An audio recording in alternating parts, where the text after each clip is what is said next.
Hello, and welcome to our very latest episode of the Night Shift. Let's talk gaming. I am CMoney, and I am joined by the always lovely Doodle. What's up, everybody? Happy Friday. Thank you so very much for rocking out with us today. Let's get it. Are there any new games out? Did something drop It's been dry as F. You know what I'm saying? We ain't got nothing. These are lies. These are lies. We have some amazing goodness. But before we get into that, shout out to our panel. That's right. It's Friday night. And if it's Friday night, it's Night Shift. And you know what we do here? It's going to be a great time. We have our homies rocking out with us. That's right. The homie. Wait. The PSP. That's right. The Pony Slaying Papa Demo Flow came in the building. What's up, my dude? Thank you for being here. Do you have that written down, bro? That's what I remember it. Oh, shit. Got the intro written down. It's in the memory now. Hey, man. Thank you for being here. Achievement unlocked. That's right. Fire. Oh, yeah, also, thank you for being, for allowing me to be here with you guys. Just happy to be here. Super grateful, right? Because we had a great week of games, and now it's showing, and it's gonna be an amazing end of the year, right? And we can see, looking at the future, we already got some spicy announcements for the beginning of the year. So that's super dope. Expect more of the Xbox stuff to happen. You know what I'm saying? On the now the Game Awards. So looking forward to everything that's going on. Happy to be rocking here. Shout out to Shout out to the whole panel, Hargi, you and CMoney, and Doodle and everybody. So y'all already know, ready to rock and talk games. Spank some of the what is it? Gallopers now? You can call them what they are. The piggies. Piggies. The piggies. We're on to piggies now. Piggies. Oh, but they're still animals. They're still gonna and the porkers. Yeah, but we eat pigs. You know what I'm saying? Like it's we normal. Eat horse too. If you're really hungry. Well, that's so crazy. That's some craziness. Look, all right. If you're in the middle of the jungle, right, and there's only olives and horse, what are you gonna do? You gotta survive, bro. It is what it is. I don't know. Sometimes you just gotta call it. You know what I'm saying? It was a good run. You know what I'm saying? We had a good time. I'm just saying. Farah's onto something. I think the horses are these strong, beautiful animals. They're still meat. They're still meat.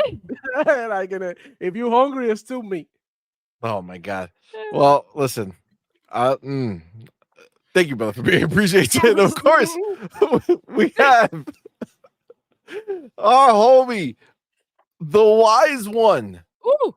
Yes, the author, the patriot, the pony slayer, and the pony bot tier maker. That's right.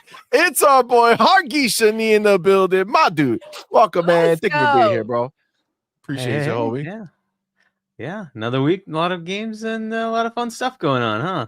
There's a lot actually that did come out. It's not just indie. We also have Path of Exile, Marvel Rivals, right? There's all sorts of stuff coming out. Let's get it. Let's get into it. Yes. Absolutely. Guys, obviously we're here with our homies and we appreciate you. But shout out to everyone who's here live with us in the building. We do have to go ahead and thank and shout out our supporters over on Patreon, over on YouTube. You guys are amazing. You're the reason we can do what we do here. So thank you so much. But we do have an additional tier. Oh, wrong one. The additional tier that we do want to shout out the homies that are elite members. We got the homie Big Boy Mike, Dark Angelic, and Spoon Man. And of course, our top tier members over at Inner Circle. You got the homie Big Migs Gaming and Coach Hooded Canuck. We appreciate y'all. Thank you so much. But of course, you know what it is. You being in here right now with us live in the building. You are supporting us in such a major way, and we appreciate each and every one of y'all for rocking with us. So thank y'all so much. Now, the question is who did it first? That's right. Who got in before anyone else? Who slid through first? Who slid through first? And believe it or not, we actually have a repeat. No. Yo, back to back.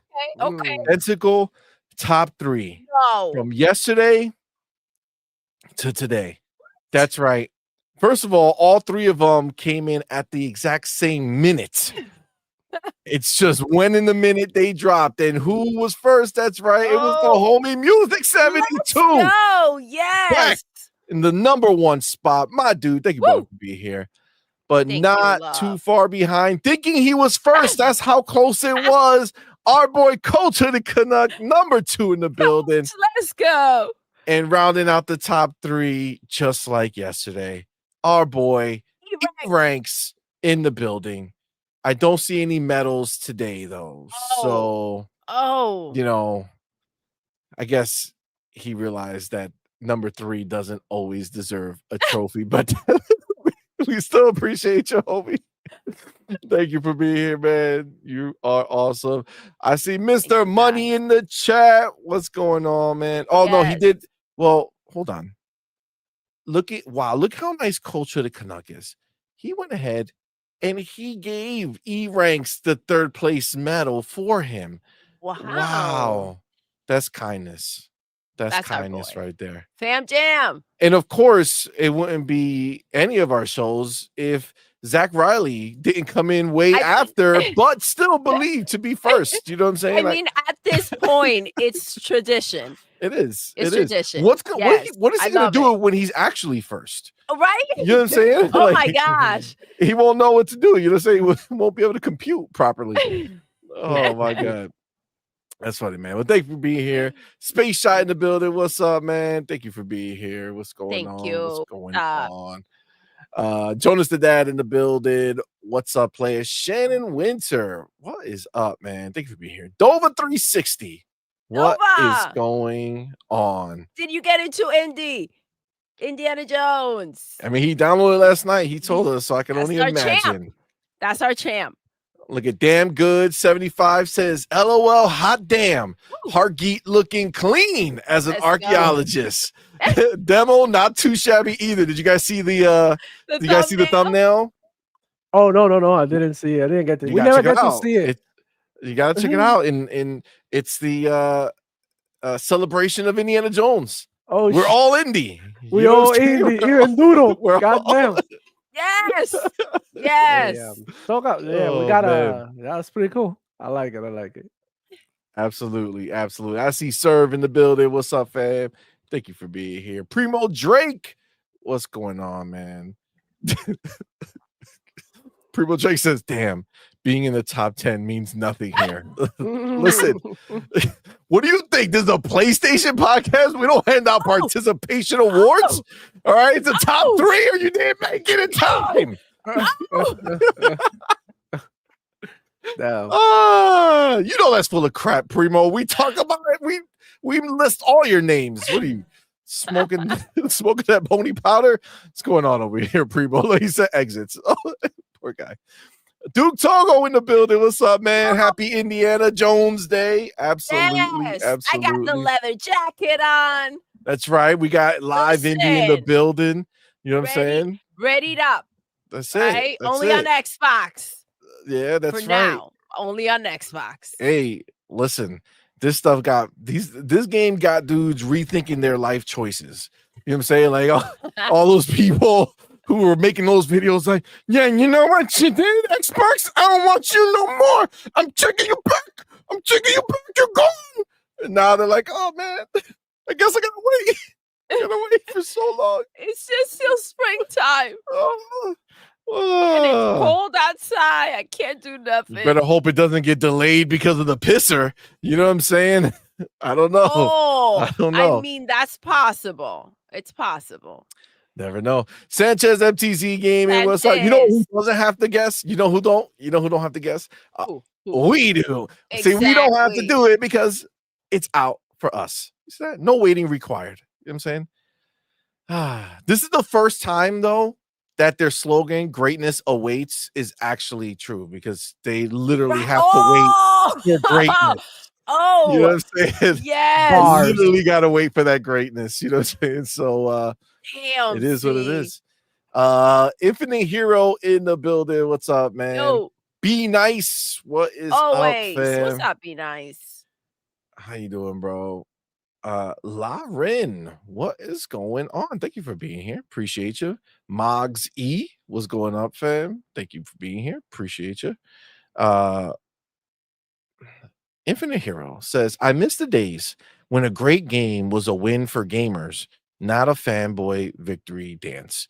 Yeah, me too. Why don't you go have that discussion with the with the piggies and the porkers who started this whole situation? You know what I'm saying? Hashtag too petty to stop. You know what I'm saying? We can't. Hashtag too petty to stop. Fam. That's what I'm talking about. We ain't never letting it go. You know what I'm saying? How many games we got? How many? What they got? They're the ones who play their games, right? It's like they're the ones who don't play ours. Yeah, that's the way it is. We still like give them credit for games that are good. Problem. That's it. It's their true. issue. It's their issue. That's the way it is. We didn't start this mess, but we letting it go. Nope. Look at Concord. How these days with Concord in the background. Just Concord, never forget. Reminder. I will not let them forget Concord. I will never let them forget Concord. We can't ever. For all the crap in the history of life, I will never let them forget. We support the devs. No, you don't. No, you don't. You really don't, though. You really don't. Proof right here. No, you don't. Yeah, absolutely. Gotta shout out to the homie E-Ranks, by the way. F Pure Xbox. Thank you for coming to my TED Talk. Facts. Let's go. They're jokes at this point with their man. I don't know if you saw it, but somebody, the homie Mr. Kima, went ahead and literally took all their reviews of all their Xbox games, and they're all in the 60s and 50s, like single one, every single Xbox game that they reviewed. The same. We have it. I'll bring it up in a little while. Wow. That sucks. But they're get that exposed we need to button ready, Hargy. Shall I? I can do it. I can I feel like it. Get ready. That's what they are, bro. Warm it up. You know? That's right. That's right. You gotta you see what I'm saying? Kangaroo, baby. No, ain't nobody doing the kangaroo. That's a galloper dance. It's a porker dance. All right. Web Dave in the building. Fake news. What's up, Web Dave? How you doing, player? Hold on, player. Play here, man. Appreciate you. Frank Vargas. Yo. Wow. You were late. I was not late. We were on time. Okay, we were on time.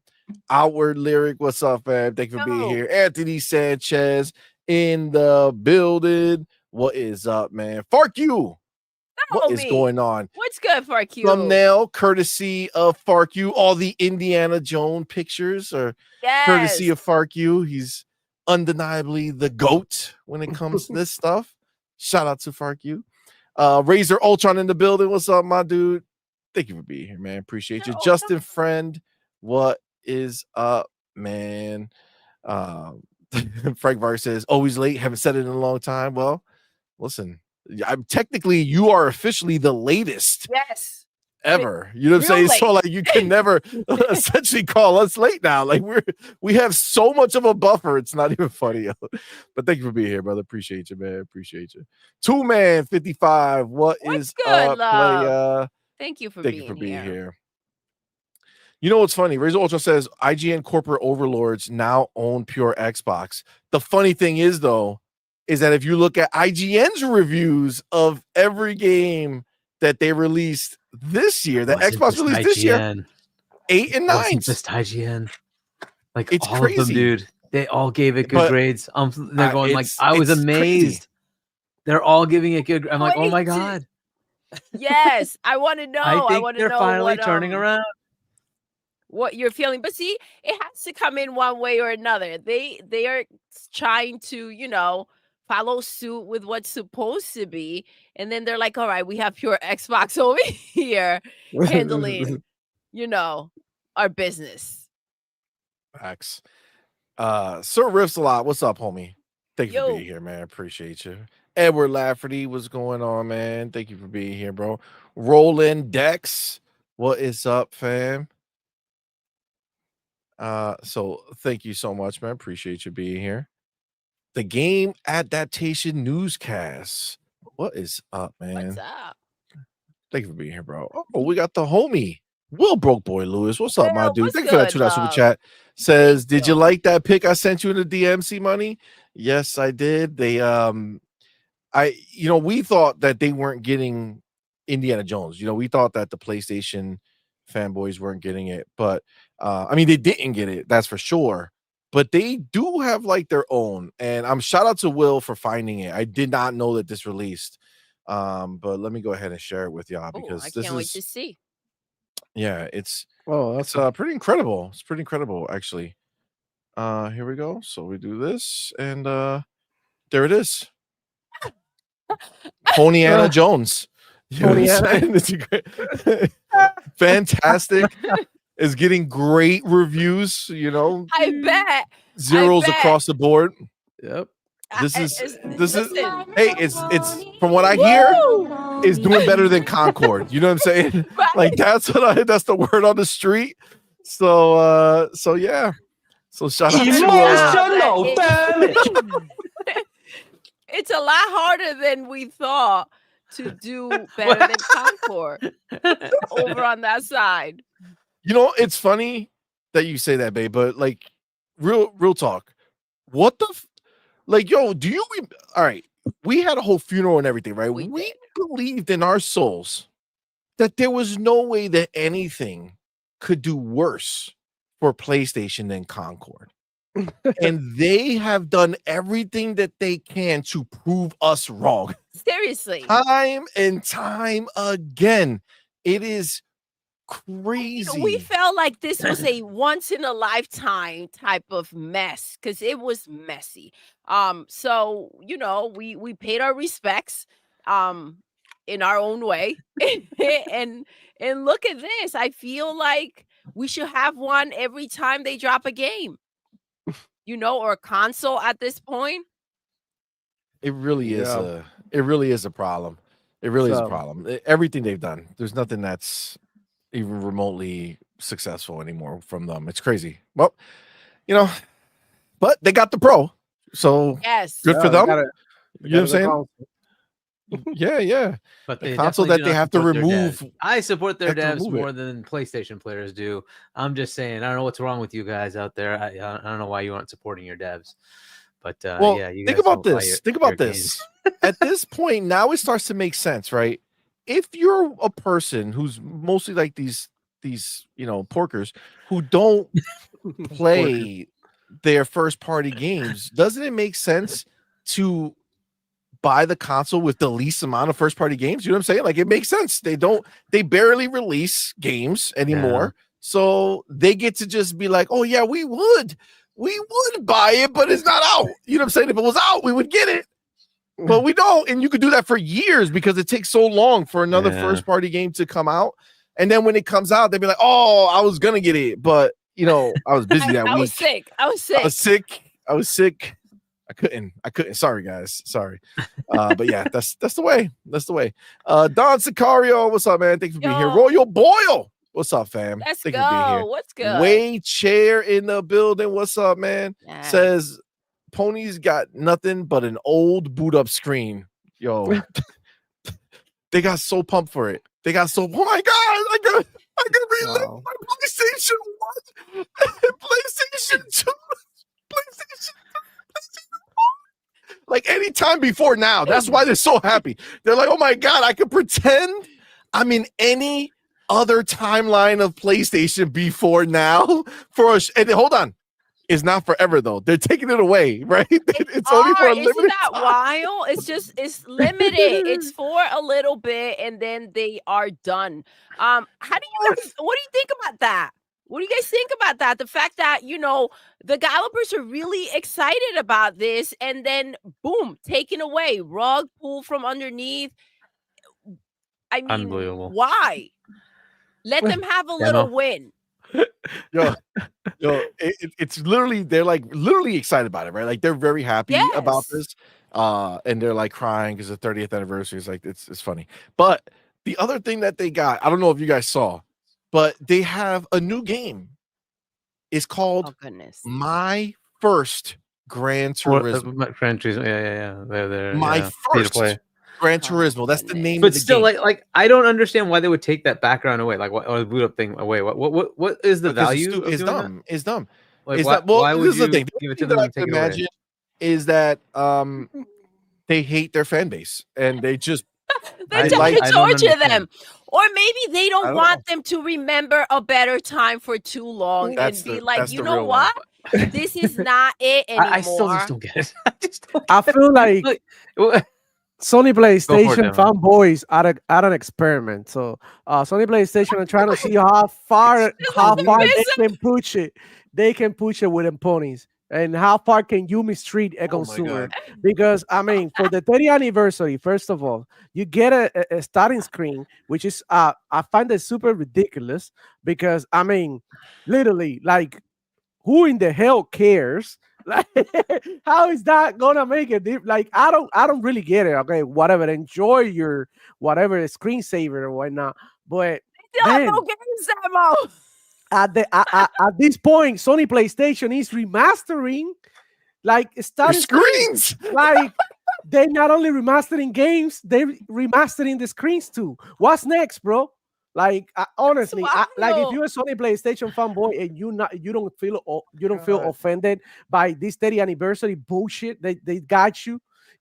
Like I don't know what to tell you, man. Because they didn't even give you a game for the 30th anniversary or something. Okay, that's what's crazy. They should have just like, you know what? Let's hold on to Astro Bot and drop it on the 30th anniversary. That would have looked even better. Give it a little bit more hype to the game. Put a little bit of lore around a game that is so all about Sony PlayStation, right? So, in my opinion, a missed opportunity just because they needed to drop something because they weren't dropping shit. And they were in a hurry to make some quick money because they didn't have anything. And they don't have anything. It's free, right? It's not even, they're not even getting money for it. It's just free, right? I mean, they should freaking charge them. They should freaking charge them. The startup screen or whatever. Yeah, the startup screens. Yeah, no, it's free. It's free. Yeah. I mean, it's literally just a screen behind them of the old console and the sound effects. But it's the same, like, configuration. Like, the screen works the same way. Say it again? No. Only a boot up. So it's a background. Yes. So it's a boot up, and then the background when you're using the PlayStation, it's like the image in the back, and I think the sound effects are the old ones. Okay. At least it's something that's it, but why take it away? I don't understand. Like Xbox does this. You have like you can like get the 360 background. We have all of them. Yep. It's just there. You just use it if you want to. Fair enough. Well, I mean, this is a tale of two different companies, like, right? PlayStation is all about giving and taking, right? They pretend to give you and then they take it away. There you go. One is dead, one is alive. We don't know which one is there. But what would be the point of taking it away? I don't understand that. Why would you not want to just keep celebrating it? I have a difficult time with that too. Nintendo does the same thing. I figured it out. They put things out for a limited time. I just figured it out. They're still selling the PlayStation 2 consoles. So maybe by putting this on the freaking screen, maybe they can sell more PS2s and keep Nintendo from breaking that record that they care so much about. I don't. That's just no other explanation. They're so out of their minds, honestly. The thing that they should go through the trouble and maybe even if they charge $10 or something like that, but let them have it, let them keep it. I don't understand it either, but it's odd. Why go through the trouble of doing this? But then again, we Just saw to take it their away. commercial the other day, and it's like, why did you go through the trouble of doing this? And why are you wasting money? Yeah, I'm telling you, they just don't know. really They don't are know what they're confusing to me doing right bro. now. They don't know what they're doing. It's ridiculous. They, And they again, need even this somebody other much better at the helm. Unfortunately, they just don't have somebody who like understands the gamer. I don't know what's going on. I don't understand what they're there's doing. nobody It at just that makes no company, sense. Hargeet, who understands gamers. I just don't get it. Nobody. Nobody. Like, It's what a are they problem. They're thinking? trying to grab onto the nostalgic side of it, and if they know very well the position that they're in. They know they're not Yeah. making those bangers. They know that they've had L after L, and it's like if we remind them of what we used to be and could potentially can get back to, maybe they'll stick around. Maybe they'll go ahead and I mean, Astrobot. That's what they were talking about with the, oh my gosh, the experience, all the consoles in there, like that's what they're grabbing onto, because there seem to be no future for PlayStation. So it's maybe a way of giving them hope that they can turn it around. I don't know. It's just the thing of taking it away. I'm okay with putting Yeah. whatever background, fine, right? It's like, why would you ever consider taking it away? I don't understand. It's just what they are. And the other thing with this other, now the Gran Turismo, there's their new game, right? So they got a new first party game. Is Gran Turismo. My first Gran Turismo is like preschool, right? So it's like my What first the hell is that, coloring CMoney? book. Are you for real? Yes. My first letters. It's my first Yeah, Gran no, it's real. Turismo, and it's a, you know, it has like 18 cars. It does it teaches you about cars. It has the license Gran test. Turismo for dummies, right? And they went with like I mean, my first. supposedly, yeah, I know that. Actually, that was probably the first name that they came up with, and then somebody was there like, they were like, we messed up with a PSSR, so let's review this. Let's save that one for our next console. You know what I'm saying? So yeah, so you do driver's license tests. You learn about cars. It's like, I don't understand. Like, it's literally like a small portion of the main game for free, but instead of just calling it like a demo, you know what I'm saying? Like, they're like, no, guys, this shit better be reviewed. Okay, it's my first Gran Turismo. It's a new game. We want a review for it. It's a free to play game. Like, come on, man. That's wild. Embarrassing. So hold up. You're not joking? This is like for real? No. That's a real game. We wish, Demo. Nah, hell nah, It's bro. a real game. Nah, get the fuck out of here. No. Dead ass. Playing. No Deadass, way, yo. bro. Hell the no. most serious. You know what? And to top it off, the only fun game that they had really coming this year, Baby Steps, has been delayed. Delay. It has. Damn. It has. Damn. You didn't see that post by Devolver Digital? You guys didn't see it? No. Oh my god, hold up, bro. Read that to the chat. I'll find it for you. Let's go. We got the homie Raiden Blade in the building. My dude. What's up, baby? Thank you for How being are here, you? man.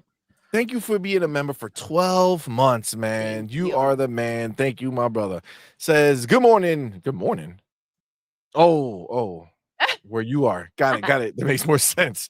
Good morning, CMoney. Good morning, H Chani, Bob. Demo Flow in chat. Rise Gentlemen and on the panel. shine. Did you guys notice that CMoney hit the jackpot when he captured Lara Croft, i.e. Doodle? That's right. Aw, That's right. That's our you're girl. so sweet. That's my baby. You. Thank you, sir. Very nice. That was so sweet. All right. Then we're back with another Raiden Blade joint with that $2 super chat, go. man. Appreciate you. Says, wow, I can super chat. Yes, I can type super chat now. Good. Yo, thank you. I'm glad. That's awesome, man. Thank you, brother. Appreciate it. Thank for the you. super chat. Shout out to Raiden Blade. Thank you so much. We got our boy Will Broke Boy Lewis in the building. Thank you, Will. man, for being here. Thank you for that $2 super chat. Says, FYI, guess who owns Pure Xbox? That would be IGN. It's crazy. You think that that's their way of because they're going to try to turn IGN around, right? To come around to Xbox and not being so slanderous when it comes to reviews. So they're forcing Pure Xbox to be the villain. So it's like, oh my God, Pure Xbox, look what they're doing. And then look at IGN, right? It's always going to keep that conversation going. Like they gave it that score. Even IGN gave it a 9. Dude, it's not just IGN. All the usual suspects, like PC Gamer, like GameSpot. Eurogamer, like they all gave it great Eurogamer, grades. I'm like, yep. holy crap. You guys were talking about it earlier. I wanted to add something, and I think that we talked about it in one of the shows that the narrative was gonna switch as soon as Xbox start showing the cadence of games coming, and the other side wasn't gonna do nothing because they need the hype. They need people to go back and, you know what I mean? Hey, there's good games out there. They need the gaming to be good. Oh, that's their food. If gaming is not good, they don't eat. Nobody wants to like talk about like bad and shitty games. But anyways, CMoney, I send you that via DM on Twitter. It's the Devolver Digital talking about baby steps. And Devilflow, I put the link for the Gran Turismo in the private chat if you want to see it. Holy shit! Yeah, hell yeah, I want to see that. What is it? The trailer? It's the announcement from PlayStation.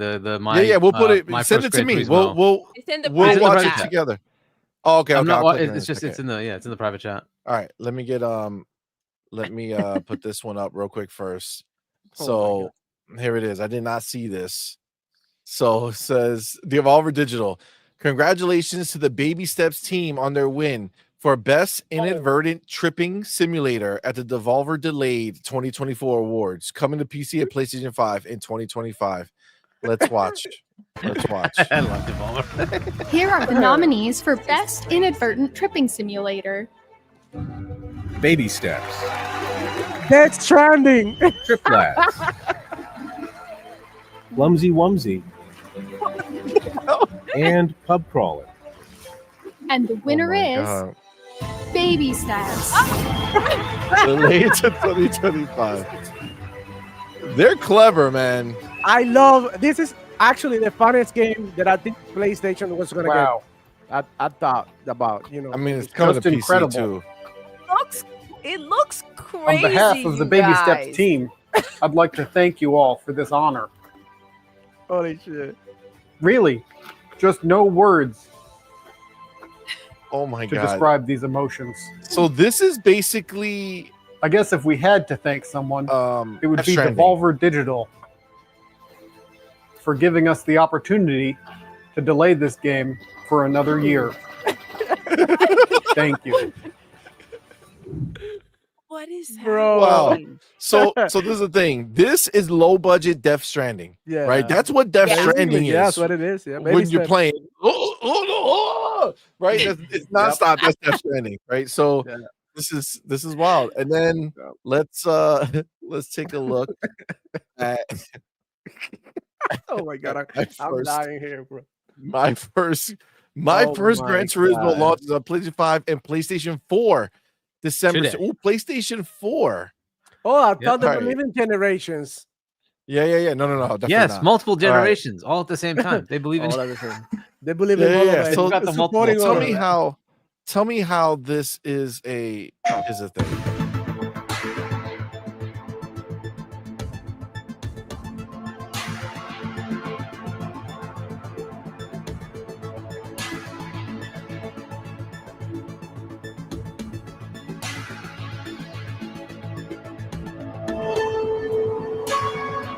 Like it's literally just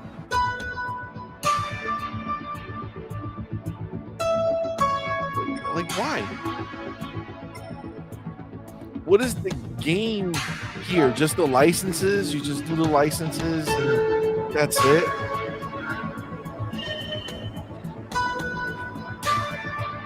No, I'm not gonna lie.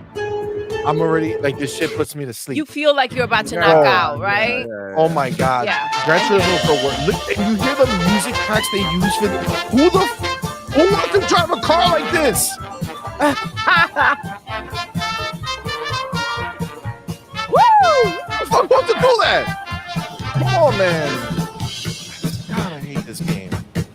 Well, they're trying to wake you up, you know. Oh, it's impossible. Look at how mundane the game looks. Yo, people have the balls.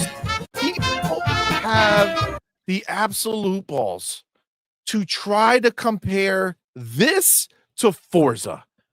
I can't. I can't with these people. I can't. There's Bro. literally nothing. It's just license. Look, there's this stupid. There's your cars. Wow, 18 my cars. God. Man, this is Okay. gonna be so exciting. Wow. Ew. Wow. CMoney, please. The music is terrible. It's terrible.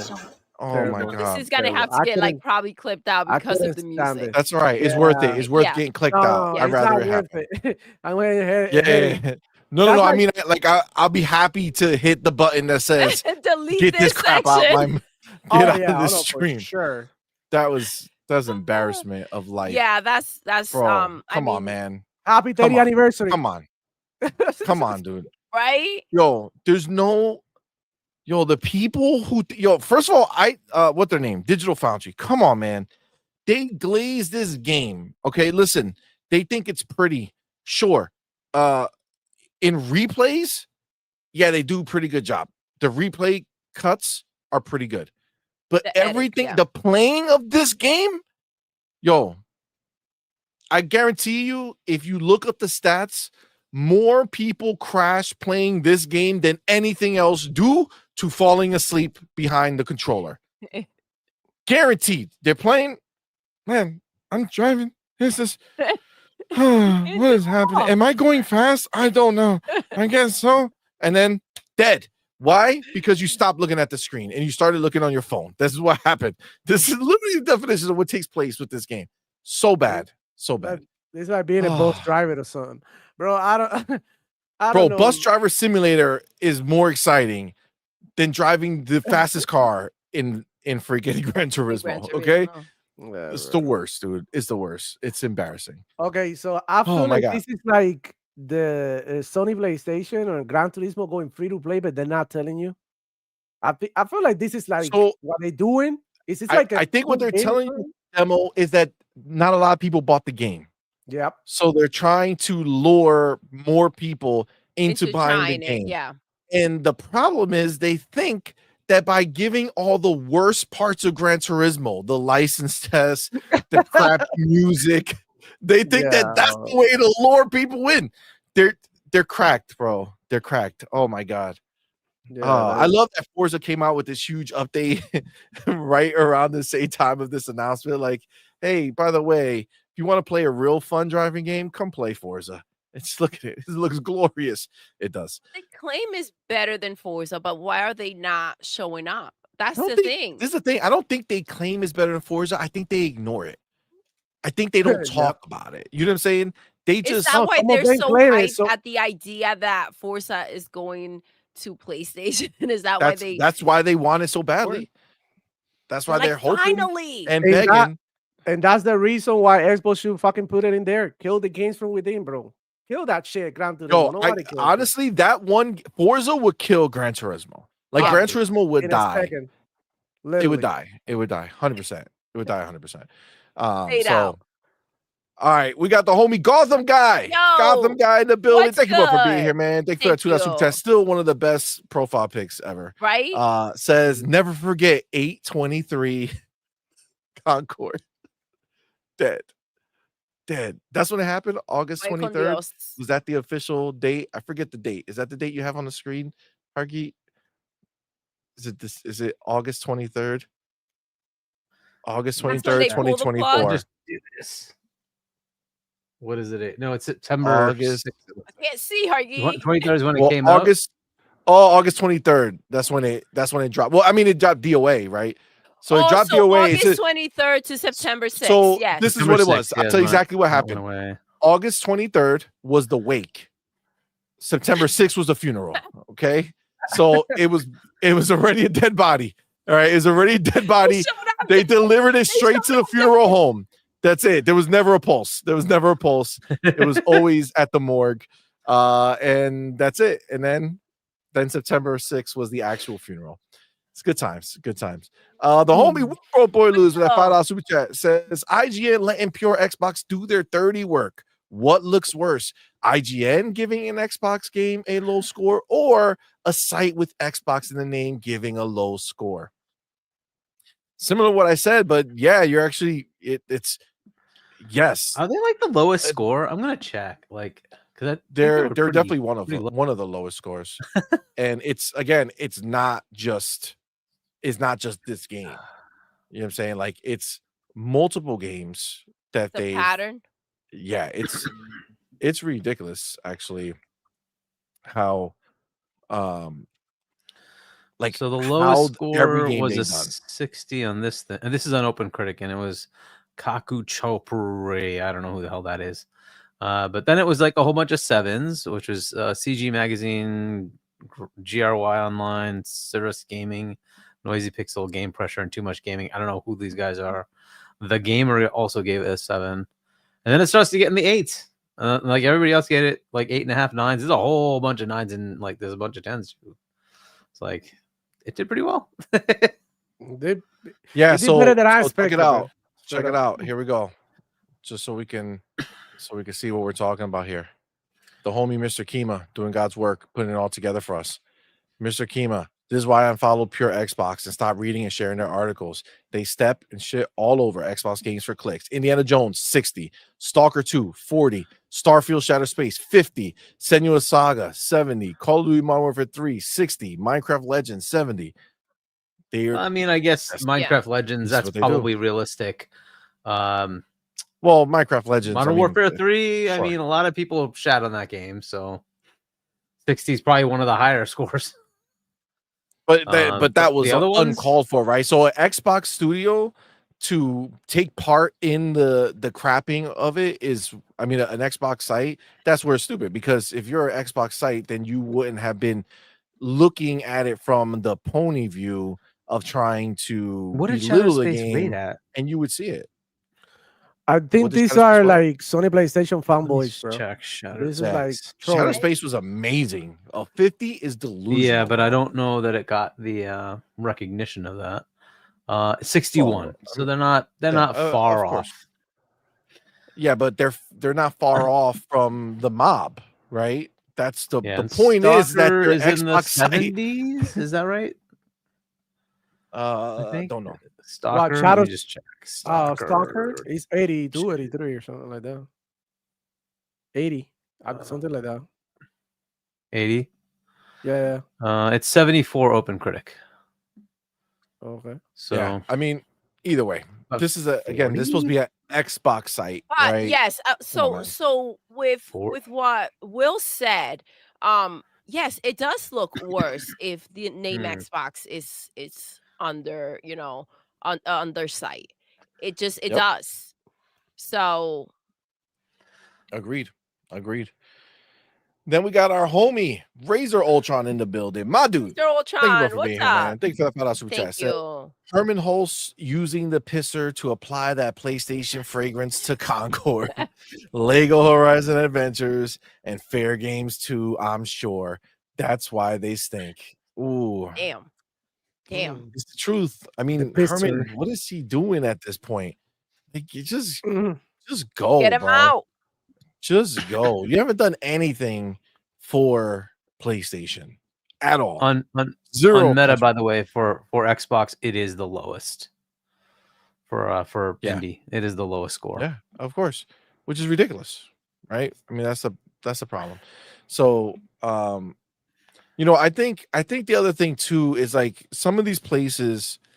I think this idea of reviews that are well, there's a whole 1 through 10, and you're supposed to use the whole spectrum, and it's like, sure, in a world where everyone did that, then that's dope.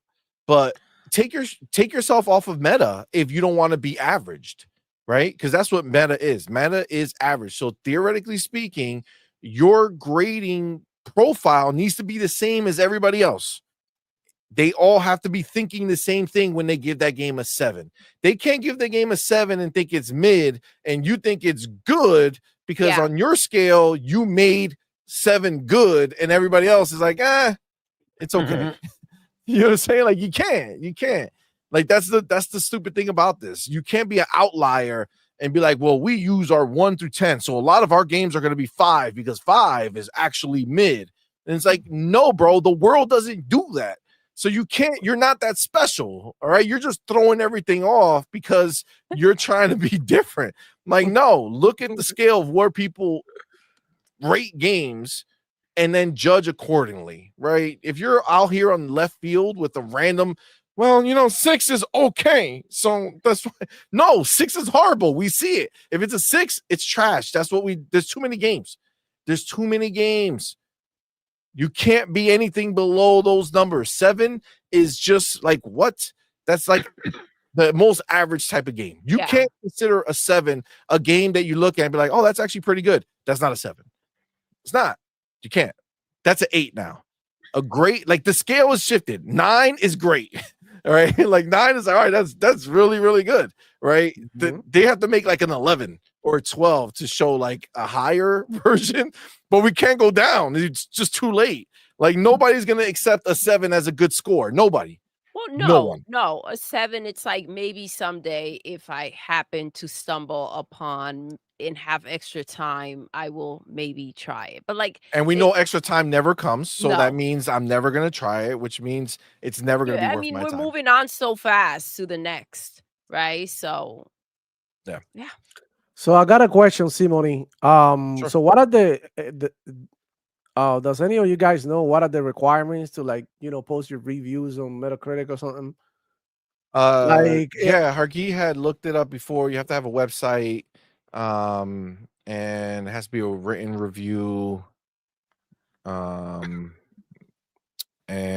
that's it. And I guess you have to. So anybody can go ahead and review that stuff. I mean, I think you have to have some type of credibility. I mean, I think it has to be, well written. It can't be like, yo, that game was Doodle 10 on my website. No, of course. But what I'm trying to say is like it doesn't take much for you to become a reviewer. So there's really no barrier. There's like a bunch of random people, I bet you anything, out there throwing reviews just to get like raging gaming to the cheaty ass websites and whatnot. So yeah, we should start our own. Yeah. Why not? So for you guys, we were talking on Tuesday about how the scores may come in, and were you guys like initially, how were you guys feeling? And after seeing the scores, did it match up with what you had in mind? Not for yourself, but how they were going to come in. I thought initially that they were gonna give it like a mid review, that it was gonna be in the 70s, just like they did with like try to do with Starfield. I thought it was gonna be, like sort of like a Starfield situation, but it ended up being the complete opposite, right? And it's not because Indiana Jones is better than Starfield, because I guarantee you that it's not. Probably not. It's not. Probably it's great. not. It's great. But Starfield. Yeah, but exactly. So that the way that they're judging these games is like, it's like kind of like out of touch, the way that they're doing things, right? So I mean, I was expecting something in the mid 70s, low 80s, to be completely honest with you. But the fact that it's sitting now at 87 or something like that is wild to me. I didn't even imagine that it was gonna, be this hit. That it makes you also wonder, right? Like, what if this game had entered the conversation of game of the year right now? Based on what everybody's talking and the technical aspects. And no, Hargi's probably gonna try to spank me because he told me Xbox should have waited, or should I do it faster, or some shit like that. But at the end of the day, Xbox is not working on anybody's schedule. They're just dropping games. And Hargi, don't give me that face. They're gonna continue dropping. That's what I feel. I feel like games after games. They don't give a fuck about this. Yeah. That's considering what it is. The fact that the game is so great, it's just I said it before. They're kind of just doing their own thing. I'm not necessarily thinking that they're chasing. That being said, think about the scenario. Every time Xbox drops a game after the consideration, it gets good scores. So I was gonna ask. So it's like guys think they know that they are. If it's up for consideration, they're not gonna push it, because they know that it's not gonna be under consideration for game of the year. Let's do it. Halo got great scores. Great scores. Infinite killed it. Because why? It dropped when? Yeah. after. Right? After the fact. That's what they do. So okay, so that was what I was gonna bring up. Is it now that they're comfortable going ahead and kind of being more fair to the game? Had these cores been the same if it came out earlier, like before the cutoff? Like, I mean, listen, they've been giving pretty know. good scores to some of Xbox games, but overall, I just wouldn't put anything past them. Like, I don't trust any of these people, man. Like, they do whatever's gonna suit them the best. Yeah, So, at the moment, and then that shifts. yeah, and don't forget that this game is also coming to PlayStation next year, so that can all be a part of it. It's not that these scores are not deserved. It's just whether or not they put on their Xbox tax hat or not, and that's the question, right? Because for us, we've been playing it. I love it. We're gonna put our review up, once we finish, but it'll be up by the 9th. But man, So how about you, Hargy? You thought the scores were gonna come in lower, right? So yeah, there were two paths, right? There was the path where they didn't have confidence and it's going to be pretty bad, right? That's one path. The other path was Xbox is just stupid and they're putting it out in December when they should be putting it out earlier. And we can say all these things about they're doing their own thing. That studio just got effed. They will not get credit for this. This should have been one of the best narratives. It should have been in a performance. Tell me that doesn't sound like India. It sounds like Harrison Ford. That guy did phenomenal voice work. I can tell you right now, it's the so movie. Good. You play this game good. As soon as it transitions, even the talking during gameplay, right? Perfect. It never feels out of place. It always feels like indie. It just hits. And then once you transition to any cutscene, you're watching the movie. You know what I'm saying? Like, right? It's an indie movie. 100%. 100% they nailed it. I'm upset at that specific part of it. Like, this is just a stupid move when you could have been there in the categories. This is their highest rated game of the year, right? As far as the first party release.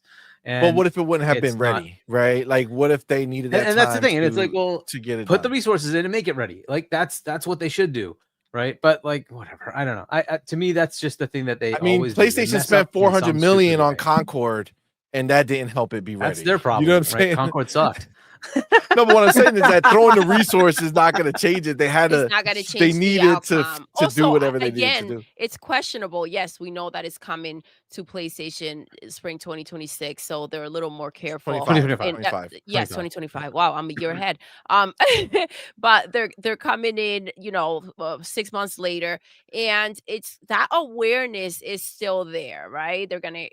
It's just it is but also the fact that it's a cutoff, and you brought up Halo Infinite, and you're onto something. Like, maybe the fact that this doesn't have a chance of getting nominated, it's what made it more fair. I don't know if that's true or not, because they've had plenty of games that got like high 80s, even 90s. So it's really just a question of, is the game good? There is always an Xbox tax. It might be a bit lower. I think that's shifted, by the way. I'm starting to notice that they're starting to veer away, because you had IGN tell you, don't buy the PlayStation, buy the Xbox, because they've got games. Just literally, because they've got games. It's just that simple.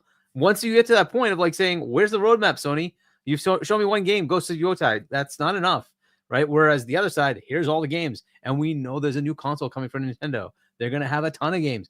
Where's your roadmap, right? So they're just saying, don't bother, just go buy an Xbox, right? That's IGN, right? So like it's shifting. They're all about to shift. This is just the way it is. I was saying that before too, right? Like, at some point the dam is gonna break. There's just no choice, because there's gonna be so many games. What are they gonna do? Take every single game and say it's all bad? You can't. You just can't. So it's gonna shift. It's starting to shift, which is fine. But I'm just so annoyed that this thing didn't get any recognition, and next year it's going to get overlooked. There's too many good games. There's just too many good games coming out next year. And that's the sad part. This is what I was afraid of, right? If it was trash, I'd be like, yeah, whatever. This is why I was pushing. Please put this out in November. Please put this out in November. Please put this out in November. It'll get the okay. Hold on, real quick. I gotta go to Bunty real quick. Okay, Bunty is saying, so can it be Game of the Year because of the release on PlayStation? It doesn't matter where it's released afterwards. It doesn't matter. It can. Bunty. No, 100% no, not. Hold on. 100% not. Wait, what do you mean? It absolutely 100. Wait. Wait. dude, It the rules are not about 100% that. is It's initial eligible for release. next year. It doesn't It's eligible matter for next year. It doesn't matter. It's And it will eligible be for next coming year They because don't, it's they past the don't, deadline they anyway. don't care about it. They don't care about it. Yeah. Right. It's eligible because it's Yeah, past but the they deadline will anyway. when it drops again. What he's saying is You're once it hits missing the point. It's PlayStation not and relevant. it's coming out It's- in the spring, It's already it kind available of for next year. resets it. I understand. It doesn't reset. Doesn't matter. It's already what you're- available for next year because it's past the deadline, right? So No. anything past the It's November, past whatever, the deadline whatever for the deadline, last year, For not Xbox. for this year. Yes. For this, when You're not- you pass the what are you cutoff. saying? Just go ahead and finish. and Okay, then I'll try to let's finish. see it. Let's all The calm game. down. All right. So when a game releases, if Mhm. it's before the cutoff, it's eligible for this year. If it's after the cutoff, it's eligible for next year. Correct. Okay, So it doesn't matter if it now releases remember, on 20 other platforms. It doesn't matter. They could go to Epic Game Store and put it there. It doesn't matter. They could put it on PlayStation. It doesn't matter. no. It's already That's eligible. not the point. When it comes out already on eligible. PlayStation again, it'll be in the zeitgeist again. Meaning, it's not lost to time because it will Exactly. come back It's out, gonna lose all and that to people all the will other games still that are be coming out. playing it That's the thing. again. Say it Well, again. for like a month. But the problem is next year is just too loaded. The games that are coming out are going to be I mean, too big. that- They're going to Loaded, but overshadow it. It's not going to get looked at. Yeah, what's but gonna you- be but hold remembered on, That's why but you Halo Infinite, by also- the way, went nowhere. Well, yeah, but What's going to be we knew remembered that it was is an it Xbox game being anyway. on PlayStation, right? Coming in Yeah, that's the only 2026. chance. It has a different tune to it, right? For when it comes Yeah, to so- the awards. So I But for think next year, you have would a you great want it to point there, overshadow Bunty. the Xbox games that are coming out? Because remember, they have South of Midnight, which is looking pretty good. They have Avowed, which is looking pretty good. They have Doom, which is looking pretty good. They have Fable, which is looking pretty good. And then they have other games coming like GTA 6, right? And there's other We games will from other. see- Like, we will dude, see what next year brings. As of right now, we saw the nominations for this year, and it doesn't seem like things are shifting as much as the Indiana Jones reviews, right? So we'll see where those nominations come in, and you're talking Xbox games. How many? So- Yeah, but not for Keeley's, right? Like Xbox games is irrelevant. It's how many other games are going to be out there. But the thing is, though, is that next year you got to remember, Can't hear like, either one of you. so next year we already have like 5 games that should be nominated. But how many games get nominated for Game of the Year? You're gonna have, you're gonna have the PlayStation game, right? Whatever that is. Ghost of Yotai. Right? Ghost of Yotai. They're gonna put it. It could be the worst game ever. It'll be in But there. that's the point. Then there'll be third-party Ray, games that are thank gonna be you. there. Xbox won't get nominated anyways. that's the That's the thing. bottom line. Nothing really changed when it comes In like 2021, to, they were the Publisher Game of the Year and conversation had and stuff like that. 2? Who's to say that things are going to change for next year's? It's just Well- it's the same nonsense. Well, in 2021, they had, I think it was 2, right? They had 2 games in Game of the Year. Death Loop and Psychonauts. Is that right? Did they have another one? I think that was it. Right? But they had 2 games. Was because it was on PlayStation. It was an exclusive It's for still PlayStation first party, at the time. Xbox, and Psychonauts 2 was first party Xbox. But those were both nominated. They were also Publisher of the Year, right? They had the highest meta of the year. I don't know that that's But that necessarily had nothing a to thing. do with So the I think Game Awards. that was the Game Awards. Like, I mean, as far as like they had the highest the meta. people who are, but that's a high correlation, right? Because the people who are nominating it are the people putting stuff in meta, right? It's the same people. They're the ones who are giving it the nominations. So it has a high correlation. If the games are getting good ratings, they will potentially be in the Game of the Year nominations. Hellblade didn't do poorly. It was like low 80s. That's still very good. And you notice it still got quite a few nominations. Not Game of the Year, but it did get a lot of nominations, as it should have, right? I just think this game Should've got had nom so for Game of many the Year. options. Agreed, of 100%. It's so good. Like, so far, I have not finished it. But what I've played so far, it is so. I'm supposed to be playing the games that are leaving Game Pass, and I'm like, I just want to go play indie. You gotta play the good stuff. You gotta just play the good stuff, the stuff that you want I to can't stop play. playing it. Get it in. I stayed up most of the night playing it. Yeah, it's phenomenal. It really is. It really is phenomenal. It's like the idea that anybody can see these, like, play this game and come away with low scores is insane. Yeah. Like, the idea of a 60 is insane for this game. Like, Mhm. insane. What was Black Myth Wukong? What was that rating? Is that 81. higher than this? Oh, so No, it lower. definitely could have been there. And it was definitely could have been 76 there. on PlayStation, 81 on PC, 76 on PlayStation. But it is what 82, it is, yeah. man. Open Critic 82. This is man. I don't. So annoys me. It's so Open annoys Critic, me. I don't really use it. Yeah, it's crazy, but this is what it is. All right. Well, we got the homie Will Bro Boy Lewis, my boy. Thank you for being here, man. Thank you for that $5 super chat. Thank you. Says 3 new Game Pass games announced for day 1 releases. Eternal Strands, January 28th. Citizen Sleeper 2, Star Wars Vector, January 31st, and Commandos Origins, March. But also, there's even more because we have what's the name of that? Hunt the Showdown 1896. Something like that. That is coming out this month on the 12th. For the King Part 2 coming out this month. Like the Xbox just put out their image that showed the games they were releasing, and these games were not there. And like 2 days later, they're like, hold on, we're dropping 2. We're getting in this party. It's like, damn, it just don't stop for us over here, man. It just don't stop. The party don't stop. Yep. The homie Game Shark, my dude. Thank you both for being here, man. Thank you for being a member for 11 months, bro. That's awesome. Thank you, player. Really, really appreciate that, man. Says Hargeet, is it Mary O or Mario? Well, that's what easily answered. That's like Sony got no games. Me, Mario. Mario. See? Well, but that's not Mario. He says Mario. All right. So they're both wrong. Me, Mario. See? Mario.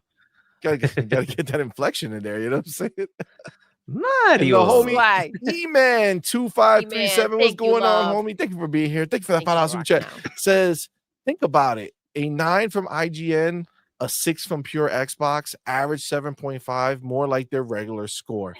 Yes. Wow. So it's their way of still giving it the same score without having to do it. I'm just doing it flat out. They're gonna have to turn around at some point. Pure Xbox, I don't know, whatever. I hear Paris didn't give it a good grade either. I don't know. I'm not sure. Yeah. He gave it a 7 out of 10 or something. Man, this is the real thing.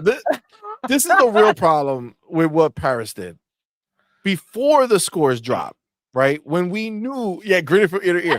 When we knew that he was playing the game and we knew that the scores were about to drop, he went ahead and posted Astrobot is my game of the year, right? He did this before, right? But obviously he's saying I just played a new game and Astrobot is still my game of the year. And it's like, why do you like, how far down is that robot junk? You know what I'm saying? Like, can you get it out? You know what I'm saying? Like, he's really small and the bulge is not there. So you can't, like, it doesn't seem like there's that much that could be down, but it's like, you got to get it out, bro.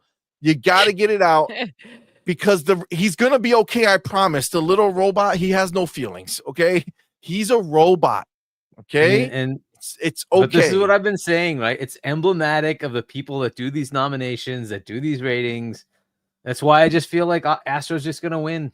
It's just gonna win Game of the Year. It just feels like it, right? I hope it's an upset. I hope it's Astro things like let's anything at this point. I'm down for anything. I mean, Metaphor I think should be the winner. I think robot. Metaphor should be the winner, but I have a feeling all these guys that just do these ratings, they're gonna say, "Oh my God, Astro, it's a PlayStation," and they're gonna understand. Even if that little crap bot won, does not make it some triumph, right? It's just. Oh, I guess the same people who were glazing it out here were the people who voted for it in there. Oh, guess now what's going to be guess telling they couldn't take the tiny thing out their mouth. You know what I'm saying? They just kept it in. They kept it in the whole time. What happens with the other awards, right? So the ones that nobody watches, right? Dice and all that stuff. Whatever happens at those ones, we'll see, right? Hopefully, it's not going to be Astro at those. And I really do hope that this gets recognition for what it is, right? This game is pretty so far. I've put in probably like 8 to 10 hours in it already, and it's been pretty good. I'm still in the Vatican area, and I know there's more. I haven't gotten past the Vatican area yet. So much because I'm taking it slow. So much to find everything, and I'm scouring every point. Right, I want to get all the stuff, and like it's just taking me time. It's like but I'm enjoying it. Like the point is, like having so much the fun with every little fighting, part. everything is good. I was just playing literally before we went live, and in the Vatican area, there's like this construction site area, right? Yep. And I snuck around and I beat a few people up. And snuck them. You know what I'm saying? It was great. Love how everything's a weapon. Anything you find is glorious. You get achievements for certain ones. You know what I'm saying? Like it's so cool. Don't spoil it. Don't spoil it now. I'm not. Yeah, But the point is that no. I'm just talking about the gameplay. I'm just talking about the gameplay that I snuck around, got a few, and it broke out. Right? Like I thought I was clear, and I snuck one, and then somebody saw me from across the way. They started screaming. They had like a whistle or something. They started blowing the whistle. I was like, oh man. And they started all coming. I was just like, bam, bam, bam, boom. Bam, bam, bam, boom. Like just going. I restart whenever that happens because I like getting the stealth. And by the way, at first I was like, oh damn, they're not giving me these stealth areas. No, they do. You just have to look at verticality and going up and down. And yes, you can't so think linear. It's like it's like what's that game? That Arcane first made that got them popular. Why am I Dishonored? Dishonored. Yes. Dishonored. If you played Dishonored 1, that's the way you have to think in this game. It's like a Dishonored type game. Yeah. You can go in and fight and do crazy by the way, stuff. I love both of those. And yes, so absolutely. This is so good. But that whip, you can go up, dude. You look up and it's like, oh, press RB. Oh, snap. Shoo.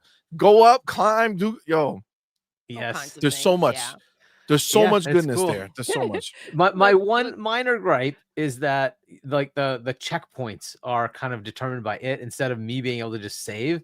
It's a minor one. So I lost like 10 minutes of gameplay because I was like methodically doing stuff, and then I got a few things. If you're on PC, somebody saw me, and I'm like, oh. Yeah. If you're on PC. If you're playing on PC, it's also kind of a pain with the checkpoints. On Xbox, if you're gonna just stop playing, you can just put in quick resume, keep it moving, come back to it when you're ready. But yeah, the checkpoints do be going. Sometimes I wish they just gave me a quick save or something like that. Just quick save. Yeah, because if you just go linearly, like from point to point, the checkpoints are actually good. That's what they're based on, right? Every single time. Yeah. But every time you stop and don't progress in the story, but instead do all the things. Exploration, it exactly. takes a while. It's like I got 12 treasure thingies, and now you're gonna make me do it all over again. God damn it. Yeah. No, but then you got to remember where it is too. It's a good time. It's a good time. But I can't wait to keep playing. It's so good. It's so good. All right, and then we do have our boy Spartan 661 in the building. My dude went ahead and gifted 5 on point for gamer memberships, man. Thank you so much, bro. That was very, very kind of you, man. Y'all know what to do. Put the motherfucking welcome to the family emoji in the chat. Welcome our newest members, man. We appreciate each and every one of y'all. And of course, Spartan 661, man. Appreciate you, fam. So I see here we got Fuzzy Tomato. Got Scott Woodford. You got Tone. You got Crafty Martin and Masshole 1977. Thank you guys. Appreciate y'all rocking with us. And of course, man, Spartan 661, bro. Appreciate you, man. It really, really means a lot to us. So thank you so much, bro. Thank you so very much. Where's Demo? Oh snap.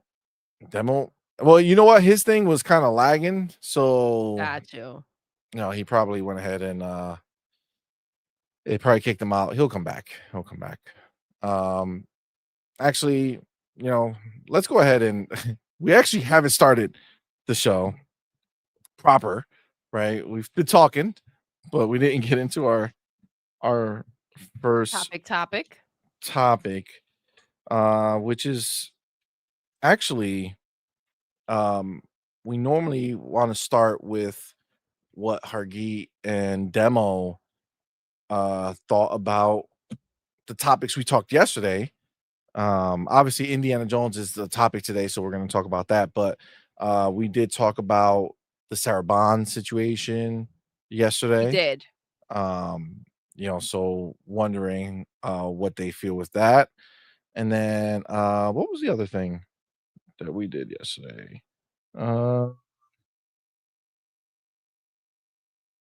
am I? There you go. He's back.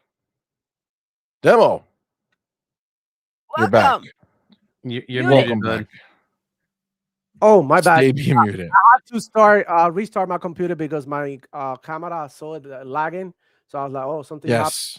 And then I had a new update. So I was doing that while I was here. So you know how it is. I had to restart the whole thing. Oh, that's fine. That's fine. That happened All to me right. live yesterday. Yeah. Yesterday was crazy. It literally Yeah. restarted her computer and she stood live on Oh. camera and on mic. It was insane. Okay, but so before we hop into indie, I do want to kind of get your guys' bars on two topics before we hop in.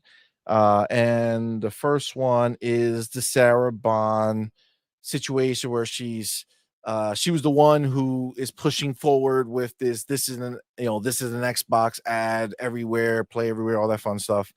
And the idea that she's the one staking her career reputation on the line, and people were kind of having issues with it. Are you guys familiar with it, or do I need to kind of go deeper into it? Yeah, I've seen some of that. Yeah. I haven't seen All all right, of it. I know there's several things in it, right? So interview, right? So there's It was nuggets in Tom there. Warren, his notepad. So it's Tom Okay. Warren's notepad. We Yep. did have it. So we Okay. read through the whole article. And there's a whole bunch of stuff in there, but ultimately it just boils down to, Sarah being the one who's pushing for, this is an Xbox thing, even though we know Okay. Phil is behind her and, supporting her. The phrase that people want to kind of harp on is the idea that she's staking her professional career. I mean, her career reputation on this idea. And obviously it's about the Google store not letting them do it. They put that stay and kind of messed up their plans on doing their own mobile store, things like that. Yeah. So Demo, since you do have a little idea of what's going on with it, what do you think about that whole thing? What do you feel about the Sarah Bond situation?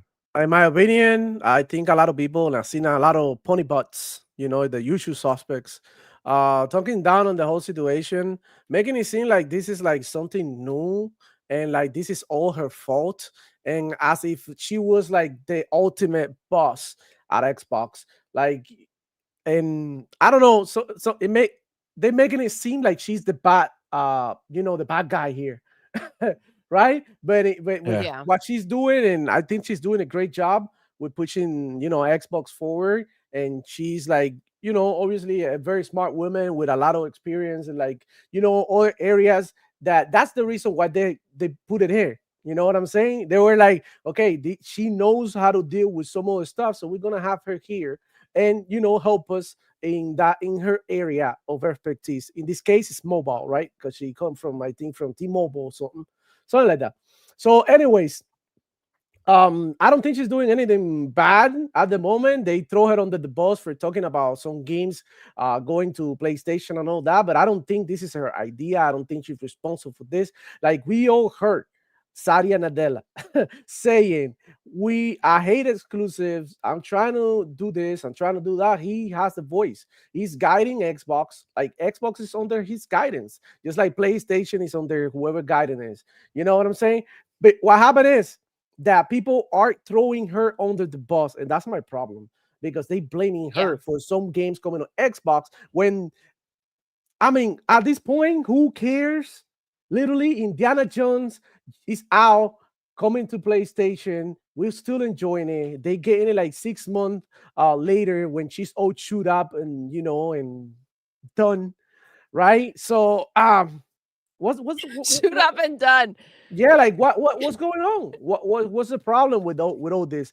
I think it's great. Xbox needs to be every fucking word, so it does need to be PlayStation, and that's because otherwise games will freaking die. So do you rather have a couple of games going on PlayStation and some games not being exclusive, or do you want to have a 30th anniversary just like PlayStation, dead in the water, right there, like a turd out of a toilet, like fighting for his life? That's basically what we see right now. So, I mean, Xbox is being successful, doing what they're doing. This shit is ringing bells. The whole Xbox Play everywhere, where people like it or not, this shit is hitting different. Everybody's liking it because they get to access more games. You know what I'm saying? At the end of the day, that's what we want as a gamer. So they're not doing nothing wrong with games. This is bad for console warriors, pony butts that want Xbox to be Sony PlayStation. That's all there is. In my opinion, I think she's good. She's not doing anything wrong. She's just playing her part. She had to give face the last time, right? Like with the games that came out. Remember that interview? How awkward it was.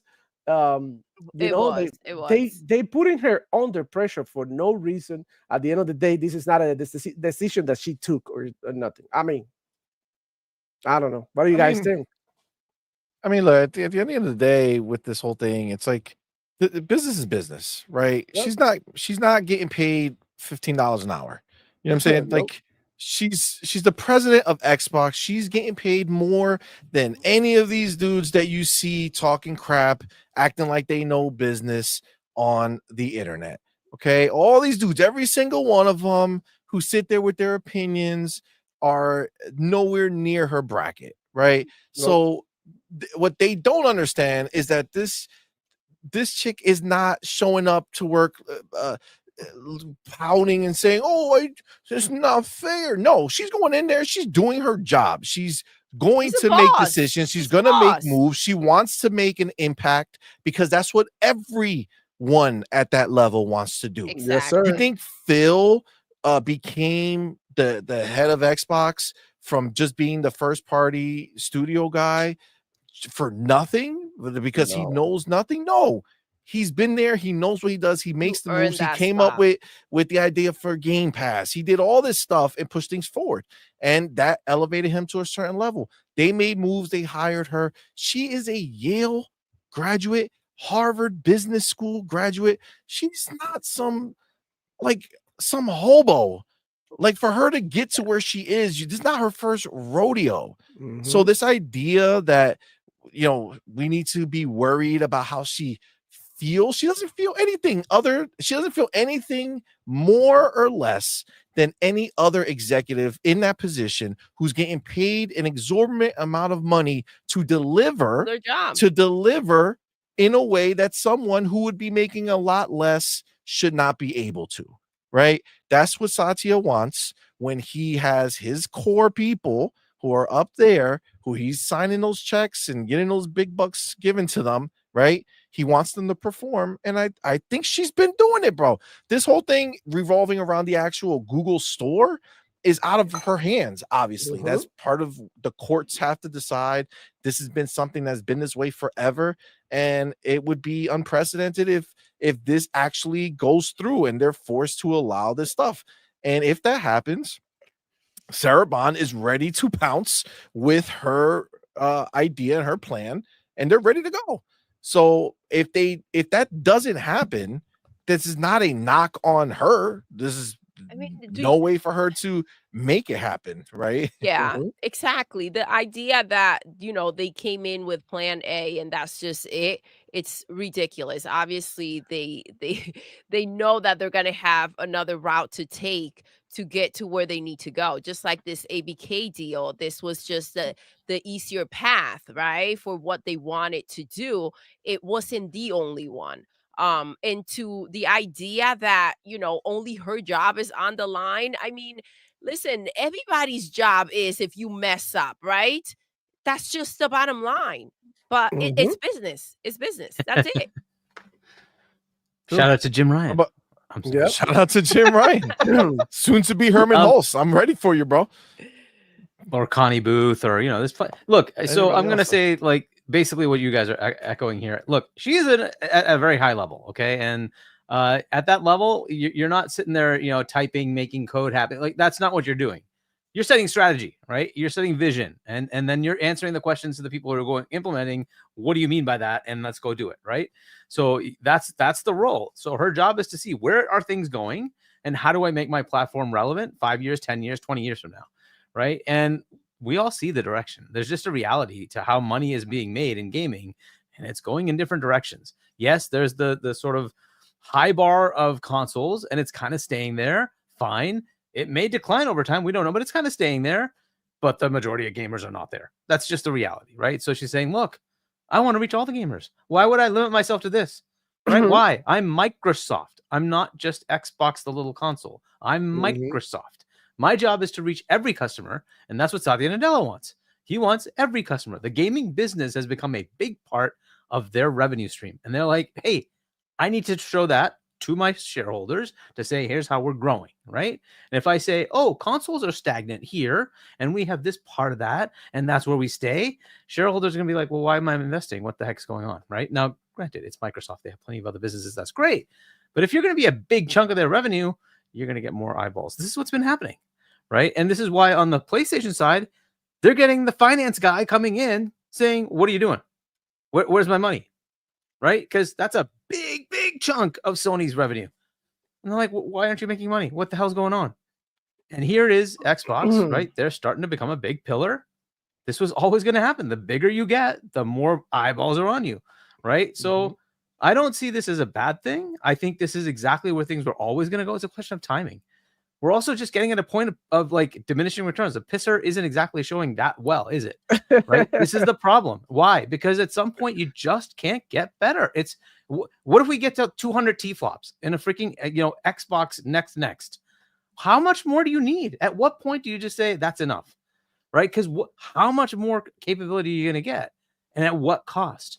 Right? This is just kind of the way it was going to go. People are moving to PC. People are moving to mobile. That's reality. We don't even know. Like, have you guys used like the X Reels or things like that? I have the X Reels, right? Have you used that? All those glasses? At that point, yeah. It's just basically just a pair of glasses, right? It hooks up into your today. It just hooks up into your phone or PC, and it just shows you AR. It's you still see the world around you, but it's just AR. So it augments the world around you. Right? Well, hold on. You put that those glasses are nice and easy, right? So if you would just plug that into your PC, and it just glasses. Like, so if you're streaming a game, has a USB cable, right? That's it. You just plug it into your PC or mobile, and your screen is now in front of you, and you can dim it out. You can still see most of the world. You can push it to the side, whatever you want to do, right? So if you were wearing that right now, you could see the StreamYard, everything in your glasses. Yep. Yeah, I bought this to use on the ROG Ally, so that I don't have to look at a dinky screen. So the ROG Ally plugs into this. Does it work? And I get a nice big screen in front of me. Yeah, works fine. So this is like an extra display. It's over. It's like a display, yeah. Yeah, maybe. Right. We don't know if this takes over. Right. The next maybe 10 years, this is your phone. This could be your phone. Might be it. Right. I think so. I think that's what you're hearing. Right, and then and when you play games, it just looks at your fingers. Remember the Kinect could just look at your fingers, right? Yeah, you just look at your fingers, and you could just move around, do whatever you want, and that would be the control, right? We're just used to having a controller in our hands. We don't know what happens in the future, right? So all that stuff could go away, right? And a whole new set of inputs, a whole new set of gaming platform, right? That could be the path. We will see, right? They're looking at the future all the time. So is everybody else, right? I'd say the most future-looking is Xbox. And then PlayStation, and Nintendo's like kind of dead last when it comes to looking at the future, in my opinion. Xbox always seems to go ahead with new stuff and then gets pummeled for it. And then PlayStation will do the same thing, and it's still totally fine. And it's great, yep. Right? And it's like, well, but they tried that before. You guys but PlayStation did it better. Right? This is what it always seems to be. Yeah. I think they're looking at the future and seeing where path, where the most customers are. What's the path to get to those customers? And that's what they're doing, right? Console has its limits. It just does. And not everybody's going to buy one. But most people in the world do have these now. This is starting to become pretty big. If they can use that, great. If they can't, they can't, right? But the majority of the revenue is being made on phones, on games that are kind of phone-based, right? But that's okay. That's fine, right? As long as the revenue is there, they're going to be there. If they can give you more stuff there, they're going to be there. I don't think this is something that's out of the norms of what they were already looking at, right? Phil had already kind of aligned this way. She's down just pushing it forward, and she's gung-ho about it, right? So she's pretty good at that. So I don't see anything negative here. pushing for the Xbox everywhere. I keep saying this. Just wait. The next 6 months to a year, there's a lot of stuff happening that'll start to get revealed, and it'll start to make a lot more sense. I'll just say that. Yep. If you know, you Good know. times, man. If you It's know, good you know. times. Yeah, I'm looking forward to it. I mean, look, I think we're all used to this idea now. I mean, everybody here at least, where we know that our future on Xbox is everywhere, right? Like we have the option to play it on our PC, on our phone, on our handhelds, wherever. However, we have access to our games. They just did their, initiative to stream your own games, right? They started with 50 of them, and that's a huge push into the cloud, the cloud game. So this is just where we're going, man. TVs, all that fun stuff. It's just where it is, and we're not going to be in part of the group that is scrambling. You know what I'm saying? We're not going to be part of the group who's like, oh my God, this actually came true. Like, imagine being, the people who still thought Blockbuster was going to make it. You know what I'm saying? Like I'm not going to take out my stocks. They're going to rebound. Okay. They're going to rebound. They're coming back. All right. And then they just lost everything. Right. Because there was no coming back from that. I wonder how many of those people who were so diehard against the idea of Blockbuster leaving and Netflix arriving, how many of those people have Netflix today? Right. You know what I'm saying? Like, how many of those people who swore that the streaming will never take off, that the physical was the only way, how many of those people rock Netflix today? That's the question, right? Exactly. That's the question. Huggy, do you have Netflix? Yeah, we have like Netflix and Hulu, and okay, I think we have Disney and a whole bunch of them. But right? you prefer physical media for like 4K, the better for the good stuff. Yeah, remember we have large TV, right? It's 140-inch projected. I'm moving over to the 110-inch. It still shows. That's the thing, right? So for some movies, it really does show. The quality difference is just there. Plus, we have the high-end audio, right? So that's where it does show. But that doesn't mean that we don't use all the streaming stuff. Like when Game of and it Thrones doesn't mean that you don't pay only way to watch it was HBO. For the streaming stuff, right? You know what I'm saying? That's the bigger thing, right? Exactly. Like right. So even though you like this other thing, you still have it, right? And that's the point. Like at a certain point in time, where you had might it like be way early a on, console. dude. I got that. Like I switched over to Netflix when it was doing the mail DVD thing. The mail, we were doing it too. We did it right along. And the second they had streaming, I turned it on because I'm like, dude, Yep. like if it's available, what the hell? I'll just watch it here, right? So like whatever. And when it was DVD, the quality was pretty much the same. It's when it got to 4K Blu-ray, I'm like, yeah, there's a difference. So yeah, I feel that. All right. The next thing we talked about. Baby, do you have anything that you want to add to this? I know we spoke about it yesterday, but is there anything, we got deep into it. Yeah. Anything you want to add now, or you're good? No, we listen. The reality is that they just need to let them do what they got to do. It's that simple. And once, I don't think it was a waste. This thing is coming up with Google right now. That's going to get handled one way or another, and they're going to keep on moving forward. I think this what the commercial they had out, it was perfect. They're showing everyone where they're heading, and it's just nice and transparent. That's all you can ask for. No right? confusion. No confusion. No confusion. Yep. Facts. Dark Angelic says those fancy automobiles will never get anywhere. Horse and buggy have been around forever. I'm sticking with those. And your horse every time, died. right? You know always what I'm saying? somebody blocking future. Right? That's what it is. People don't want the future to come. And I'm telling you, this is why I'm so behind it. Outside of the fact that I can see the benefit just because I use the benefit right now. You know what I'm saying? Like I'm currently already there where other people are getting used to, like getting into the idea. I'm there. I play on my phone, on the handheld, on the tablet, you've been the there. PC, wherever, whenever I have a moment, I want to be able to game however you can. Yes. However I can, and that's just what it is. So so for me, that's there. But like these people who are stuck in like these old ways, right? And they refuse to want to move forward. It's like, bro, history has shown you that you don't win. Okay. Everything always moves on. You cannot stop progress. It's never going to happen. And the reason progress will happen is because consoles are dead.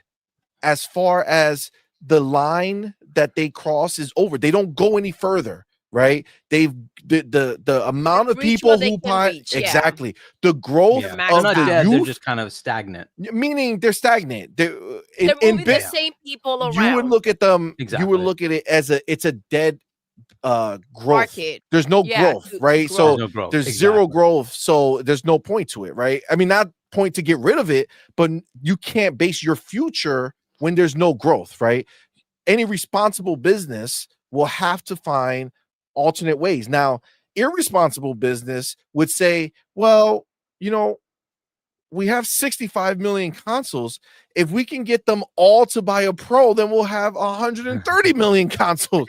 But it's like you'll still only have 5 million in sales, bro. You're saying like the same people are the only people buying these consoles, and the kids that are growing up are not interested.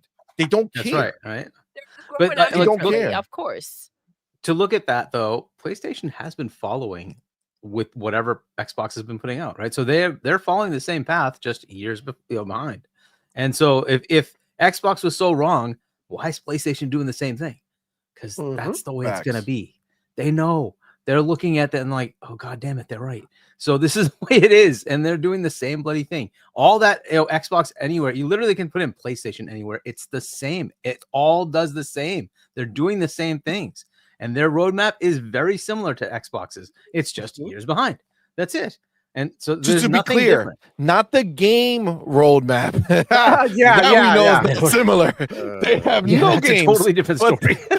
But the business path that they're trying to follow, exactly, is in fact the tech stack, the business path. That's what they're doing. They're doing the same thing. They've got cloud gaming. They've got everything like that. It's all there. They're doing the same thing. So speaking on that, right? The other thing that we talked about yesterday was the fact that there was a leaker who said that Marvel Wolverine coming out end of 2025 and this is a Disney leaker. This is a known Disney leaker, said it's coming out end of 2025 as a timed exclusive 6 months.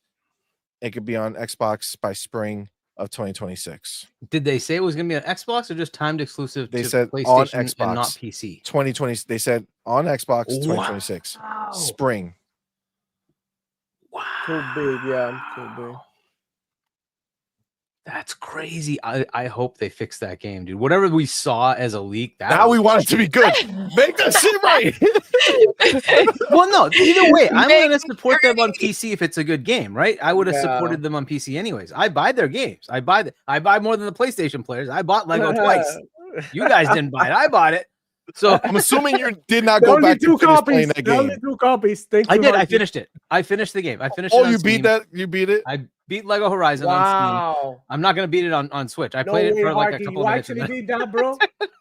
I did. I beat it. Well, you know, oh my god, it was boring, dude.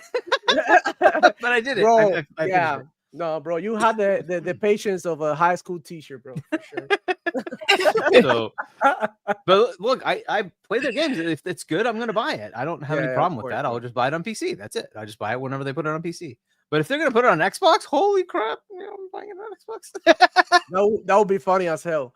Yo, by the way, do you guys if it goes into Game Pass. Do you guys do that? That's what I said. But we were talking about it. We were talking about it because if you look at everything else, I mean, Indiana Jones is in there. Property, Game Pass Day 1. Blade, Marvel property, going to be Game Pass Day 1. MLB is a property from MLB, and they're putting that Game Pass Day 1. So it's very possible.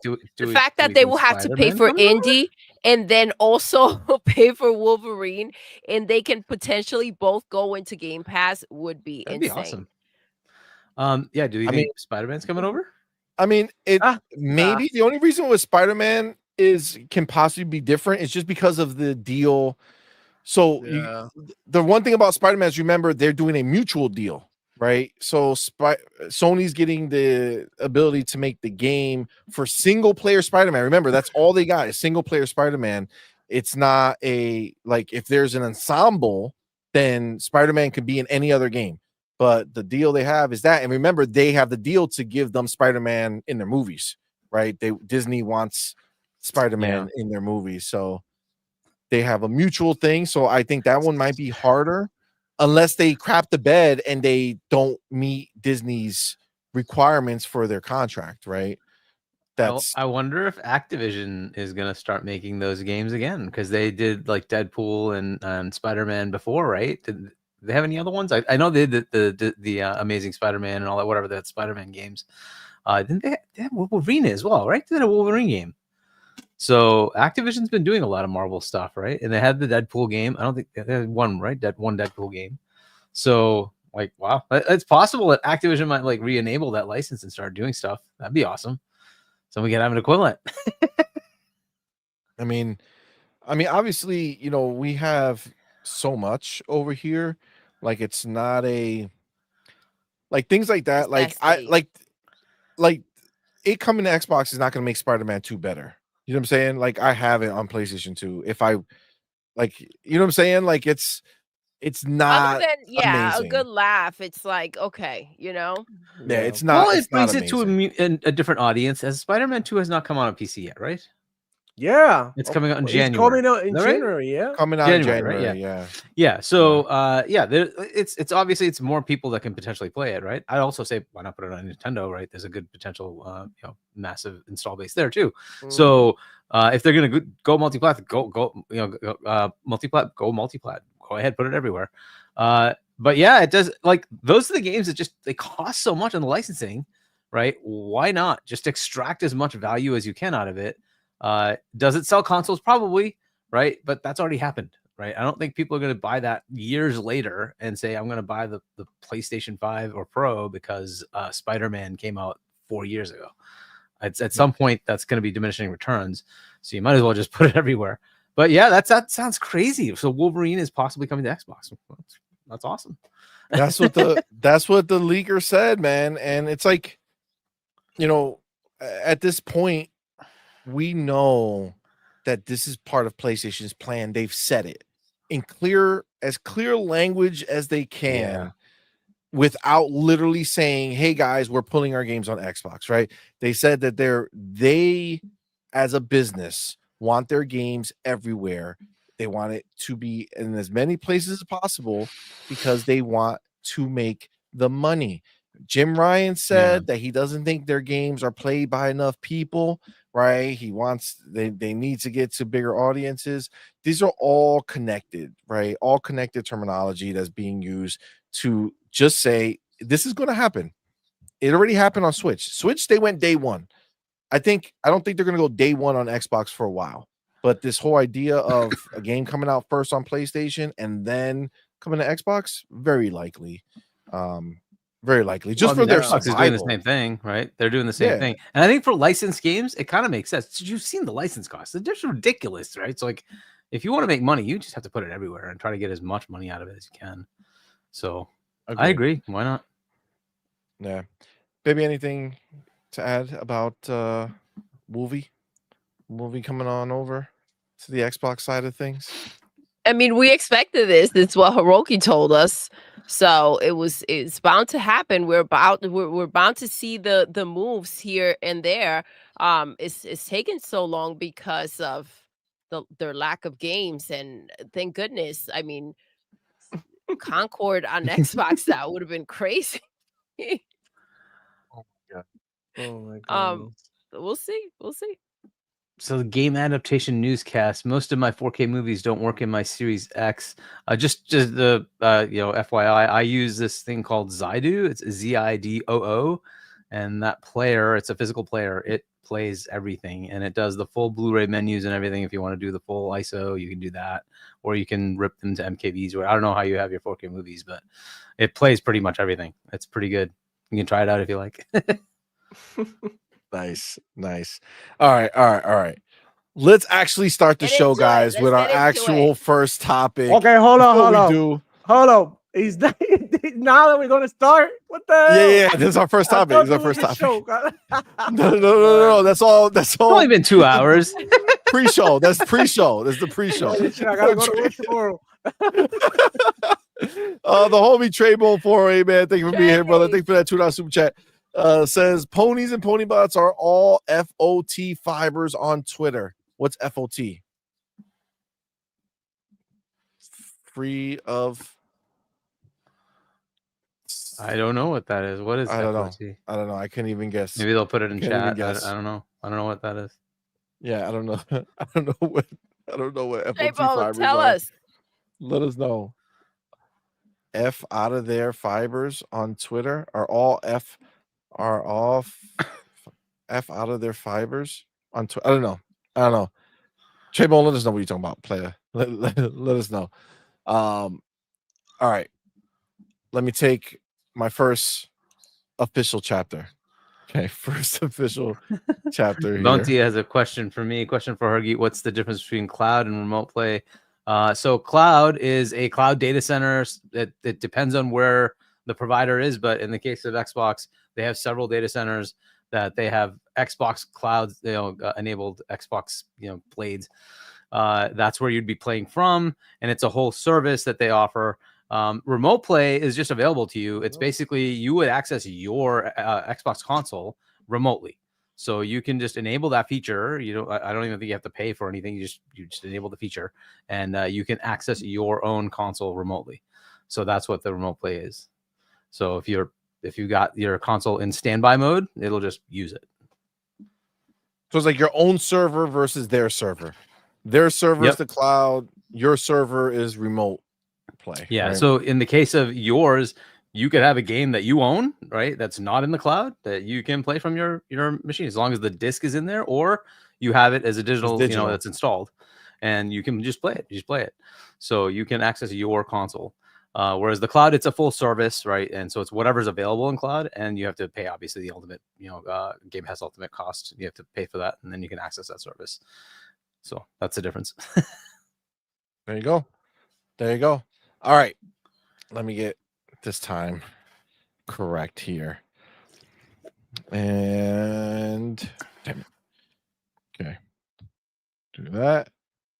All right. So, guys, Xbox is not messing around. We are officially here with the final major release of the year from Xbox. That is Indiana Jones, and it, my friends, is an absolute success. That's right. Machine Games has nailed Indiana Jones. Xbox has released a triumph of a game, and finally, not finally, because to be fair, Starfield had the same picture, right? With so many on there. Matter of fact, Starfield had more reviews that were 9s and 10s than the entirety of Indiana Jones reviews right now on Metacritic. There was about 50 9s and 10s on Metacritic. The difference is it wasn't your IGNs or your GameSpots or your PC gamers who were doing it. The people who the weight was higher. It was, a lot of smaller people too, where Indiana Jones seems like it hit with everyone, right? Hit with the mainstream, hit with these bigger outlets that normally are constantly hating. It hit across the board. And kudos to them. This is a phenomenal situation.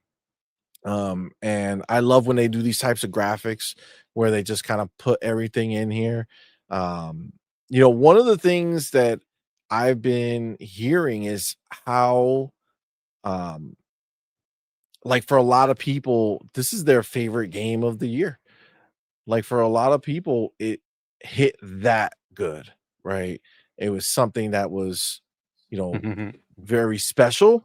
I think we can all agree that it's a it's an important game, a game that absolutely needed to be made, because it's just so well made. It's just such a high quality.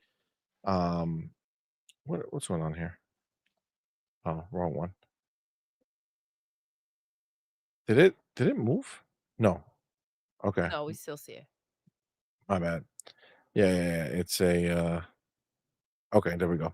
Um, but there's a lot of love for this game right now, and it's one of those games that is flooding my timeline, right? Like it's everywhere on the timeline, 100%. It's just everybody is loving the game. Um, and we can even see here, like it's just one of these. I like this one here. This is the hell? Oh man, I feel like this thing is going crazy. There you go. Click it. Don't move. Click it. Stay. Okay. Um Clue over here took one of the That's a clue. reviews. Abdel. Gamer.nl, the homie Abdel says he has one of the reviews here that says Indiana Jones and the Gray Circle is a fantastic adventure. The storytelling is excellent, the direction is sharp, and the gameplay is surprisingly fun. This is exactly what Xbox needs, a solid single player game with its own unique identity. Now, this is the thing. I feel like this is probably I think this is my favorite kind of summary of what this game actually is. Because when you play this game, you look for it and you see that like as you're playing it, you're looking at it and you're like, this is a single player game, and the storytelling is like this is the way like that PlayStation will typically try to make their games, right? We're very story focused, right? And I think honestly, Indie not only nails that aspect of it, but surpasses it. I think they do this story better than Sony has done any of their stories on a single player situation. Like the way the stories are told, the performances, I don't think they touch it like can even hold a candle to Indiana Jones and the Great Circle. This was truly it's really, really good, right? But as you watch it, then you realize that moment that you watch the clip is so perfectly done, right? Where you're doing something, it goes into that clip. You're watching the in-game engine cutscene. It's beautiful, tells the story, is a phenomenal story, and then you get right back into the game, right? And the game that sits behind it, right, is not just a excuse to get you from point A to point B so that you could trigger the next story beat. But there's an actual game with actual fun mechanics, actual choices that you can make. And we were kind of talking about it earlier when Hargeet was talking about how you can he's exploring and doing all these other things.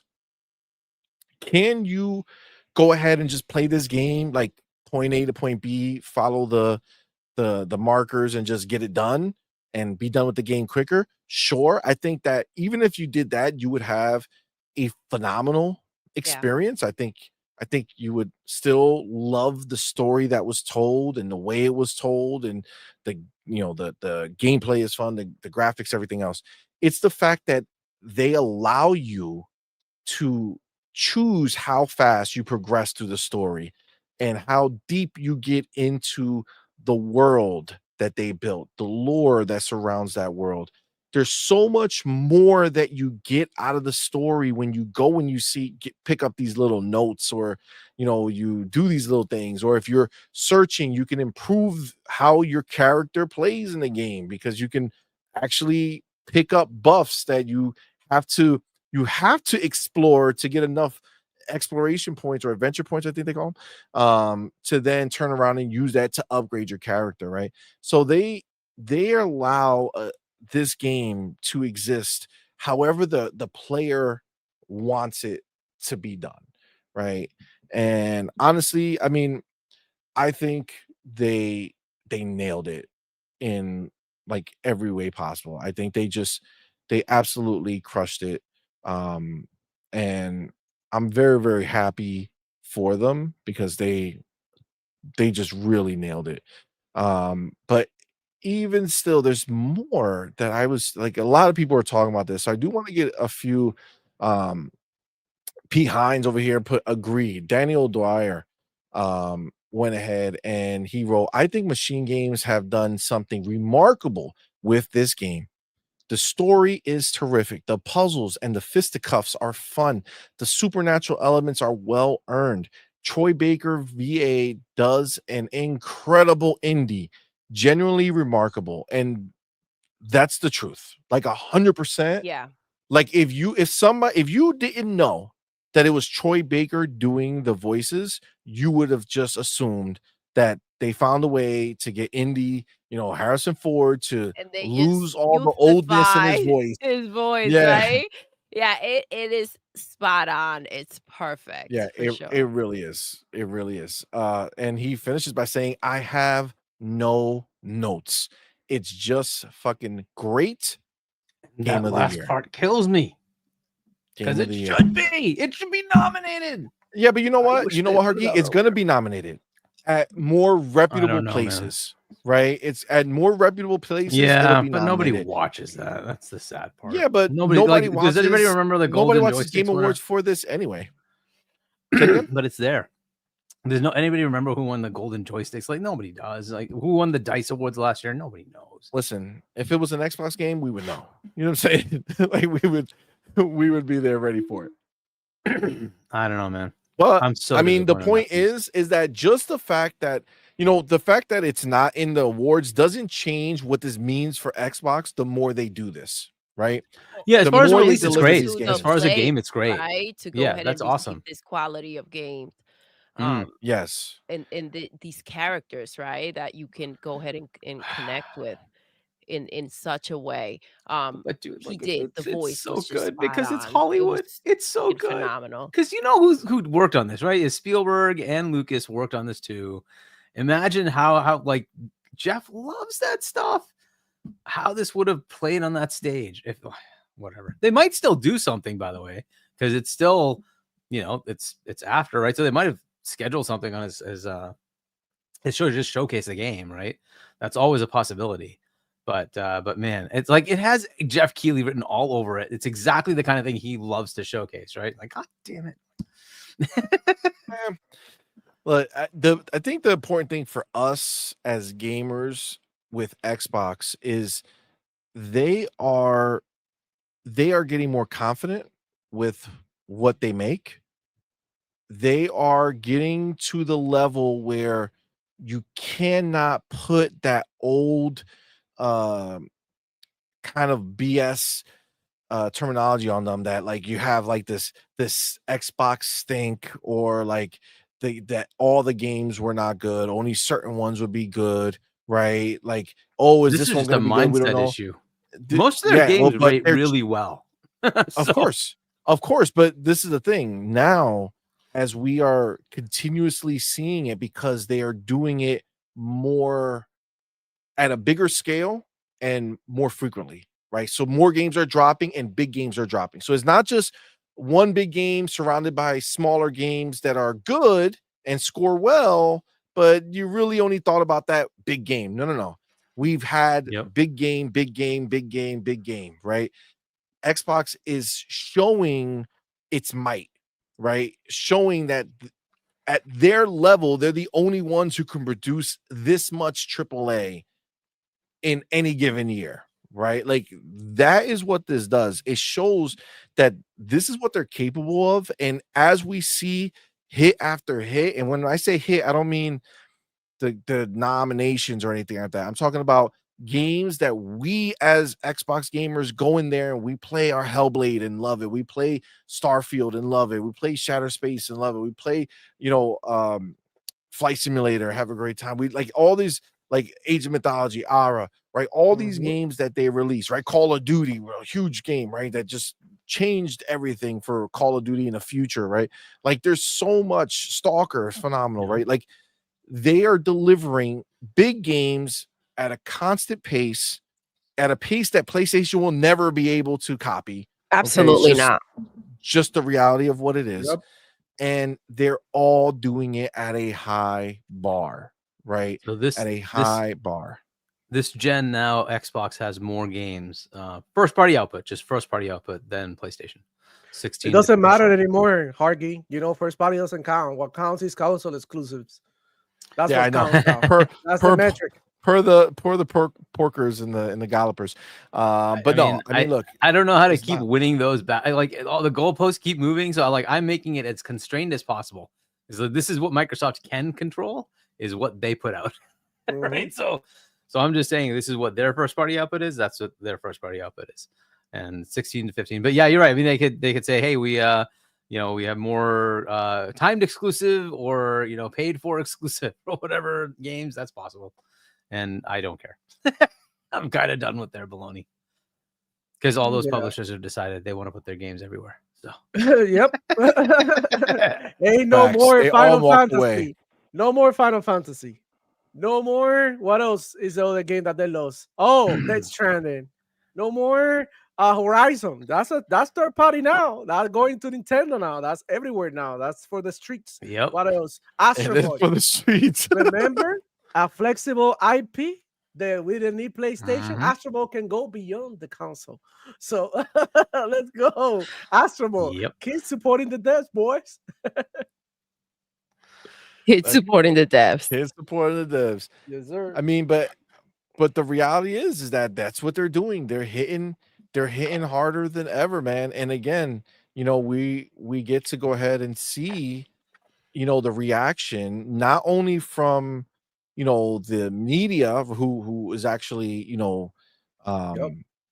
writing these reviews and things like that, but having somebody like this who is he's part of the industry, but he's not media, but he has a voice. So for him to come out here and put something out like that out, right, is a big deal.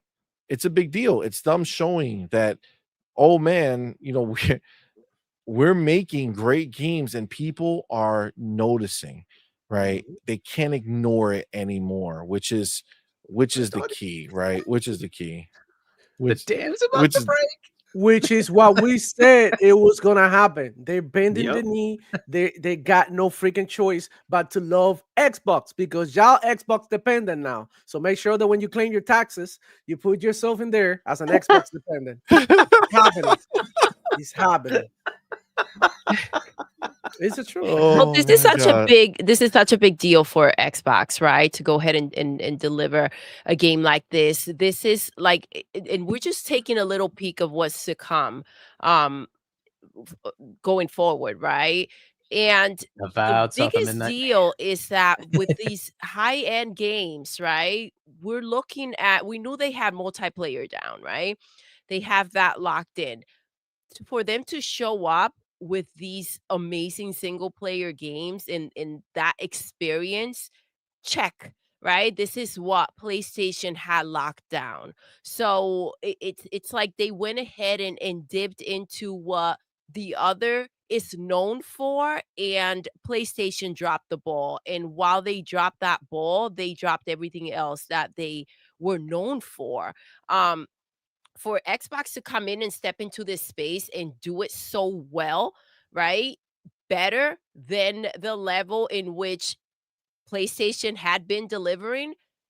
That's such a big win. And I think it's being almost like overlooked at the moment.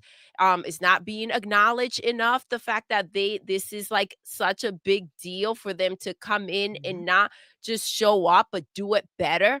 So especially considering the mess that took place over on the other side, and they still haven't cracked the code where they can go ahead and kind of give you something that is just respectable, right? I'm not talking about phenomenal, mind-blowing, unique, just something that just fits in the space that really comes from PlayStation, right?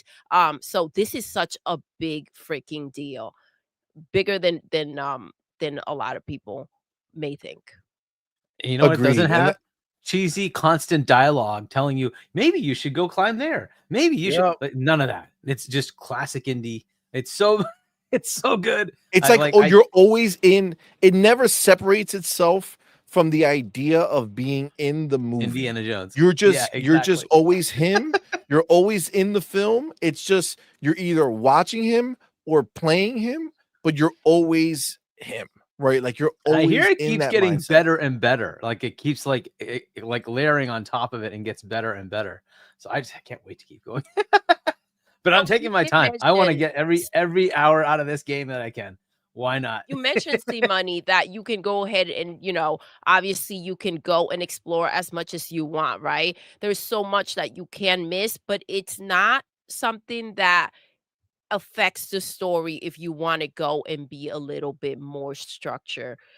It's not going to mess you up in that way because you'll it just kind miss of out. gravitates towards like it does lead you, right? It leads the way, and then you can just be as free as you would like to be.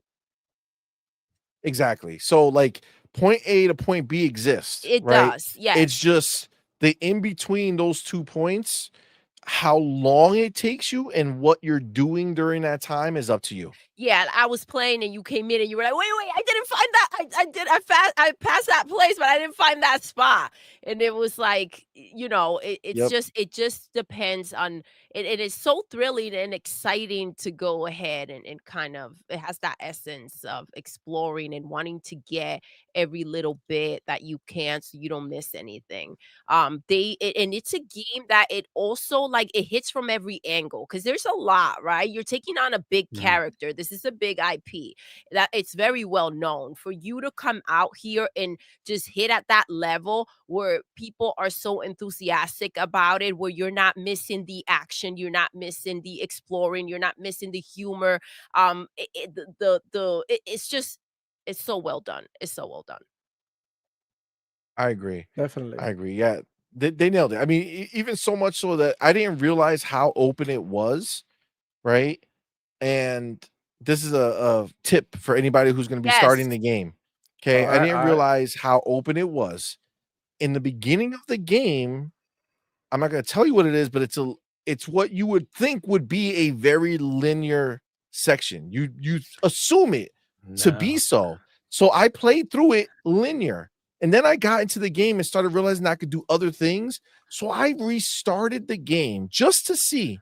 And I went back and lo and behold, yes, even in the very first level, you can go off the beaten path, even though there's no obvious sign that says, hey, you should maybe check over here. Nope.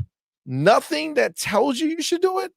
But if you just follow your gut, imagine yourself actually being there and saying, well, what's over here? And you go and boom, I found things that ended up in other places later. That was dope. It's so cool. It's so really cool. And let's just say that it kind of like, even as you're playing it and you're like, okay, I wonder if I missed anything. Like you play with the intent of feeling like, I feel like I will have to come back in and do another playthrough because just in case I just didn't explore certain areas.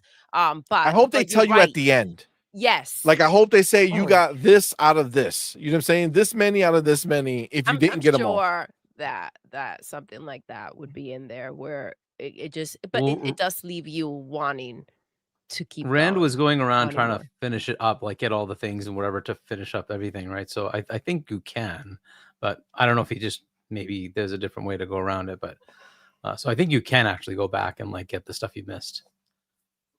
I mean, that would be dope. That would be dope. By the way, he loved that game. He couldn't stop playing it. He loved it. Yeah. I mean, he's another one, right? He was really into it. He hasn't put up a video, I feel, in like forever. And he came and did this review and he loved it too, right? So I think it's pretty unanimous at this point that the game just is phenomenal. It's phenomenal. This is another guy, Chris Button. He writes, I think Indiana Jones, and I think he's somebody. Well, he's an editor at Gadget Guy. I think Indiana Jones and the Great Circle is the best video game adaptation of a film franchise I've ever played. Machine Games absolutely smashed it out of the park. Now, Spider-Man, which I guess technically isn't myself. I honestly, when when he went ahead and wrote this, I read this and I said, damn, I think that's true. Like I'm trying to think of a game that's true. from a movie, right? Like that's what game I would mean, be obviously that good? this is not taking a direct movie. This is its own game. It's like its Yeah. own sequel.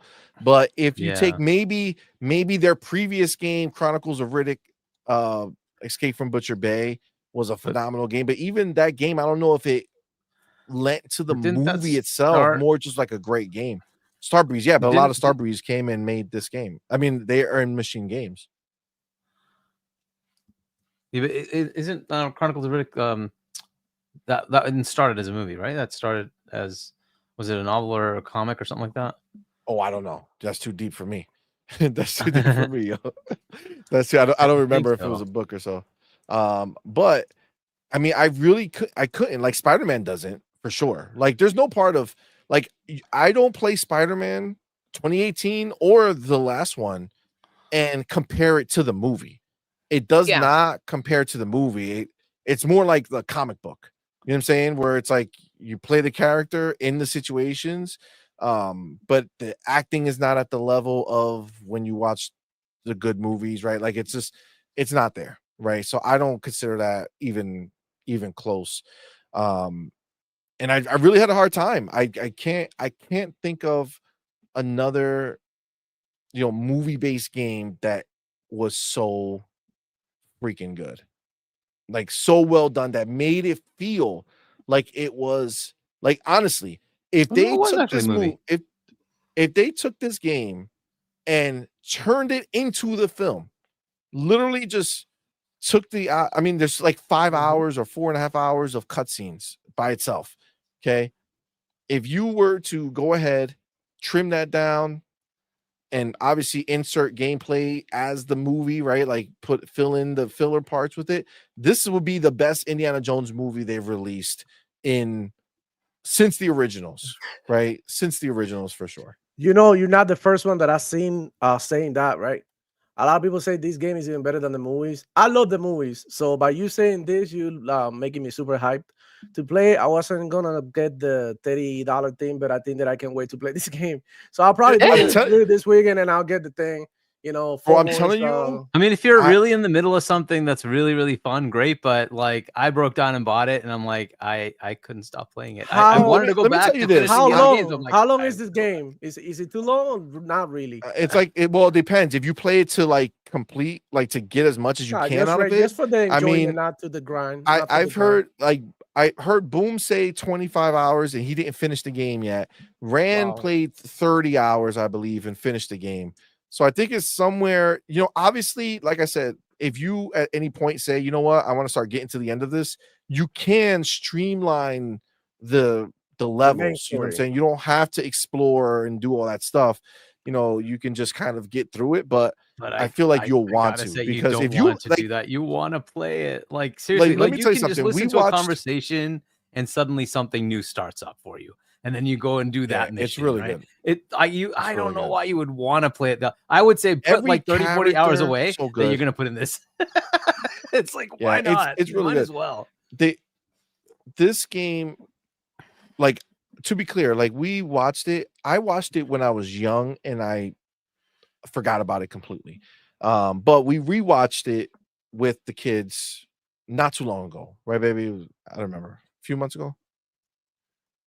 We watched it. We watched Indiana Jones. Yeah, we watched the second one, I think, not too long ago. We started with the first one and then the second one, relatively close to each other.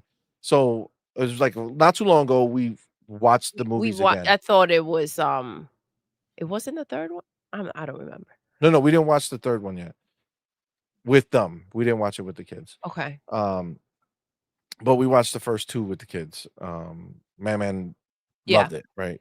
But we're like, I guess the point is that we're not like super Indiana Jones people. You know what I'm saying? So it's not like I'm I have this high of Indiana Jones, and then I'm like, Yeah. oh my god, it's Indy on the screen. You're Like, not like no. me. And you still No. you still get that kind of Wow. sense, Yes. right? Because it's something that when you see it, you're like, okay, it's iconic, right? So you do get that vibe.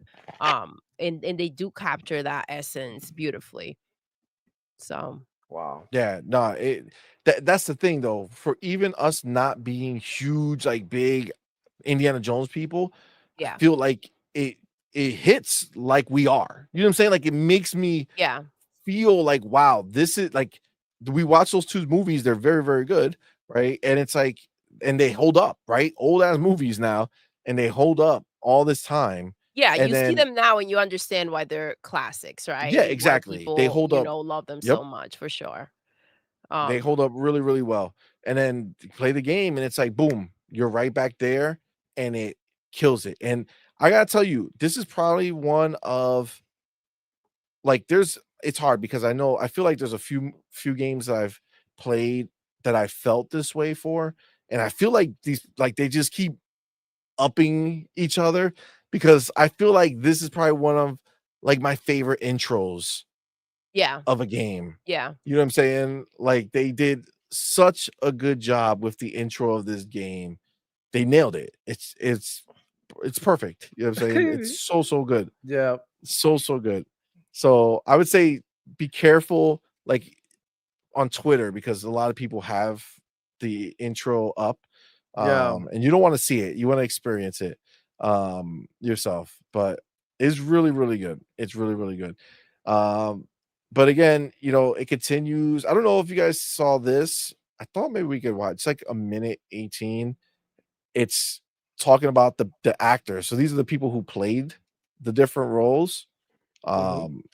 So Bethesda put this post out, says get to know the voice cast from Indiana Jones and the Great Circle in our Q&A. Troy Baker, Alessandra Mastronati, Marios Gavrilis, and our friend the late Tony Todd. So it's 1 minute 18 seconds. Let's watch it and let's see what they did to put this together for sure. Hold on. Egypt is definitely top of my list. I'm gonna go to the pyramids. Let's see what those really made out of. Me. Oh, never me. Troy Baker. Yeah, it's me. I drive everybody crazy. I'd rather not say in case I incriminate myself. Definitely in the hat. If something goes missing, I have no idea what you're talking about. I mean, that's unfair. God, psychological terror. Alessandra. Tony, Alessandra. Troy. No, I love working with every single member. Tony, Marios. I love all of my cast members for different reasons. Cinnamon bun. Frika or Friska? I think Frika is a completely different thing. I would love to go to Peru. South America. Maldives. Egypt is definitely top of my list. I'm gonna go to the pyramids. Let's see what those really made out of. Assortment of characters. Great adventure, engagement, intensity. All right, that was 4. Adventure, friendship, and love. The adventure begins. Wow. The adventure begins. Short and sweet. But that's see, it's crazy because you hear him talk and it's like, that's not It's Indy. not Harrison Ford, right? And oh man, Who are you you? listen to that in the game. Oh my god, it's so good. He does such a fantastic job. He really does, though. Bro, Like, I it's had to check this crazy. game out. Screw you guys, bro. I was like, gonna have a chill weekend. Devil's right playing around the corner. Cyberpunk. Don't break. No, break. It's worth it. It's worth it. You're gonna be sad if He's you don't getting break. FOMO. No, because I was like, okay, so It's a couple of days if you want to wait demo, but like Almost seriously, the it's 7th. so good. It's so good. so Bro, but like, it's not though, because think about it, Demo. This is the weekend. If you wait, you're in the work week. You're gonna be busy. You're not gonna be able Yeah. to sit down and just go in and enjoy the game. Come on. that's true. You gotta bro. do it this weekend, bro. You gotta get it in. I don't know if I'm sleeping Before- tonight. We'll see. Yeah, I'm literally gonna after this. I will be man. playing. It's hard. It's like oh, I just want to keep playing. So bad. Dude, I It's literally one of was those playing games right that just before hooks you. this. I love it. It's so good. It's so good. Doodle, same boat. That's right. She wouldn't get off the game. It's like, babe, show's gonna start. We gotta get going. I kept saying, I gotta go to sleep now. I'll go to keep Snitch. playing. I gotta go to sleep now. Listen. Snitch. It's true though. It's true. It's true. Come on, dude. Come on, CMoney. I thought you was gonna ride or die, bro. But you out here snitching on Doodle, bro. Right? Listen. Thank you, Demo. It's all right. Thank you. It's all right. Nah, It's cool, good. bro. It's good for her. It's good for her to accept it. Okay. It's good to her for her to accept it. Over here in Inverse, they say Machine Games proves to be a safe pair of hands for cinema's most enduring adventurer. Now, So I'm let curious, me, what do you guys think? Do you think we should have a sequel to this or go back to Wolfenstein? damn it. I know my answer. We talked about this, babe, Yeah, we talked about it yesterday. before we got our hands on the game. Right. So Yes. before, I saw Bounty in the chat earlier. We were in the middle, somebody was in the middle of talking, so I couldn't do it. But Bounty talked about said, hey, did CMoney oh, I'm clicking on the wrong place. Where is he? All right, yeah. So he said, hey, CMoney, did you ask for a review copy? So we did get a review copy, but it's so ours is for the 9th, right? So it's for when the game drops. But they did shout out to Xbox and Bethesda for going ahead and hooking us up with the game for review. But we were busy, so we didn't get to touch it. We went live on the show, so we didn't touch the game until the show was over. Yeah. So I feel like my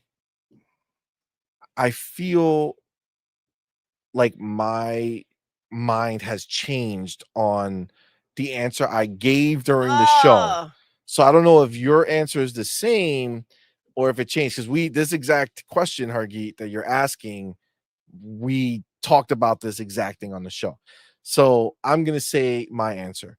When we were on the show, I said that I would want them to work on Wolfenstein. It's their own thing.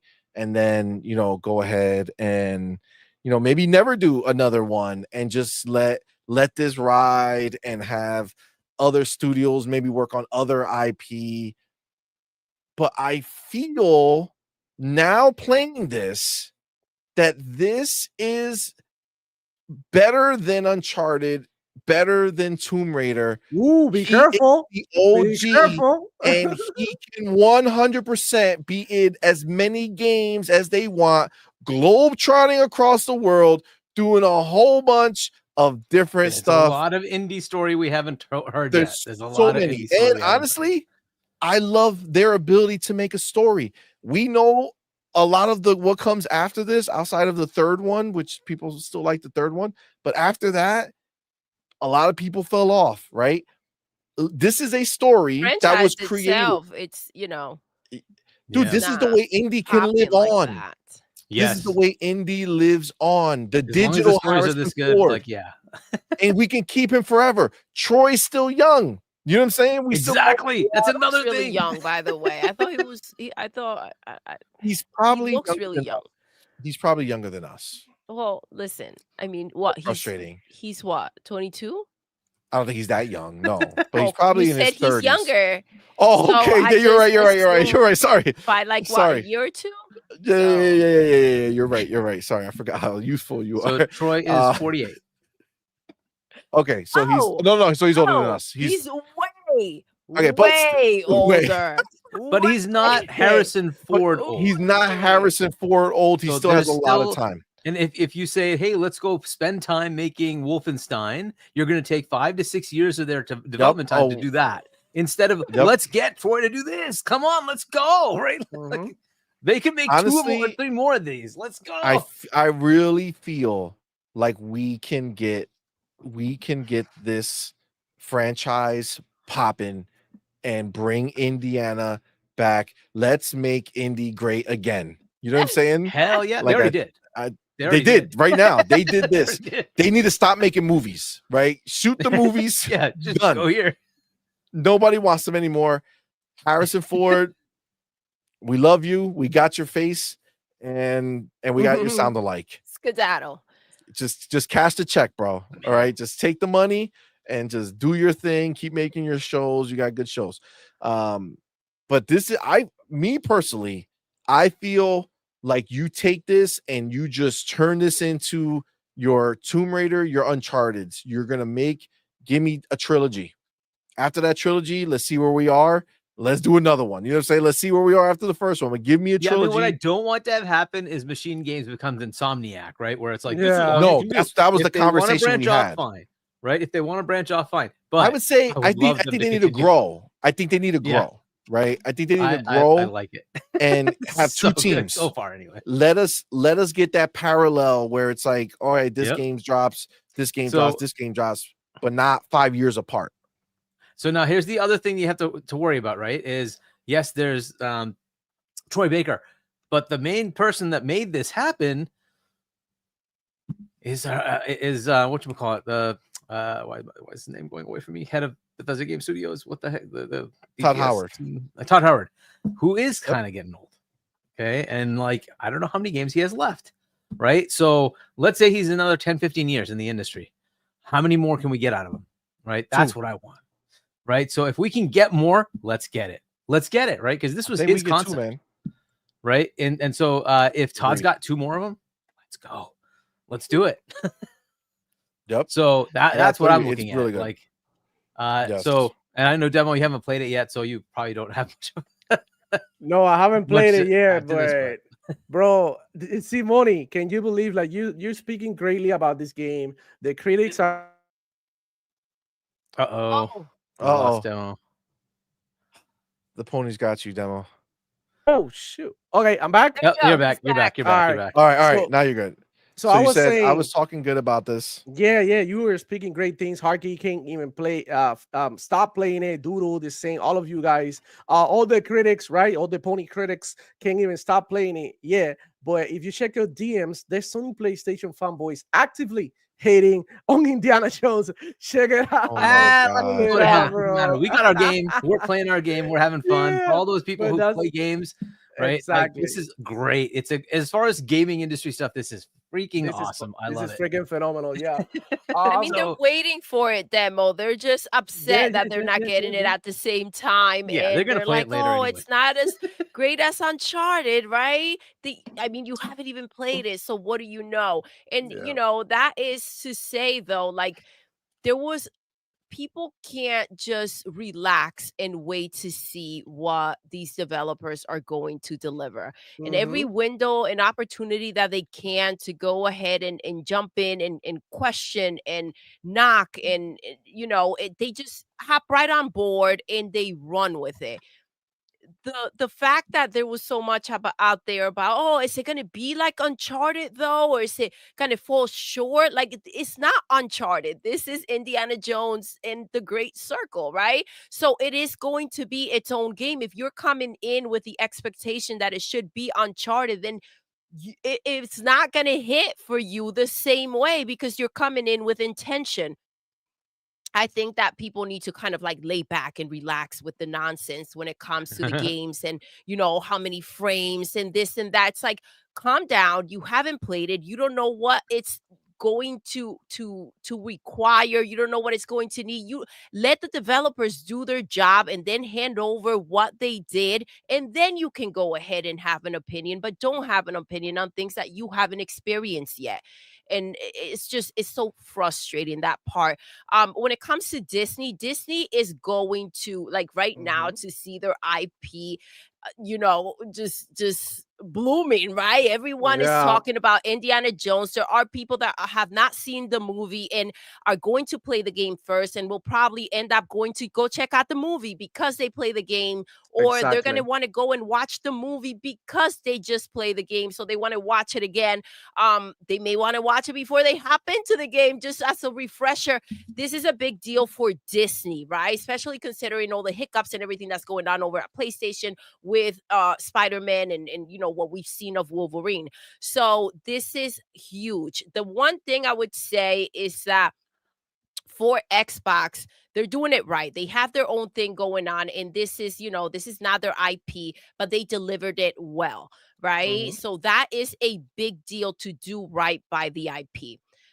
With that said, it's messy. It's messy, right? This game is probably not going to be in Game Pass forever, right? It's not just like their regular games. They It should have be to in go Game ahead Pass. and It should be in Game Pass. they have to I hope they- negotiate. It depends on Yeah. what happens, Yeah, I right? hope they Yeah, but pull they that off. everything that they have in Game Pass that's first party stays in Game Pass outside of the cars because of the But there are license other that's parties insane. involved that they kind of have. It's not just on them and what they want to do moving forward, right? So the one thing is that aside from that being a little bit messy, not being their own IP and everything else that comes with that, the problem comes in with the fact that if they were just trying to make this one game, right? And to give into the idea or the pressure, because we talked about a DLC, right? We talked maybe they'll do a DLC, maybe they'll go ahead and they have There is a plans. Maybe they DLC, have right? plans to go Is that ahead. already out, or is that coming? Because that's what you paid, the $30. It comes with. There was something. It's a DLC. There is a DLC already coming. I don't know if it's already out or yet, but yeah. It can't be out there is a yet DLC. because Yeah. we haven't heard anything. Yeah, of so it. there is some DLC coming at some point. So if that's coming in, I don't know how if they weren't planning and that's just supposed to kind of close it off, you can't, the heart's not there to go ahead and continue to move forward, then that's not the way to do it, right? We brought up, Insomniac and the way that they have to go ahead and kind of do things. That's not what we're looking at here. It should not be turned into that situation because it's popular. So it has to be organic. They have to want to do it. They have to have more that they want to go ahead and say with indie. Right. So it all just depends. It has to play out right, because if not, you're not going to deliver the same quality that you delivered Agreed. here if this was your passion and this was a one and done type of thing. Yeah, I agree. I think that 100% it should not be a forced scenario. So it's not like Phil should be like, "Yo, this was a hit. Go make another one." It should be Yeah. like, "Hey, this was a hit. Do you want to make And another I hope one, they or want do you to. want to Yeah, work on exactly. it?" I hope Todd That's the and Machine Games are difference. like, yeah, let's do another one. Yeah. By the way, it's Order of the Giants, I think is the name of the DLC. The Order of the Giants. Yeah, it's a story DLC, so there will be more story. Ooh, nice. Okay, great. Yeah, I mean that's the thing, right? If they're into it, then yeah. When I said I would want them to do the trilogy, that's my personal desire. I would never want them to be forced to do it. It has to be out of their desire, because they're going to give us a crap game if they're forced, and I don't want that. Which is what we're seeing with Insomniac, right? And you All can those tell these games- guys are passionate about this IP because like the details are so good. So they Yes. definitely paid attention. It's really good. Agreed. So yeah, I do agree with you, babe. I think it's if they're doing it. But so my question is then let's frame the question a little different. Okay. If they have the passion and desire to make indie and the passion and desire to make Wolfenstein, which do you prefer they make? Do you feel like you rather wait another 6 years to get indie, because Wolfenstein is going to take probably, obviously part of it's already in development, right? So they probably need another 3 years, right? And then, then after that, while they're developing that, they'll be working on indie, and then after Wolfenstein comes out, you're probably looking at another 3 years. So like, Unless the plans were there to go ahead and work on indie again, that nothing should be shifted because of it. You have to go ahead and follow your I'm talking about what you want. Assume they both have the desire. If they have the So if they both have the desire, desire, which way would you prefer? Do you think you would want them to work on another indie, or do you think you would want them to work on another Wolfenstein? If they have the desire to make another indie and a desire to make Wolfenstein, it's just a coin cost. I think they coin should flip wait. for them. They should wait for indie. They should go ahead and wait and finish what they have lined up and then move into the next indie game, in my opinion. because you want to go ahead. If this is not something you were planning to do, you have to go ahead and kind of give it the time, right? You want to go ahead and let things simmer. You want to work on it. And you want the same people who have the same passion working on this game. You don't want to bring in, you know, you don't want to lose control, Okay. right, of it all. So you rather them work on Wolfenstein is what Yeah. you're saying? Okay.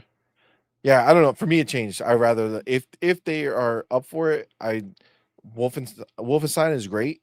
And it's great to go shooty bang bang all the time and shoot a bunch of these characters and do all this stuff. Even though there was sneaking in there too, right? Like it was always an option to sneak around. I gotta tell you, I have not shot the pistol one time Don't have in to. Indy yet. I have not shot it once. So I'm I think I would want them to make an indie. Hargeet, did you answer what would you rather them do? Work on an Yeah, indie for or me, work on it's a as long as it's not being forced on them and they want to do it, I would rather they just do indie. Wolfenstein is nice and all, but it's not to the level of this. This is more like what they did with the Riddick series, right? They had a couple of good Riddick games, and they were also really, really good. And like this is just so good that I really hope that they can pull another one. The question is, do they have the story, right? Todd's been on this for a long time, right? So he's had time to refine this story, right? This is his idea, and they pitched it and they liked it, right? So if they have the story, if they have the inclination to do it, I'd prefer this over Wolfenstein. Wolfenstein's fine. I'm not as excited about a Wolfenstein game as like this. And the next one, they can refine the gameplay even more. This is a first entry. Just think about that. This is a first entry. And they did such a fantastic bang up job. They had a few more refinements in the gameplay loop. They give you a bit more content, but they can have yet another indie story, and you get Baker to come on. It's just awesome. Like this is so awesome if they could pull off another one. And again, I don't know if there's a time and availability, but that's the thing. And I don't know how much longer we have Todd to be able to do this. So I want to just take advantage of that, right? Wolfenstein stories. We already know the Wolfenstein story. They can keep doing that as much as they want afterwards. Yeah. I would rather get this, get this and get it out. One thing I do remember, I saw a tweet somewhere. I think it was a developer. I don't know if it was a big developer or like a small one, but I do remember his tweet. And the tweet was, I don't know word for word, but the idea was you have a lifetime to think about your first game, and you have like months to think about the sequel. You know what I'm saying? So it's like Todd has been wanting to make this game forever, right? Yep. And then now it's like, okay, I got it out. What would be a part 2? You know what I'm saying? And in that aspect of it, I do kind of get it too, that maybe you do need the Wolfenstein because it is going to take time to come up with that part 2. You know what I'm saying? So I get that. Baby, can you pause your mic for a second? The echo is back. Yeah. So I wanted to say that now they raised the bar, so they done it to themselves. Like people are gonna be expecting great and greater things from them, so they gotta stay on point. Just like you guys. So I think like the situation with Indiana Jones is unexpected, in my opinion. I'm super happy that the game is doing so good, being critically acclaimed, especially after all the Xbox stacks and bias and all of this that we know that it actually exists, that is for real. Like this is not a myth. This is like a fact out there. Is the data is out there for you guys to study. So I think it's awesome, man. And I think they should go ahead and do like a Wolfenstein because they hot right now. And that's and look, Indiana Jones is getting his time, his moment of shine, right? As a franchise. And I feel like Wolfenstein is being like, it's been a while. I think what was it, like the Old Blood, New Blood or something, right? Yeah. The right? Young Blood. Young Blood, right. They did the multiplayer one that wasn't good. Well, to be fair, I played that game after release and I thought it was greatly done. So I guess maybe I meant to say not well received. people yeah, didn't like the yeah, game wasn't like critically acclaimed like yeah. their But other games were. I played it and it's it's really good. It's not like a masterpiece, I wouldn't say, but I mean the game is really good. So I feel like doing shooters and this first person perspective is what they're good at, and they should stick with it. And I love how they use now and utilize the transitions between third and first person for more immersion, and also to make you feel like you are really role playing as the main character. So I feel like if they continue to go this direction and refine and continue to polish, these techniques, and I think they're gonna be like a good cushion for Xbox and the gaming community too. Because I mean, we all need this shit. We need great games to come out. We need successful games to come out here and kill it, so that the industry can continue to go on. Right. So I mean, I'm super happy that I'm gonna get to play this shit. Probably gonna play it Facts. tomorrow. Maybe I cool down after a while and after a couple of Call of Duty rounds, and I'm like, okay, you know what, I can wait. Who knows? But I'm super pumped for it. And the fact is that it's on Game Pass. If I want to play it now, I play $30. If I don't, then I just wait and play it on my service that I basically get for free because of Microsoft rewards. So super pumped to play it. Looking forward to playing it and analyzing the game and seeing, what these people see, what have they seen in this game that they have not been able to see in all the games, of the same caliber, same delivery, especially about Xbox, especially in games like Hellblade, and it's that too, like, Yes. right? Because when you put it both in comparison, like, okay, they're both different games, but they're both heavy on the narrative, and they very history oriented. So I wonder why it made everybody think that the Hellblade story wasn't as good as this, or or something, or what were the shortcomings, right? That's what I want to like kind of see. I Like think if I'm it's able to see it, you know what I'm saying? Like I'm trying to like see so how they the analyzing these games. the problem with Hellblade is that The type of game. it's niche Mhm. because of The story behind what it's it. about, Mhm. right? So like you have to wear the headphones and listen to people talk in your head and mess with your mind, Multiple, like Yeah. like it's just multiple people. So like it's just an intense situation where this is just your, it's a great adventure, you know, romp through the game, right? Like you just have a fun time and it's great story, but it doesn't take itself too seriously. It still has, funny moments and things like that. Like, it's that's the difference. This is going to relate to your every person, whereas Yeah, Hellblade 2 is much more niche and is trying to yeah, tell an important story, but it's an intense it's more story. very, It's serious. like yeah. horror games versus other Yeah, things, right? yeah. Not that Hellblade's a horror game, but still, I like, guess you're right. It all comes down for this, that this game is mainstream and it's yep. basically something that Yeah. is That's exactly popular. it. It's a action Yeah. adventure game, which is like the most popular, right? Well, not most popular, but the most critically acclaimed genre. Like usually the game of the year is an action adventure game, usually for the most part, right? That has been the way for many years. So yeah, Hardkey, you were right. This game, could have been in there. But at the end of the day, maybe they wouldn't even consider it. You know what I'm saying? They No, I mean, Yeah, maybe. you even don't know. Hellblade got like best narrative, right? They had Oh a yeah, yeah. couple of This game them, would have like 3 or gotten 4 something. different Yeah, award definitely. noms. Mhm. Now the only good thing here is that Baker, I think, would be very deserving of the best actor. Yeah. In this case, Wow. maybe Molina will potentially get to win that one. But yeah, I like this game. It like I can't believe how uncanny it sounds like freaking Harrison Ford every time I'm listening to it. This is Troy It Baker, does, but it's though. not. Like, it really does. It's like wow. It really does. Like, it's So good. crazy, but it's the truth. You know what I'm Wow. saying? Like, Dope. Even like it's the really mannerisms of like the way Harrison talks, like the like the thing he Yeah. does with his like lips. Oh, it's just so good. Just like the truth, movies, man. man. Brings It's me the truth. back, bro. Let Brings me me get back. my boy Dan Lazaro in Dan, the what's building, man. Thank good? you, brother, for being here, bro. Thank you Thank for that you. Happy $5 super chat. Friday. Says Bethesda is the greatest get Xbox could hope for. There's a distinct feeling of awe of exploration in all of their games. Indie feels like the movies. Yeah, Dan, you nailed it. Like there is literally there is just something about the way they make their games. Specifically, especially when Todd is involved, right? Like Starfield just hits different, right? There's just nothing like it, right?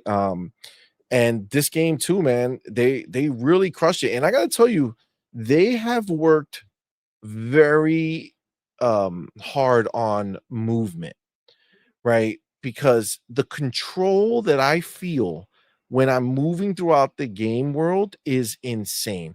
Like if I want to creep, it creeps perfect. Like you can put as much or as little, you know, press against the thumbstick to kind of, if you want to really creep around something, or if you want to go like it's just Controlled, yes.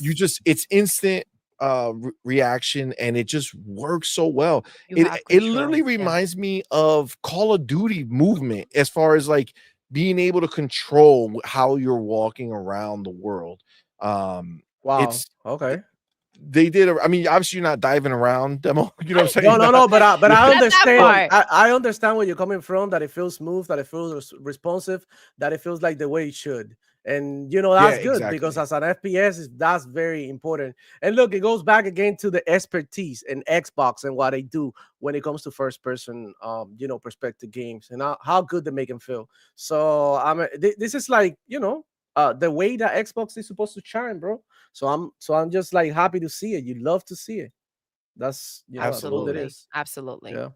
Absolutely. And Bethesda, to his point, is a phenomenal get, man. I mean, Bethesda at their best without the burden of finding their next project that's going to make the money and the next publisher to publish their game. I mean, like they publish their own stuff, but they try to get in bed with people to make a little extra bucks, right? Like that's all done, right? It's just go make dope stuff, right? Like I could tell you right now, playing the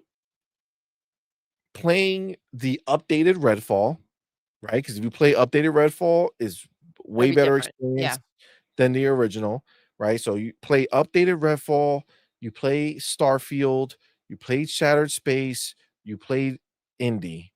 Okay, these are all Bethesda games that released, this gen, and the feeling that you get from it, the movement that you get from it, everything that they were able to pull off makes me feel really good about Blade. Yeah. I feel like they're gonna nail Blade. I think it's gonna be phenomenal. I'm really, really pumped for this. Not to mention, we did talk about it, but like it does have like that arcane DNA, this game, with the like that Dishonored level design where it's like, hey, yes, point A to point B, but you can go this way and miss all those guards and find a secret up there and go swing. The freaking whip is crazy, yo. I'll be swinging on things going, oh my god, it's so good. You can It's so stun good. enemies. When they have a weapon, just pop, drop that out their hand, pull them towards you, throw them off something. So good, man. So good. Yeah, I'm very excited for the future of what we have while still being excited for the present. Isn't that beautiful? Like, remember, there was a time where we were mostly excited for the future, right? We were mostly excited for these games. These were all the games that we've been waiting for and hoping that they were going to turn out right, right? Studios for They have all these studios and nobody. Where's your games? What are they doing with them? Here they are. They're making games. Here they are, my friend, and they're not stopping. See, like I said, if PlayStation had a year like Xbox had a year, this 1 year, you would not get a first-party PlayStation game for the next 5 years. That's it. Like that's literally what will happen if they release the same amount of first-party games as Xbox did this year. They would have no games left for the next 3 or 4 years for sure. They would have shot their load. And they would have to wait another 3-4 years to go ahead and make it happen. You know what I'm saying? So, man, they're kind of in that boat right now, right? It was very important that after they went ahead and scooped up these studios, that they needed to kind of settle in, right? They needed to go ahead and get to Need to cook. work. They needed to cook. They, we talked about Starfield. I believe it was yesterday as well. We brought it up, and it's like they had more time, they had more resources, more, than what they would have, and Starfield would not have came out the way that it did, right? So it's a whole different ball game when you're like limited and you're trying to put a game out because that's what you've been working on and you want to get, the money come back in. You want that money to come back in. You need that circulation to keep going. Whereas like right now, they're letting you just work on the game, take advantage of what they can help you out with and what they can bring in that you didn't have before. And that's why we're seeing the results that we're seeing. This is a very special thing taking place over here, especially considering the lack of, games over on the other side. So these games are still very important. It's important to continue to push, to continue to, hit the next gen, use the next tech, right? Because this is what delivers these type of games where we're like in awe and we're just excited for. So those people that say that graphics don't matter, that we've hit the peak of what we can when it comes to gaming, they're just limiting what is to come. They can't see beyond. That's sad, but it's the reality. Same people that are saying that this has been, I think somebody put up a poll talking rating the year when it comes to games, and somebody was like giving it like F, D's. I was looking at the comments of this poll. F, D's, for C's. Xbox? No, for no, the total, whole year the whole in gaming in total. Because look, a lot of people don't play the Japanese games, and this has been a very Japanese heavy gaming year where there's a lot of great Japanese games, right? Or Asian but games. I don't play the Japanese games that much, and I had a fantastic gaming year. There's been plenty of good games. It's because people don't play games like that, bro. That's what happened. They looking for like the only games that they play is like the action adventure type of games that Sony PlayStation used to give them during the PS4 times. But they don't have the money to make it. They don't have the money like Xbox does to make games happen like Indiana Jones anymore. So the budgets they decreased. The business plans they've been put an alt, and they literally had to like wait to get the money up. So that's why they're selling you more PSPs, more PlayStations, more hardware, because they don't really have the money to develop these games like this at this level, anymore. Yeah. Well, I mean, the other thing too is that like gaming is happening all the time now. Like we now live in a world where there is, even if a new game doesn't come out, there's Fortnite. Doodle and I spent so many hours this year playing Fortnite, having a blast. We're not playing old Fortnite. They do new seasons, new stuff all the time. It's constantly upgrading. We have a blast doing that, playing Call of Duty multiplayer. Like it's like these dudes, they don't play multiplayer games either. Like you gotta be, like, you don't have to be, but if you're like a only one way type of gamer, then maybe is more difficult for you. But I've always been I play anything for the most part, except for the Japanese games. You have to be a little bit more open to exploring, right? When it comes to that, like if you're and Game Pass is great for that because you go ahead and you come in and then you're like, okay, well, I'm paying for Game Pass. Let me see what they have. Let me try this. I didn't think I would like it. Boom, this clicks with what I like, and or things that you didn't even think you would, and look at you responding to it and having a great time. And then the things you don't connect with, just pass on to the next. It's just I just don't understand how anyone can say that there have not been many games out this year or that they're not making enough games. I don't get it. I don't get it. It feels like maybe there are Sony PlayStation fans and they only play on PlayStation because that's the metric that they're using. I mean, honestly, it's been a really, really, really shitty year for Sony PlayStation. I mean, like the best games that released on Sony PlayStation were all that's Xbox games this year. Facts. That's true. Facts. That's the truth. That's the truth. Facts. That's the reality, man. Truth hurts, but this is the real deal, man. And I mean, look, it's like and then it's like people want to qualify games because they don't like to play those type of games, and they try to treat it like it doesn't count because it's not the games that they play. It's like, come on, man, get out of here. Yeah. One of the games that I loved that we played was Age of Mythology, an Xbox game. People don't want to treat it like they try to ignore it like it doesn't matter. Like it doesn't matter. It is doesn't great. exist. So if it's not a real game, what are you talking about? Like what? Like, are you cracked? Yeah. You know what I'm saying? Like, what are you wrong with you? This is a dope ass video game. It's phenomenal. Ara, History Untold, phenomenal game. Yep. Well, haven't even had a chance to play either of those. Microsoft Flight Simulator, I haven't had a chance to play that yet. Yep. Another 90. Another one, bro. 90. Yeah. So I want to ask you guys: are you guys doing the Xbox year in review type thing here, or what? I did. Oh yeah, I did. Fortnite was my number one. I had 347 hours of Fortnite, and then, but this is the thing you gotta remember: we have 6 kids, and everyone uses my account. Of the kids, so they took my number 2 spot with Roblox. Holy shit! Just took my number 2 spot, and then my number 3 spot was Call of Duty Black Ops. Alpha. And that came out at the end of the year, and that already kind of boosted. I played a lot of that game, but everything else, I mean, all of their first party was all of Xbox first party was in my top 20. Yeah, sharing it with my kids, right? Because my kids had all their games into. My son, I don't realize. Did I even tell you, babe? My 4th played game, Paw Patrol.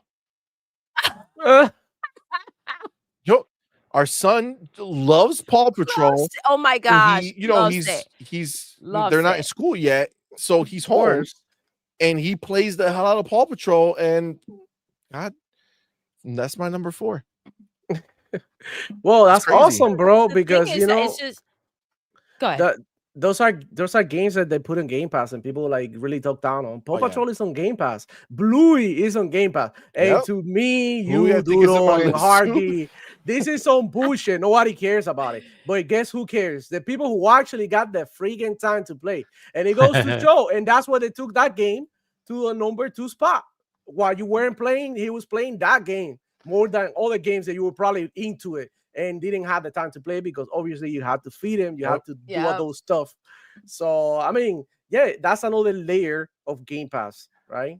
So there you go. Number 2, Roblox. Fortnite, Roblox, and Call of Duty, bro. Bro, can you believe son of a gun. that I posted my shit on my YouTube channel as a community post, and I got a pony telling me that I'm a casual, and I banked 1,500 plus hours in total. I played 97 games. I dropped 600 hours on Apex Legends, 400 hours on Call of Duty. Wow. And like, holy crap. Freaking 300, bro. I got that right here. I'll show you guys, bro. I was you can't let these people we don't gain, like, this is the thing that these people don't understand. Like, we're not at a gym. You know what I'm saying? Like, I'm not out here putting a bunch of weight on my shit because I want everybody in the gym to be like, damn, he could pump weight. You know what I'm saying? We play games as it's a hobby. It's a hobby. It's fun. You do it in it's between. Fun. And you're also supposed to have a life outside of it, right? Yeah, it's called balance. It's called balance. You're not in a freaking in your mom's basement alone in the dark in a closet playing video games. Facts. I'm just saying.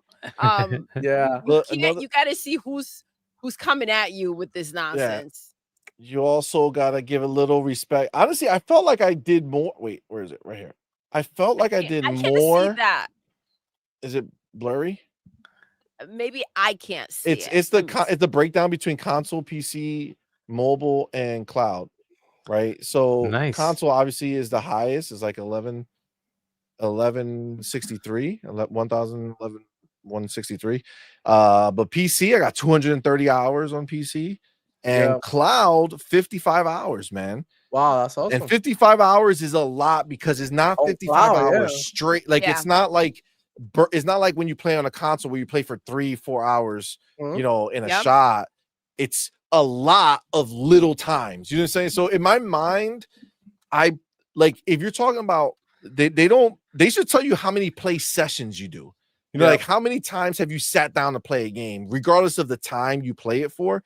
Because I guarantee you, cloud is by far 90% of the times I sit down to play is playing on cloud. It's just when you play on console or PC, you play for longer amount of time, so the numbers, you know, get inflated. But for 55 hours, that's cloud gaming. It's great, man. It works really, really good. Really good, man. So yeah, bro. And then do you have it here? I see. Yeah, it. I put it in there. There you So go. that's the time. And look, no, I'm a dude dad. I have a full-time job. I do content do content creation. So work on videos, editing, manage all my social media. Um, you know, and look, and then some pony called me a casual. It was like, oh, you Call of Duty was your #1 game, or Apex, you are a casual. No, the casual is the people who don't play. We tired of talking about it because I played 97 freaking games, bro. 90 thanks to Game Pass. I bought this year Dragon's Dogma 2 because I couldn't wait to play that one, and I really loved it. It was a great contender, one of my my game of the years for sure. I was into it and I stopped playing it. Something else came out and I stopped. you I bought it because I really liked it. It's a great game. I want to get back to it, but yeah, it's like, worth it to get crazy. Invested. So I mean, games like that I bought like here and there. I bought Suicide Squad 2 this year because one of my friends played, and he was like, "Oh, will you play with me?" And I'm a nice guy, so I was like, okay, hold on, I do it for my friends. And now Suicide Squad is like $6 on the Xbox store. So if you're interested in playing that one, then it's not bad. I thought the story was funny. People really talked down on the game because it has some shit that people didn't like. Obviously, the whole Sweet Baby Inc. whatever. But it didn't bother me. Like, the characters in the DC universe, they're always being kind of weird anyways. So, whatever. Didn't bother me. I truly enjoyed the gameplay. And I think that for $6-7, you get a lot of content. You play through the story. If you don't want to do the whole live service thing, it's okay, whatever. But you got a game to play for $10. Really, very good deal. So I bought that one, and I think I bought like a couple of other games like that here and there, but not that many games that I bought. So I saved a lot of money and played 97 games, like literally 97 freaking. Think about it. And I've seen people here in review playing even more, like 150 or some shit. Like, we played. I have 116. I have 116 because you guys, games. like we take a little bit of a lot of appetizers, right? A lot of little games that we try, see if we like it or not. Then we continue playing, and we move on because I mean, like you said, this is our hobby. We don't really play this game to swallow it up like, oh my god, suck it up, I had to finish this game, because I mean that's not you don't hate play your games. You have fun. Listen, Doodle beat both of us in the amount of time she played this year. Holy shit, put it up. Yeah, do you have it? Do you have it on your phone? I don't think I took all the pictures. No, I took it on. I took the pictures on your screen. Doodle was going ham. I put them on your screens. Yeah. Fucking what? Aura, you have like how many hours? Like crazy. It's like 100 something hours in Aura. Aura's so good. Yo, it's so good. But yeah, it's crazy. It's crazy how much. So like, because they give you like your top 20, right? Yeah, your top 20. So out of the top 20, my games were obviously first place, second place, third place were me. My kids beat me for second place. Then I don't come back till number 6 with Starfield. That means the other ones were my kids' games, Minecraft and something else. Then 7 is Aura History Untold. 8 is Farm Simulator. 9 is Age of Mythology. And then my kids beat me all the way to 15, which is Hellblade, to 16 was Power World, 17 Killer Clowns from Outer Space, which is really, really good. 18 Brotato, 19 Still Wakes the Deep, which is also very good. I don't know if you beat that game, but that was a banger. But yeah, the kids kicked my ass a lot of the time too. I want to say thank you to Noise Mofo. That's so sweet. Thank you so much. Thank you. Yeah, look, so this is Doodle's year in review, right? So it's Dangerous Mess, right? And then look at her.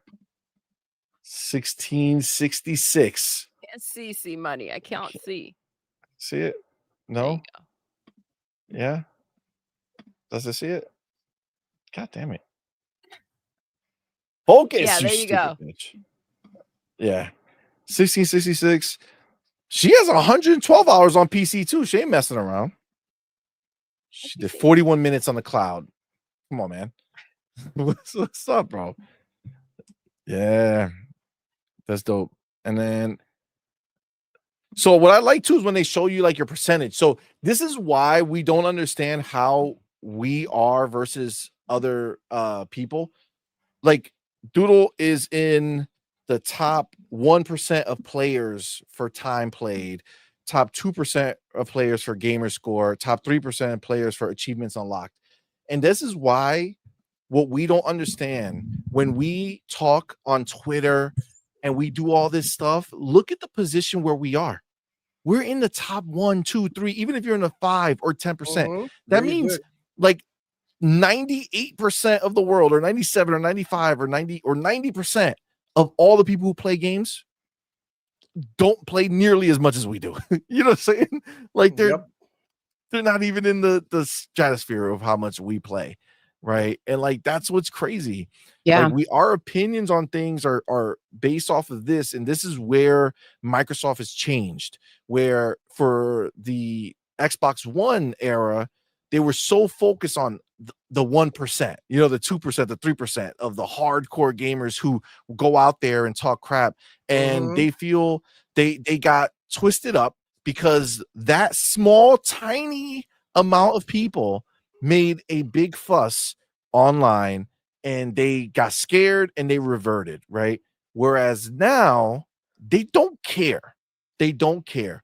They said, listen, we gave you guys the chance to buy a bunch of games, spend a bunch of money, grow consoles, and you stalled. You stopped and you don't do enough. The rest of the gaming world outplays you. Okay, they do. In everything else, in all the other places as a whole, they outplay us, bro. They weigh so much more than we do.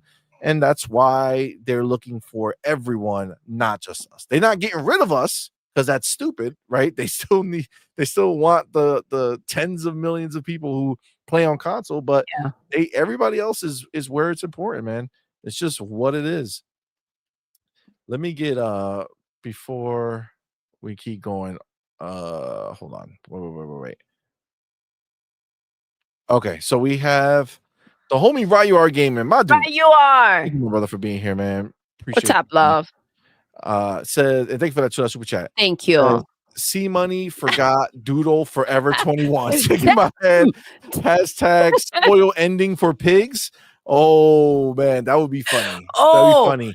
On the day, I would feel bad for the people who are not, but on the day that it dropped, can you imagine if you know how they do like mass, review bombing right, of games? But like what you do is like on Twitter, like everybody just posts like the ending, like just clips of the ending and talking about the ending. That would be really messed up. That'd be pretty bad, actually. But it would be a thing though. It would be a wild thing to do. Oh snap! Did not see this, but our boy Spartan 661 back with another 5 on point for gamer memberships. He went ahead and gifted again. My dude. Thank you. That is so kind of you, bro. Thank you so much. Y'all know what to do. Tell him, baby. Put the motherfucking welcome to the family emoji in the chat. Welcome our newest members, man. We appreciate each and every one of y'all, man. Thank you so much. and of course the homie Spartan661, my brother. Thank you, man. I see Karen's raisin potato salad. Okay. All right. Well, Anonymous, Primus Gaming, Christopher Axelson, Bold Alpha Wolf. Thanks, guys. Appreciate your rocking. And of course, my homie, Spartan661. Welcome, you guys. Thank you, Spartan, brother. thank you so much. Thank you. You're awesome, man. Thank you so dope much. of you. And then we got the homie Zach McCoy Let's in the go. building. Sensei in the building. Whoa, whoa, Thank you for whoa, rocking whoa, whoa. Doodle. What are you out here putting out stuff like that? Zach McCoy in the building. Thank you, brother, for being here. Thank you for that $10 super chat. Says, just in, have you talked about Indiana Jones yet? Have you played it? Heard it's amazing. It well, is. we're going on. What's Indiana Jones? I don't know. Never heard of it. Probably about 3 hours of talking about Indiana Jones now. We're just about to finish and moving on. But yes, we have played it. It is amazing. Doodle and I will be putting out a review. Again, shout out to Xbox and Bethesda for sending us the game. So yes, it is amazing though. So we will have the review Gotta out play it. next couple days. You gotta check it out. It's so It's good. gonna be so good. So good. So good, so good, so good. And then our boy Spartan661 member for 10 months. My brother, thank you, man. Appreciate you, homie. Says keep donating to Western North Carolina if you can. Some of us still need help. Let's go. Absolutely, man. Thank you so much, Spartan. And absolutely, if you can, guys, go ahead and donate. It makes a difference for sure. Yes, absolutely. Absolutely. All right. You think we're moving to the next chapter? I mean, it's totally been a little over 3 hours. So how are we gonna do the rest of these chapters in so little time? I mean, I never really got onto mine. I was slacking off this year and only played 500 hours. 90. Oh, did you do yours? I did not. My My bad. top three Sorry. were Persona, and then Starfield, and then Call of Duty of all things. And number 4 is Pal World. Nice. So, Nice. go figure. But yeah, and I split some time on PC this time. 131 hours on PC and 369 on console. So real But quick, yeah.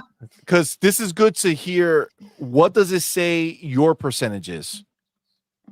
Because like ours, it says like top 1%, top 2%. Remember, yeah, it gives you those circles. Yeah, Because then we can you're in see the the top gauge. 10% of players, and you're in the top 1% Wow. of players for gamer score. You're in the top 1% of players for achievements unlocked. So check that out. Okay. Doodle has 16, almost 3 times your amount. She's in the 1%, right? She's in the top 1%. But at 500, you're still in the top 10%. That means 90% of the gamers who play on Xbox played less than that. Yep. That shows. You know what I'm saying? Like that shows how that actually freaking works out, where it's like, wow. Yeah. Now, obviously, even remember when you look at PC on here, that's only through the Windows Store. That's not correct. That doesn't include my PC games, so Steam. Right? Yes, so that doesn't include when you're playing on PC or on your Switch, obviously, or on your phone, like regular phone games, or if you play PlayStation or whatever it is. So like, well, I don't have this PlayStation. is just well, so you don't. So this is just literally Switch, Xbox, Windows Store, cloud, and mobile that's attached to Xbox. Exactly. So, now the Steam year in review is coming. It usually comes out mid-December or so, another week or so. We'll start seeing that come up. So we'll be able to see that as well. So yeah, nice. Because I finished Lego Horizon, for instance, which is not going to count in this. I also I also played a bunch of other games on PC, on Steam, whatever. But either way, right? It is what it is. Agreed. Actually, the other thing, goddamn, before we leave this topic, I did forget about this here. And this is not a big thing, but it's interesting to bring up because it looks like they're doing it again, right? So Battle.net has Indiana Jones, excuse me, on there. Avowed was on there. Like, it seems like Microsoft this is like a thing now, right? So you have Yep. Steam, you have Windows Store, and Battle.net. Battle.net. Apparently, they're going to be launching games there. So, they're they're spreading it out, right? They're trying to reach as many people as you can and tap in to every, anywhere they can, right? And Battle.net is huge. There's a lot of people who don't play outside of certain, launchers, which is weird. PC is crazy because like there's console wars on PC, there's like launcher wars. You know what I'm saying? Like they have certain launchers that they're loyal to and they don't want to leave. Yeah. So Xbox doing the right thing, man. Okay, so or they're advertising it there. Zach Riley's saying so. Maybe they're not selling it there, but they're advertising it there. Oh, okay. Okay, well, either way, All it's a part still of putting it out there. expanding and going ahead, yeah, and whether it's for whether they're selling it there and exposing the game to more players, or if they're just advertising, it's just a new way of going ahead and getting eyes on games that otherwise wouldn't be there, right? So big deal. Agreed. It all helps, adds up. It all does. It all does, 100%. Okay, so this here is going to be the next topic. Let me do this real quick so I can get this ready. And take my chapter. Okay. So, Hargeet, I think we are looking at the future that we describe here on this channel all the time, where Xbox is taking their operating system and allowing other people to make PCs and things like that using it. Well, seems like Steam is jumping on board with this idea.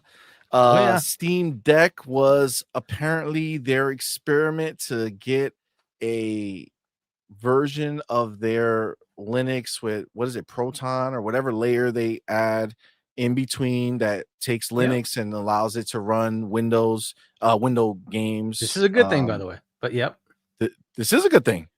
And this is I'm looking at it as a horrible thing for a certain set of people.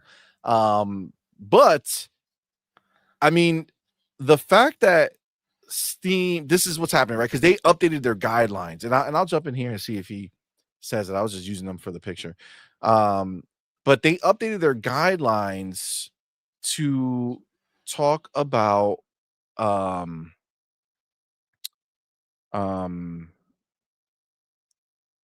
where is it? It's like, wait, I have it it's on a different one, but it says the Steam OS, right?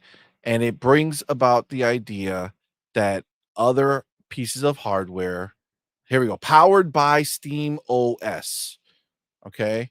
So it says, and then in their labeling, it says for hardware, here, let me share it. For hardware running the Steam OS operating system implemented in close collaboration with Valve, right? So this is Steam doing what we've been talking about here, where we believe Xbox is going to go, right? And you hear this and it might be like, oh, it's a PC, who cares? But understand, if they make it in console form, right? Because remember, they made this before, the Steam box, but back then Linux did not have the capabilities that they have to run Windows games, and you had to convert your games to Linux to make it work on that platform, and that was dead in the water, right? It didn't work. They tried having other people making Steam boxes. People were confused, and it just went to crap, right? And they stopped. But that was a long time ago. I think somebody wrote, like, that was almost like 10 years ago at this point, where they last tried it. But now with Steam Deck and the Steam OS they created for Steam Deck, which is I would say very Nintendo Switch like. You know what I'm saying? Yeah. On the Steam Deck, you can go ahead and just use your handheld and then just press the button, go to sleep, and then call it a day. Oh, I see. You have from Steam too. Oh snap! Yeah, it's Okay, already well available, let's go to Yeah, this it's already one. available. Is this brand? Yeah. When did this pop? Just So now? this has been available to my knowledge. You can just download it anytime. You can build your own machine, and then if you're an OEM, you want to build it in your own machine, right, and sell it, right? They're definitely allowing you to do that partnership as well. But yeah, so this has been available for a while. You could download it and make your own if you want to. And a lot of people who are trying to do the semi-console PC, this is one way to go, right? You forego, however, every other store because you're basically locking it down to Steam. Right. So if you wanted to get Game Pass, you're out. But if you wanted to do this with just Steam, it's perfectly viable. And it basically is a console. It boots up like a console, right? It's kind of a console. It's a controller interface. So kind of works. So this is available to you. I think You can do it now if you want. I am seeing this here though, and they do have like they're talking. They make mention of Steam Machine, which is what that old thing was, right? Those were called Steam machines, right? So I don't know if this is just a remnant of that. It is. Or It's if this is because they basically the new thing revved that they're talking about SteamOS now. when the Steam Deck came out. They revved it to include Proton and all that capability that allows you to just run Okay. the Windows games. So and then it changed the interface to the big picture mode, right? So it just defaults to that, right? So all that was kind of revved into SteamOS, and now you can just download that and use it on your own machine. It's up to you. Right. As far as the partnership stuff, that's also something they've been working on. And we've been hearing about this for probably like 6 months to a year now, that they're looking to do this. So, and the reason I think this is good, competition, right? So if Microsoft does it, they don't become the de facto monopoly. There's competition. Somebody else is doing it. And Steam is a very, very large store, right? So they get to compete with that. So that's awesome.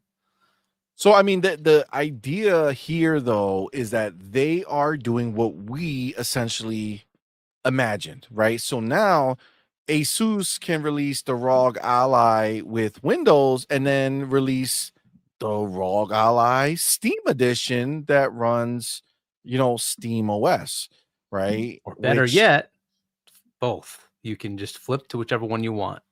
Right? I mean, the Steam Deck can do it, right? So I would assume that should be built in the power to you run can just if you want to. boots decide you want to do Steam or you want to do Windows, and then it'll just boot that mode, right? If you have to want to play a game that's not available on Steam, right? Fair enough. Right? Or you own it on Epic or something like that, fair enough. Exactly.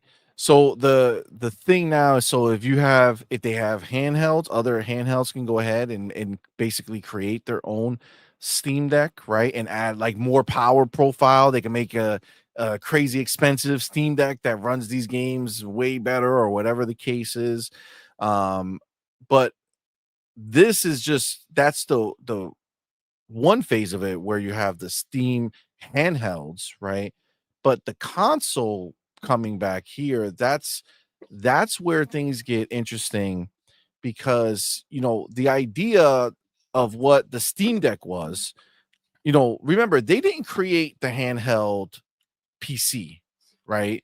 Like the PC handhelds have been out. There's companies that have been doing it for years and years and years, but all of their PCs were 1,000, 1,100, 1,200 for these handhelds, right? Because of what it cost them to make it. And what Steam did is they came in and try to essentially like democratize it, right? Make it where the everyman can buy a Steam Deck and get involved in PC, quote unquote, PC gaming, but through the safety of just dealing with the Steam store through the handheld. You don't have to worry about all these crazy updates and drivers and all this stuff. It's all handled through their software suite on the Steam Deck, right? Now you take that same idea and you put that into a console where that same, that argument, 40, 70, 40, 80, 40, 90, they cost $700, $800 by themselves. Well, the idea would be for Steam to more than likely go ahead and make a $500, $600, $700 box, but obviously giving you $1,200, $1,300, $1,400 worth of a product, and try to subsidize it, and also allow other people to go ahead. So they would probably make a cheaper model, right? They would probably make the lowest spec model, but also allow everybody else to use their OS to go offer these bigger and better versions of it. But the killer for them is that now you have not only PC games, but you get every Xbox game that's releases on Steam now. So it's literally, if you bought this console, you would automatically have Xbox games day one. You don't have Game Pass. You don't have Game Pass yet, but you have access to them. So if you're a person who just buy games, you would have the ability to buy Xbox games, and you also have PlayStation games right there, just sitting right now. Obviously, PlayStation hasn't officially done day and date for every game across the board yet, but we know they're getting there. So the fact is, once this becomes a thing and it comes out and it's becomes the norm of an idea, you then have to remember that in 2 years, Xbox will be joining the fray with their next gen machine. And they will also be looking at putting in this type of situation where you have the Xbox OS that is going to be there on their box. And we talked about an idea of other people eventually being able to make Xboxes of their own, right? All that does is, I feel, when I hear this and I looked at this and I looked at the idea of what Xbox is going to be doing and being able to run Steam and stuff like that on there, right? Where does PlayStation fit in? Like, if you go to a store and all you see are PCs, Steam boxes, and Xboxes of all different shapes and sizes all over the electronics store, but then in only one little corner of the world is a PlayStation area. You know what I'm saying? Like, what? I don't know. I don't see how that works for them. How they compete. Look, the name is important, right? The brand is important, and people have to kind of learn. But the problem is like, that's maybe important to our generation. Going forward, younger kids, they go starting with mobile and then they go into PC. So for them, this is natural, right? They're just gonna gravitate towards this kind of thing for the convenience, right? So I've been saying, like, this is coming, guys. You're gonna have a point where this is what you're gonna see. There's gonna be OEMs that will build up machines, and the world will open up, because then you can just have whatever you want. And the beauty is, it's the PC game, and we get all the toggles. We can turn things on and off. Doesn't matter for us. We can make it scale down as much as we need to, or scale up as much as we need to get whatever performance we're happy with, right? If you want to play it like 40 frames, you want more graphic, that's fine. You do that. That's up to you, right? If you want 100 frames, sure, turn it down. You get the frames. Up to you, right? If you want the box to have more oomph, up to you. No problems. This is the beauty of the whole PC world. And it just opens it up. Any OEM can do whatever they want, right? That's the beauty of PC. With the consoles, the cool thing was you have the same spec. So the developer could go and say, I'm going to make it, hum as much as possible on that box. But the days of that are over. Why that is? Because everybody's using somebody else's engine. And that somebody else hasn't tuned things. UE5 is still a mess. It still does not perform well, period. Even on PC, it doesn't perform well. So they need a lot of work to tune that up. Well, what's the developer supposed to do about that? How much can they tune it? If you're Xbox, you can spend the resources because you have somebody like Coalition. Who else is going to do that? It's very hard to do, right? It's very hard to do, right? In the days when it was like you hacked the program to the actual box directly yourself, right? In those days, yeah, you got every ounce of power out of it. Great. That's not the world we're in anymore, right? Most of the development effort goes into making sure the game doesn't break, right? There's no game-breaking bugs. That's kind of where they put their effort, and then they minorly tweak the performance. That's just the way it is. And what they do with performance, we'll cut the resolution here, we'll cut the special effects here, and let it go, right? They're not actually taking advantage of the box. They're just not. They're not going to do that anymore because the engine is supposed to deal with that headache, right? And this is the world we're in now. And so now you just let the raw grunt handle it, right? And so this this is a new world, and this is the way it was always going to go. So the whole like, I can tune everything to the box. Yeah, I don't think that's going to happen as much unless you're first party, right? You might decide to do that. But let's face it, even Xbox, like the games, they haven't been performing perfectly on everything. They take a while to even get to 60 frames, right? Fair enough, fine. I don't like ultimately you get the game. That's really what they're looking to do. It does perform perfectly for the spec that they're running to. So they are, but they don't get the performance that they should. They're right? getting there.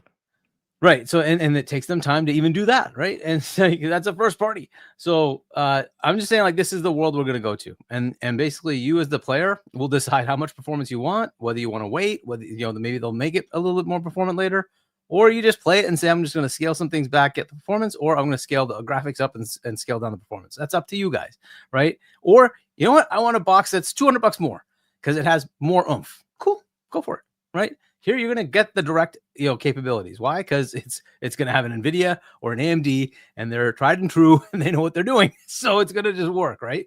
This is the way it is. So this world is about to change a lot to the point of PlayStation. If they continue to have a slate of games, maybe that continues to be okay. That's their big problem right now, is they don't have anything to enthuse you to buy their platform. What do they have? Ghost of Yotai. Really? That's not going to be the big seller. It's just not. It's not going to sit there and sell 20 million consoles. It's not.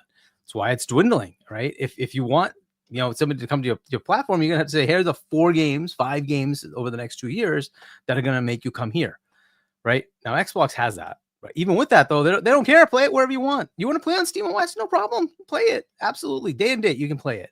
They don't care, right? So they're going to allow you to play it there. But if you want the console, we got it. Here you go. Have fun on the console. On our Windows PC, sure, why not? Here you go, right? So they're good with that.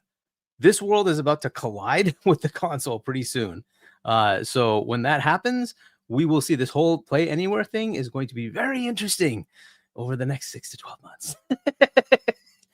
This is one. Yeah, I mean, we're definitely there's more stuff happening, right? We're Remember when I definitely said gonna see a bunch of PlayStation might different things. decide that they should just become a PC? There's reasons I'm saying that. At some point, you just lose out. How much better would it be if it's just this is a PlayStation and it just plays everything that has like Steam games, Epic games? Wouldn't that be better for the average PlayStation player? That you can buy your game wherever you want. Fine, just play it. It doesn't matter anymore. The problem is revenue. They want the store revenue.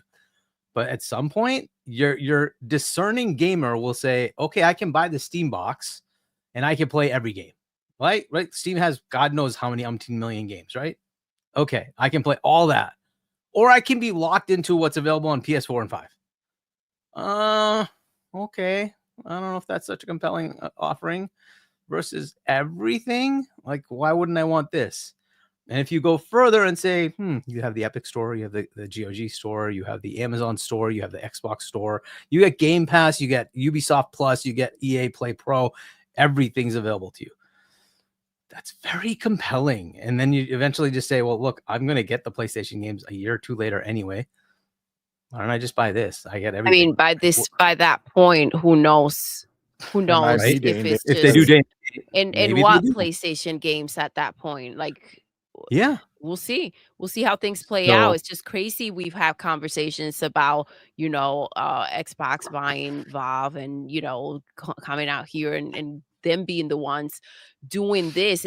So this brings up the question, like, are they, is this something that they are even thinking of maybe doing, or are they kind of just like jumping in first? This kind of erases the idea of them going ahead and buying Valve, doesn't it? I mean, what do you guys think? As far as Microsoft buying them, Yes. not necessarily, right? They would still love to buy that. And then, from Microsoft's perspective, offering both Linux and Windows just makes things better.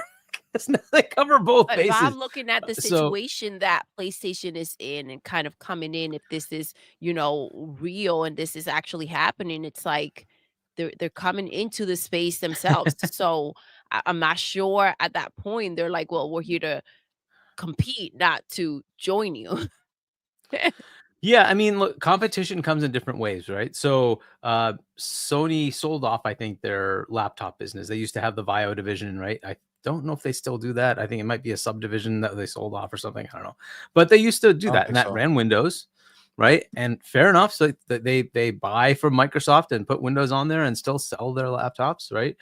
In the case of PlayStation, it runs a BSD, mostly Linux, but that's a lot. It's a base Unix, and then you have Linux, right? So could there be a partnership here? Sure, it could be. It could be a partnership here, where it mostly is essentially SteamOS, sub out Steam's store. Instead, it's PlayStation Store, right? And it runs their games, but it's all PC games, right? And the thing they need to do is get to the point of having their own launcher, like Microsoft does, right? Like BattleNet, like Epic or Steam. If they have their own launcher, they can then sell their own games, right? And then that way they get that revenue stream, and they can plug that into any PC-like device, whether it's a Windows or a Linux, and off they go. Right. So then they could make this. They could make one of these, right? Take SteamOS. We'll just take the open source SteamOS. Here you go. Boom. Done. Right. And run that. If they want to do Windows, they could do Windows. Right. Or what I expect to have happen is sort of an Xbox hybrid that basically becomes an Xbox Windowsy thing that you can get as an OEM thing and put it on your console. So that's why I think it's going to kind of go there. It's just too easy. It's just like, why would you not want to do this? It eliminates the whole build for my console, because you just build it for PC. Everybody's already doing the work on PC anyway. So you just target PC and say, I'm just going to deploy to PC on these stores, right? Whether it's the PlayStation store, the Xbox store, the Steam store, doesn't matter. But it's just a PC build, and you just deploy it on whatever stores you like, right? And that way the development effort goes down, right? Because you're not tailoring it to a dev kit for PlayStation, Xbox, Nintendo, whatever else. You're just putting out PC games, and you just leave all the options in there, and then the game can auto profile, or the player can go in and say, no, turn that off, I'm good now. There you go. Right. So I think that's going to be kind of the world we end up in later. I don't know how soon. Bless you, baby girl. I don't know how much this is going to push away from people. Right. There are going to be people who don't like that idea of like, hey, I get to toggle all this. I don't want to. But now I'll ask you this. How's Pisser doing these days?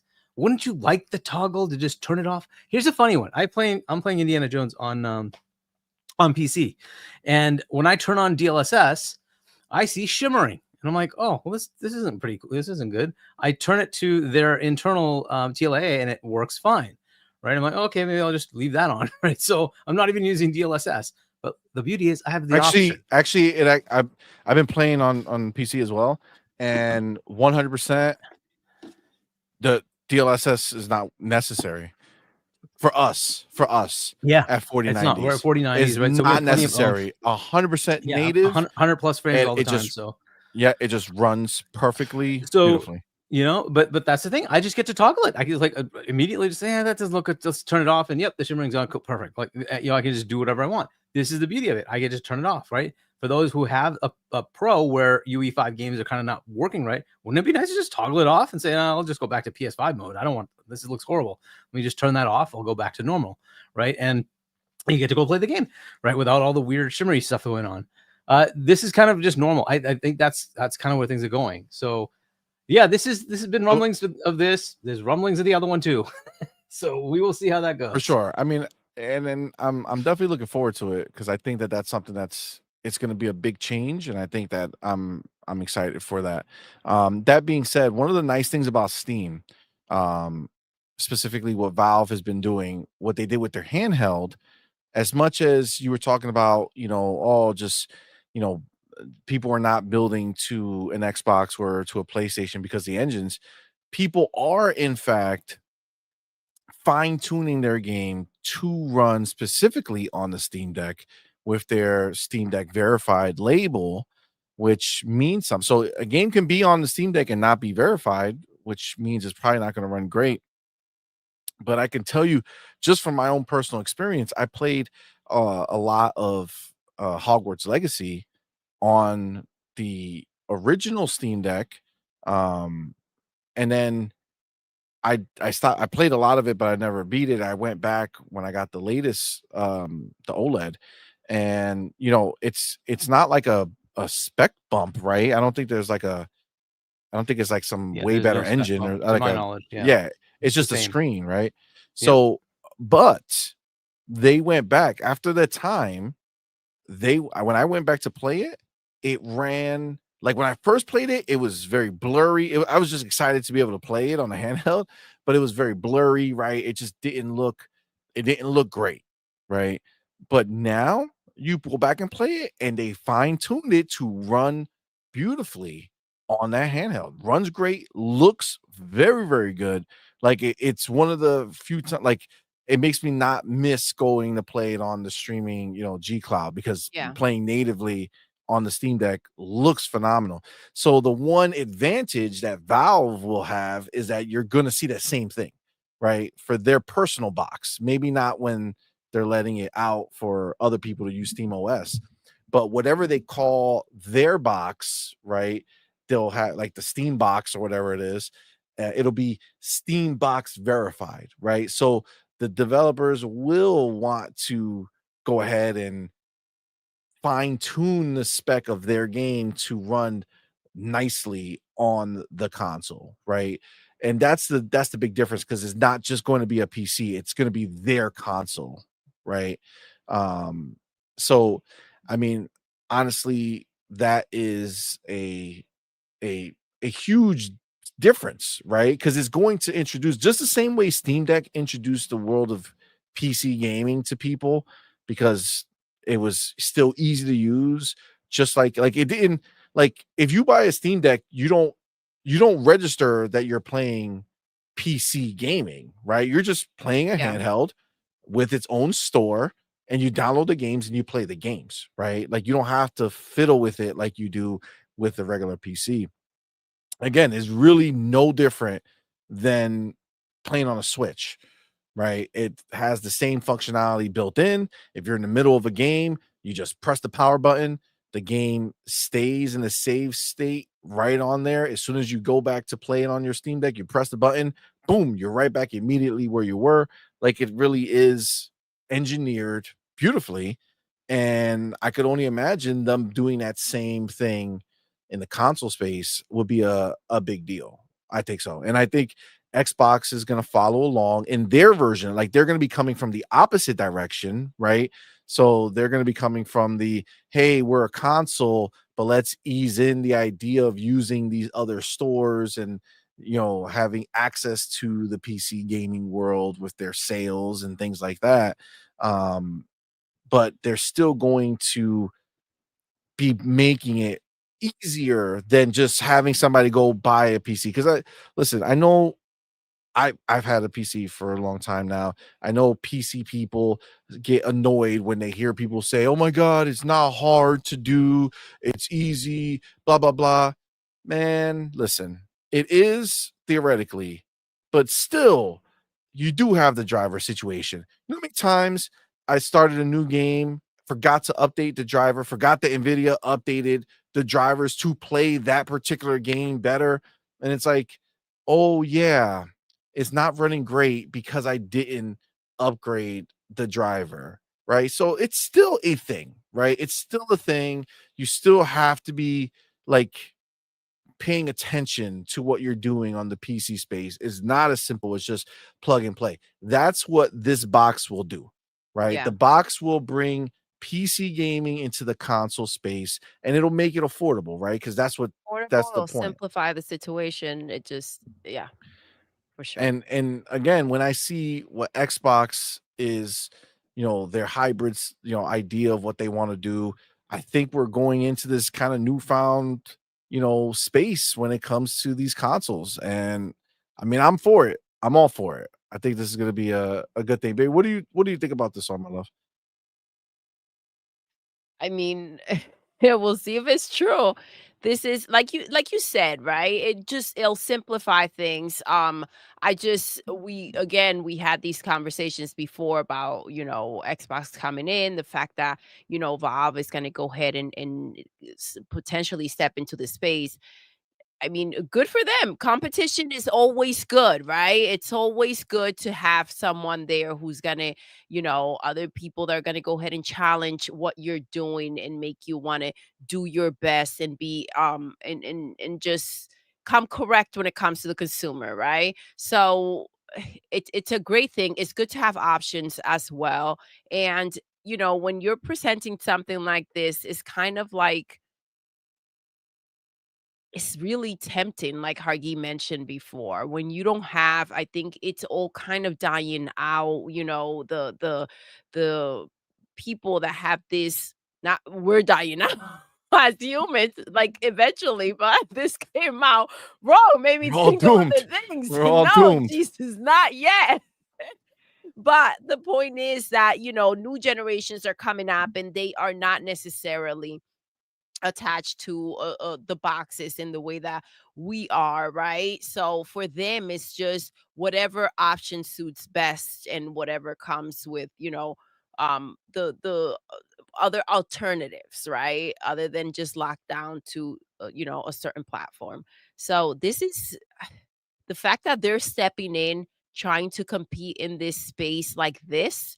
It's very telling that what we're out here thinking and feeling about PlayStation, it's very real, right? We feel that way, we know that, but it's competitors are looking at this as an issue in a kind of like a pathway to say, okay, this is our time to step in and maybe get into this space in a more assertive way, in a way that it's more safe, that we feel like it's going to take. Just saying.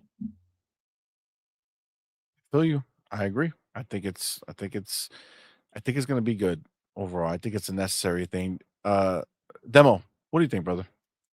Hey man. So I mean, I think this is a great idea by Steam, because a lot of people obviously like Steam, and they will probably all these people with like lower PC specs, right? Or lower budget PCs that they've been on PC for a while, and they want to continue to play their games in their libraries, and they prefer Steam as their main platform. I think this is gonna be good for them, bro. It's also gonna bring some competition to the console market to see how many people really care about this, right? And about exclusives so much, right? Because Steam has a bunch of exclusives. Like, if you think about it, games like Ready or Not, a bunch of freaking games go on early access there before they touch any other platform. So in my opinion, this is gonna like well, they tried this before, and it sadly it didn't work. I don't know how good they're gonna fare now, but given the situation that we have with the consoles and all of that, and Sony PlayStation being so weak lately, I think this is a good moment for them to jump in the market and see what they can do. Honestly, I feel think like Steam Deck changes it a bit, because they already have a successful piece of hardware out there, and to just be like, hey, if you like the Steam Deck, here's if you want to have it on your screen, right? If you just want to have it nice an extension of it, right? more powerful, right. It's like another like option. I will call this probably the Steam Deck Pro, because I mean that's basically what it does. It sort of like enhances your Steam Deck experience without having to completely jump, on PC. So yeah, I think this is good. A lot of people are gonna dig it. A lot of people, like enthusiasts that that love the consoles and shit, they're gonna be all over this. So this is good. This could be like a great item to like get, even if it flops. Just to what I'm saying, just to keep it as a. Well, the nice thing about this is flopping doesn't really exist. No, because it doesn't it's affect. PC, right? So like this is just like, that's like you saying, if I buy the new Alienware and they don't sell a lot of it, it's a problem. Like, it wouldn't matter, right? Because this is just your entry point into PC. PC is the ecosystem. Exactly. It's not like Xbox or PlayStation. Well, like PlayStation, Xbox now is an ecosystem with everything. That is sits everywhere. If PlayStation consoles stop selling today, like if just immediately, if everybody just said, you know what, we're not buying another PlayStation console, PlayStation is effed. They are not prepared to be outside of that ecosystem. Xbox is already out of it, right? They don't care. They can function without the box if people choose to access it different ways. PC is the same boat now, right? Like, that's why all these handhelds are so good, because it doesn't matter which one you buy. You're just getting access to the ecosystem. The difference is Steam, I mean, so far, they've done it the best. I mean, the Steam Deck is the best handheld, on power device. You know what I'm saying? Like the power is in your hand, not just through the cloud. It just is. And that's where I'm hoping, Xbox is going to come in with their handheld. Like there's so much, that we're going to be finding out in the next year or so that's going to kind of really kind of breathe this out. But, a Steam Deck would be dope, man. I mean, sorry, a Steam box that is catered to. Like that's the one thing like about PC, right? Like we have 4090s, right? But the reason why we have it is because we know that if you don't have it and you have the lower powered ones, yeah, you're going to get a great experience, but you have to compromise, right? And it's like I don't know how much I want to compromise, right? Like it's difficult for me to decide. But if I just have an experience that says, hey, here it is, this is the Steam box version of the game because we built it for this box. That's very different than, hey, you have a PC, we made the game, hopefully it runs good on your configuration. You know what I'm saying? Like I do like that idea. And I like the idea of them again kind of doing what they did with handheld and essentially kind of like trying to democratize it and make it something that everybody can get into without feeling overwhelmed. I think that would be a phenomenal idea, and I think it's exciting. I would really I'm looking forward to seeing it. Yeah, a lot of Sony PlayStation fanboys I've seen him talk on Twitter talking about how we were scared of the Steam box or something. They were so weird. Oh yeah. Somebody, some dude said we're dead. It's that Xbox is done. What do you mean? Because of this. And it's what like, does are you that crazy? say about PlayStation? This is wild. Yeah. I don't understand. That's how it is. For me, I feel like this is boxing out PlayStation. You know, like I said, the idea that if people stop buying a PlayStation console tomorrow, they're done, right?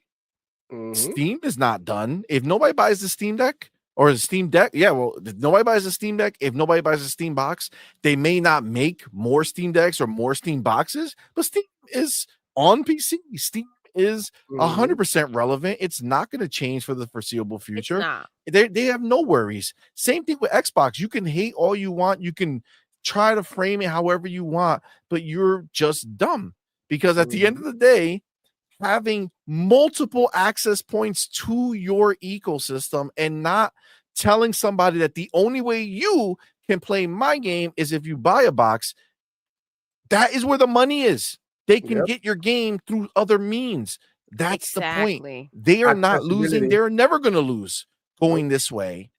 Whereas PlayStation is the only one who is in a pickle, because if for whatever reason consoles go the way of the Dodo, D-O-D-O, just to be clear of what I said. Dodo or the dildo? No, the Dodo. No. That was not 100%. Just wanted to make sure. No. Talk about a shakeup. Yeah. A little bit. But if consoles disappear for whatever reason, they're done, right? They're done.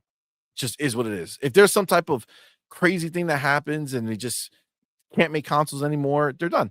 Whereas, Xbox will be fine. Steam is fine, right?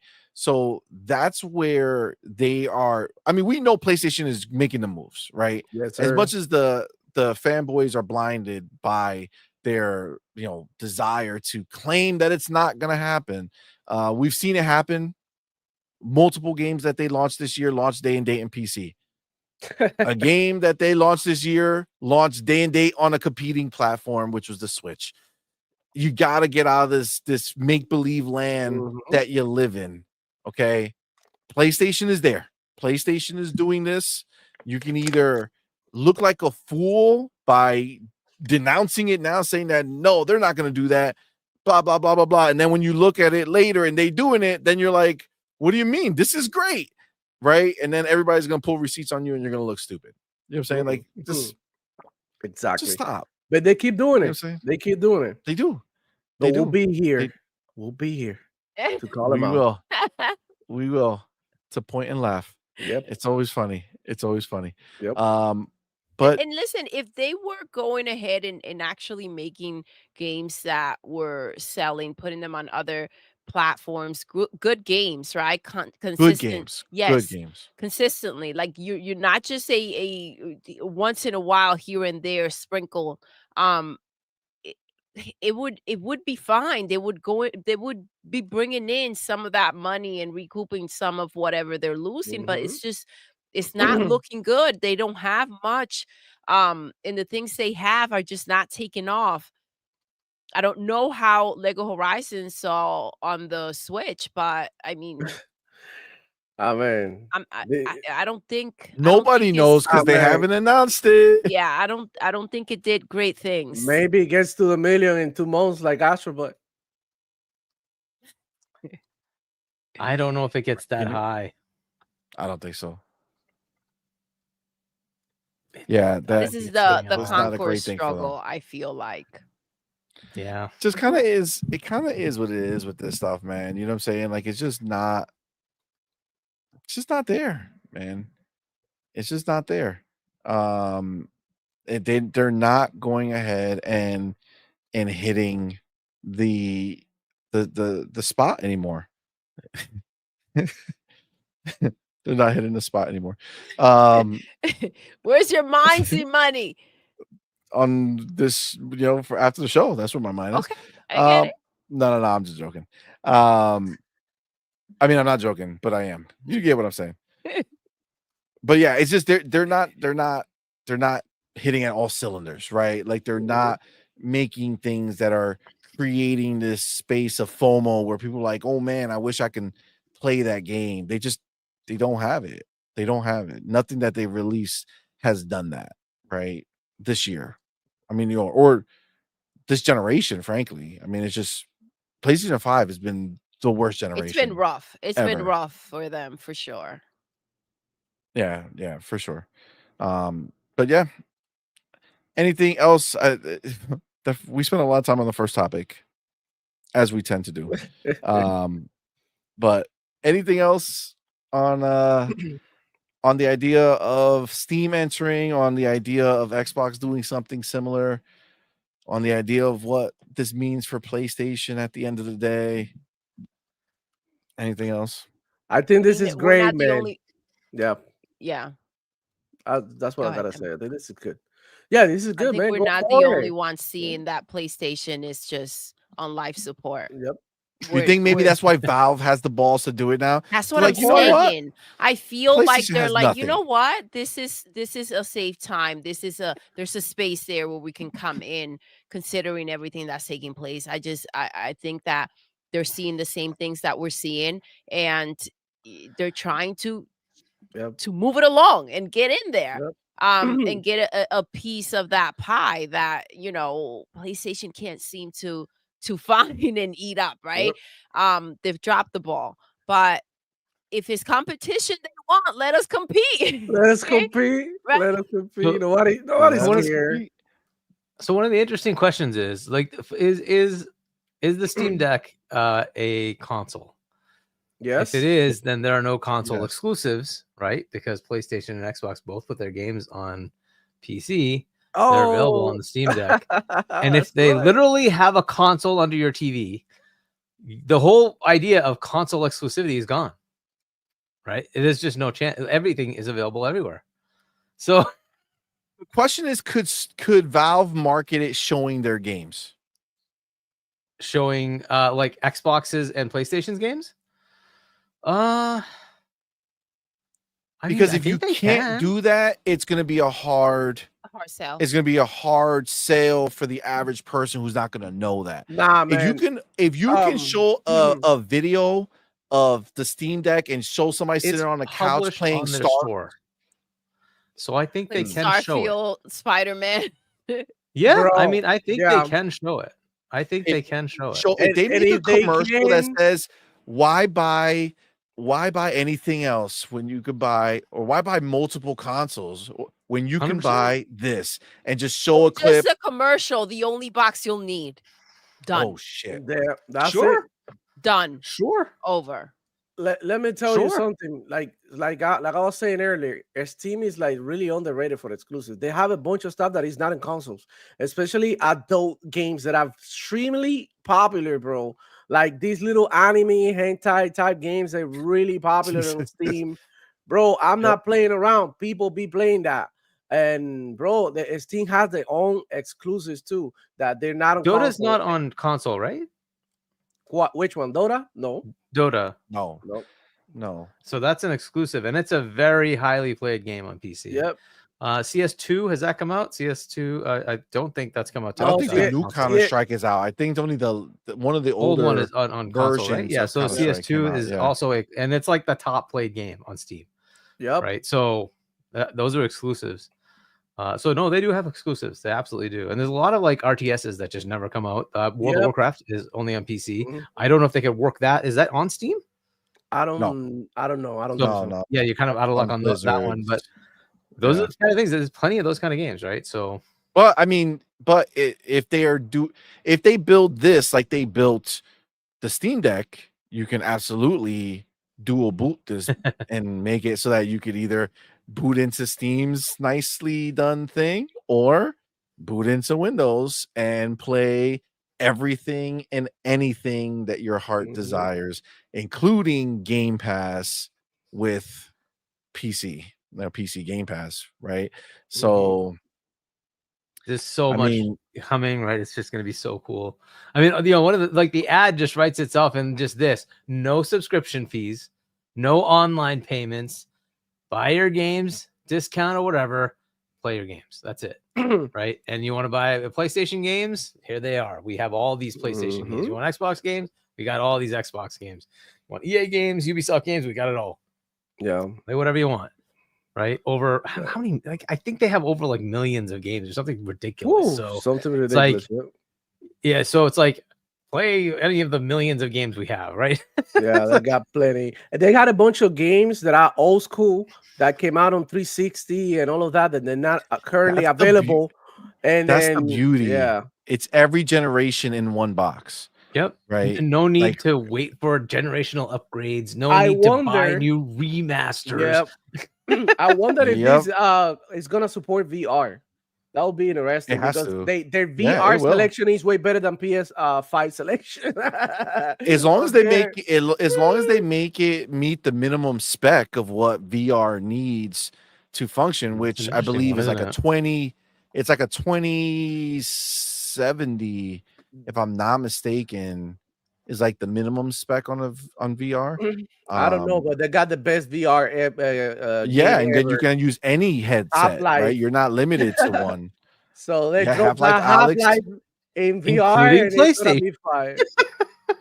Facts. It's a big deal. It's a big deal. It could be a lot of things. I got a lot of questions. Like, is it gonna support mouse and keyboard? Is Valve continuing his quest? They have a second controller. Yeah, they have a new controller. I don't know if you guys saw. They already came out with it. That's an enhancement over their old one. So we should have seen it coming, right? Why are you upgrading your controller for? Well, that's the reason. We got answers.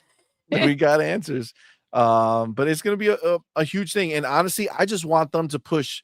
I want Xbox to look at them and be like, oh, okay, well, we're gonna do this, right? Because you can't stop them from making Windows. You know what I'm saying? You can't stop them from making the Windows platform. You can't stop them from having access to Steam if they make it Windows based, right? Like you can't stop somebody from manufacturing a PC with installing Windows and having access to Steam or Epic or any of this stuff, right? So if Xbox wanted to and sees this and says, okay, we're doing XboxOs, which we heard Phil say that he wants to do, right? He wants to push the idea of our, Xbox operating system, like how it looks and feels, and put that out there, right? To put it on handhelds. So when you turn on a handheld, it feels that way. And we're going to be this is the right type of competition for Xbox, right? PlayStation is not competition for Xbox. No, but definitely not. This is the competition for Xbox, because now we know that there's plenty of people in PC, and not only is there plenty of people who currently play PC, that is the place where new people are coming in nonstop, because at some point every year a new kid is getting a laptop to go to school or go to college, and he's playing games on there. You know what I'm saying? It's happening.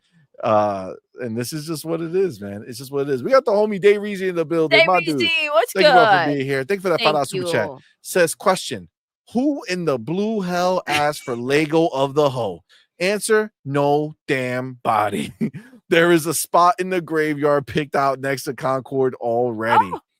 Well, I mean, that you have to move. You have to go next to, I mean, Until Dawn is already in one side of it, and then Astrobot he's on the side. He's on the side. He's dead over there too. He's nobody.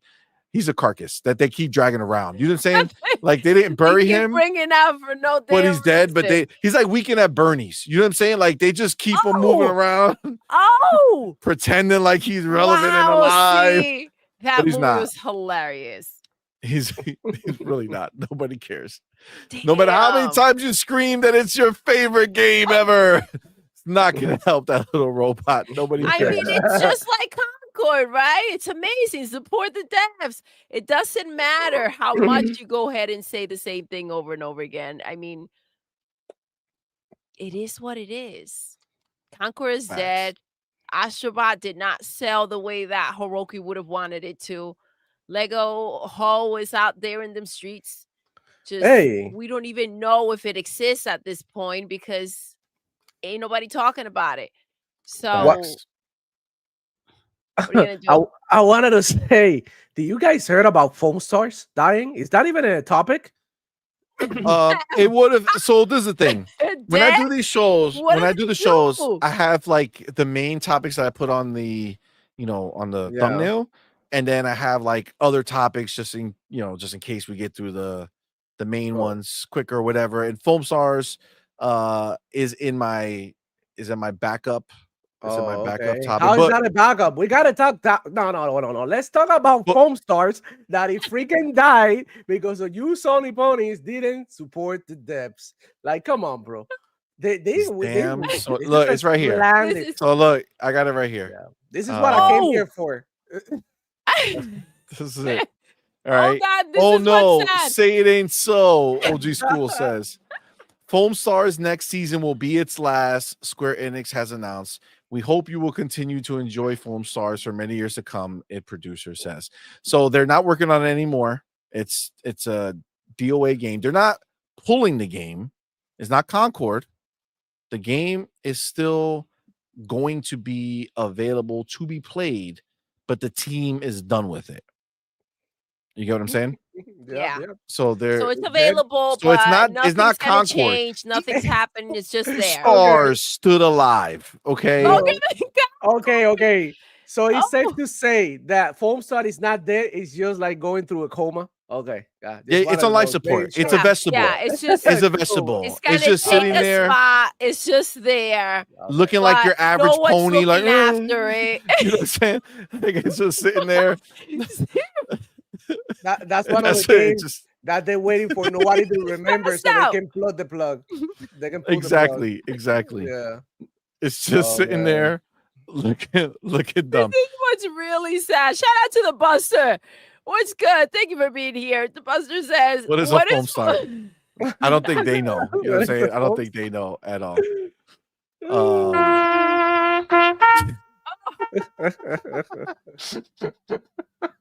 Oh my God. Another one. We lost. Ay. Why, Hiroki? Why?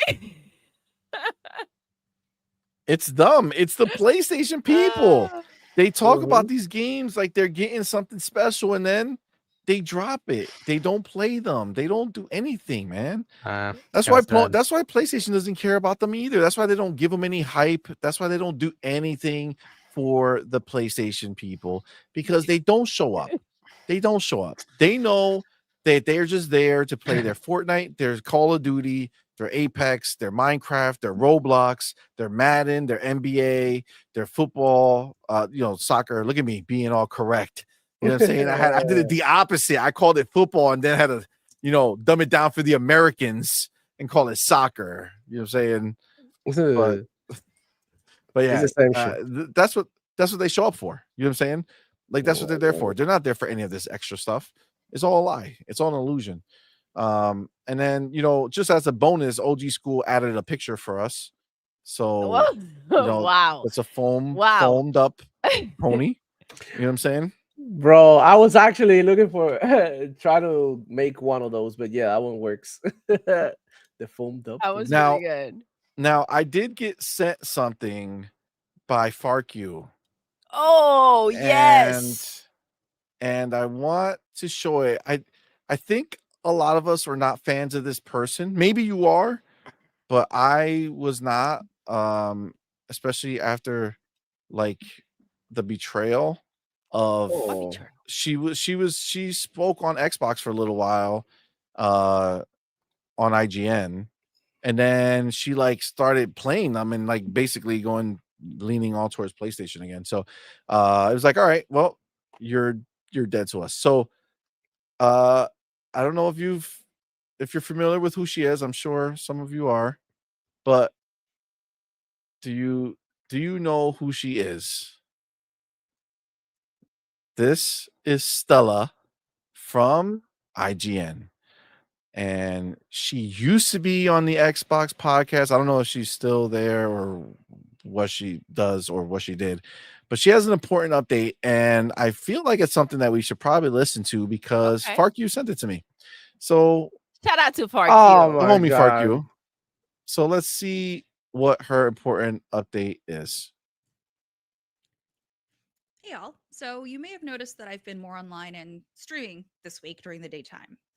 Unfortunately, after almost 5 years at IGN, we've parted ways. I wish I could say it was amicable like every other breakup post you see in the industry, but unfortunately, that was not the case. The company terminated my position over a sponsorship deal I had taken for my personal brand and channels. The deal was with a mobile company that had previously been approved. Now the company takes issue with it. I am extremely grateful for my union, who has been supporting me actively this week and doing everything they can to get clarifications on current policy and working on getting fair treatment for me and, more importantly, others going forward. Currently, the union is working to negotiate the terminations since the unit council and guild reps feel my termination was an overreaction to something that could have been easily resolved. Now, I wish I could say more, but I can't say more on this currently since this is an ongoing situation. But I wanted to make this announcement since this happened this Monday at around 4 p.m. after the holiday weekend, and it's been weighing on me. I've had some time to process my feelings, and I won't lie that it's still like I still feel pretty gutted and upset. Sorry, my words. With that being said, for the time being, I am open for work. Just a reminder that I'm still a kick-ass host who can do award presentations, esports hosting and commentating, informative dev or player interviews, game reviews, and game consultations. I still plan on staying in the industry whether I work at IGN as an independent or find another outlet or agency to work with. So, thank you for listening. Okay. She want to apply for my channel or something? What should Yeah. I think that's what she's asking for. I think Mhm. that's what she's asking for. Yeah. She wants outreach service. Yeah. Okay. So she got fired from IGN I'm sorry to hear. Yeah, sucks. for doing something that Right after the they holidays, huh? that they didn't want her to do. That's you but know, a deal. She said that it was okayed, and then previously, yeah, it was previously okayed, and but it's a then new it became- sponsorship, so she just Gotcha. assumed that it would still be okay instead of double checking, and then she got, done did. All right. Well, I don't know. I thought it was gonna be. I don't know what it was gonna be. But yeah. So she got fired. Okay. Well, maybe she'll land on her feet and go somewhere else. You know what I'm I saying? feel like I feel like she should have double checked, but at the same time, like if it's something that already happened, like and it seemed like it would be just more of the same. Maybe she didn't think there was anything. Obviously, she didn't think there was anything going on with it. Are they trying to like make an example out of the situation because she should have went to them and just double checked, or I don't know exactly how that's playing out, but that sucks. Right after the holidays come in on Monday, or find out on Monday that, you know, Listen, I'm it's sitting over. here trying to do what you guys are doing, but I feel go poll. No, wait, what the fuck? Sorry, wrong one. He says she hated Xbox, so oh well. Yep. You know, I mean, she was on watch, right? So, Cutthroat. I don't know. Did Sony reach out? I don't know. Maybe Sony reached out, you know what I'm saying, and looking to give you a little boost of support after shitting on Xbox for so long. You know what I'm saying? Maybe that's what it is. Yeah? No? I mean, it's kind of odd with this whole situation now, right? Because as media figures, they have their own channel, right? So this like go back a few years, and Greg Miller and Colin Moriarty, they had to leave IGN. Yes, sir. Because they couldn't have anything else, because that was the stipulation of IGN. And then like a few years later, you have like Destin blowing up on his own channel. And I'm like, how is that even possible? He was on Colt's channel once. And I was like, I just put in a super chat asking like, how is it okay for you to do that, but wasn't okay for Greg and Colin to do that? And he just said, well, they seem to be supporting it. So I'm like, okay, that's cool. That's awesome. Right. But apparently not. Right. So it kind of puts all of them in this kind of weird situation. Like, you know, even Ryan McCaffrey does his own Tesla thing. Right. And that has nothing to do with IGN. Right. So is that like, if he gets sponsored on that, is he like in trouble with IGN? So this is just a weird situation. Right. Because a lot of people but like maybe this. it's a sponsor. I'm maybe doing this. You're doing this. Right. Like, but maybe it's a sponsor that IGN could have got, was about to get into partnership with, a middle, like, you know, sometimes they cut the middleman, right? Yeah. So the way they look at it is like, why do a sponsorship with IGN that they're just gonna make her read the sponsorship anyway? They're gonna spend more money on, right? And I have to pay more because it's IGN. Make a deal and work directly with her. That's 100% what happened. I can tell you right now, that's the only reason why IGN would not be okay with it is because it's a competing sponsor. It's a sponsor that they could have had, but they're circumventing IGN and using IGN's quote unquote talent that they fostered to now use her audience that she only has because of IGN. That's true. Yeah, and then this work is an around interesting it. That's area, man. That's what happened. And she was being a sneaky chick for doing that too, because she knows that it's just what it is. That being said, I really don't care. Yes, you know, it is what it is. I'm not. We'll move on. It is what it is. Talking about her. Her feet somewhere else, right? Fine. Yeah, or maybe she'll learn not to be nasty. You know, what goes around comes around. You know what I'm saying? Sometimes it happens. I don't know. Maybe. I mean, double checking is always good. That's it. CYA, cover your ass. Exactly. If you don't know 100%, don't assume, because you will lose and you'll be sad and you'll be crying and there'll be tears. Because you know. All right, let's end this with J-Rock's post right here. So the power of the Pro pisser on full display. On the top, you have the Xbox Series X version. On the bottom, the PlayStation 5 Pro version.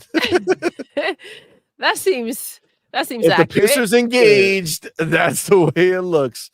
That's funny. All right, guys. With that, I know FarQ sent you a picture though. What do you mean a picture? He sent it to me. I think it was I think you and Demo are in that. Oh my god. Oh my god. I Here.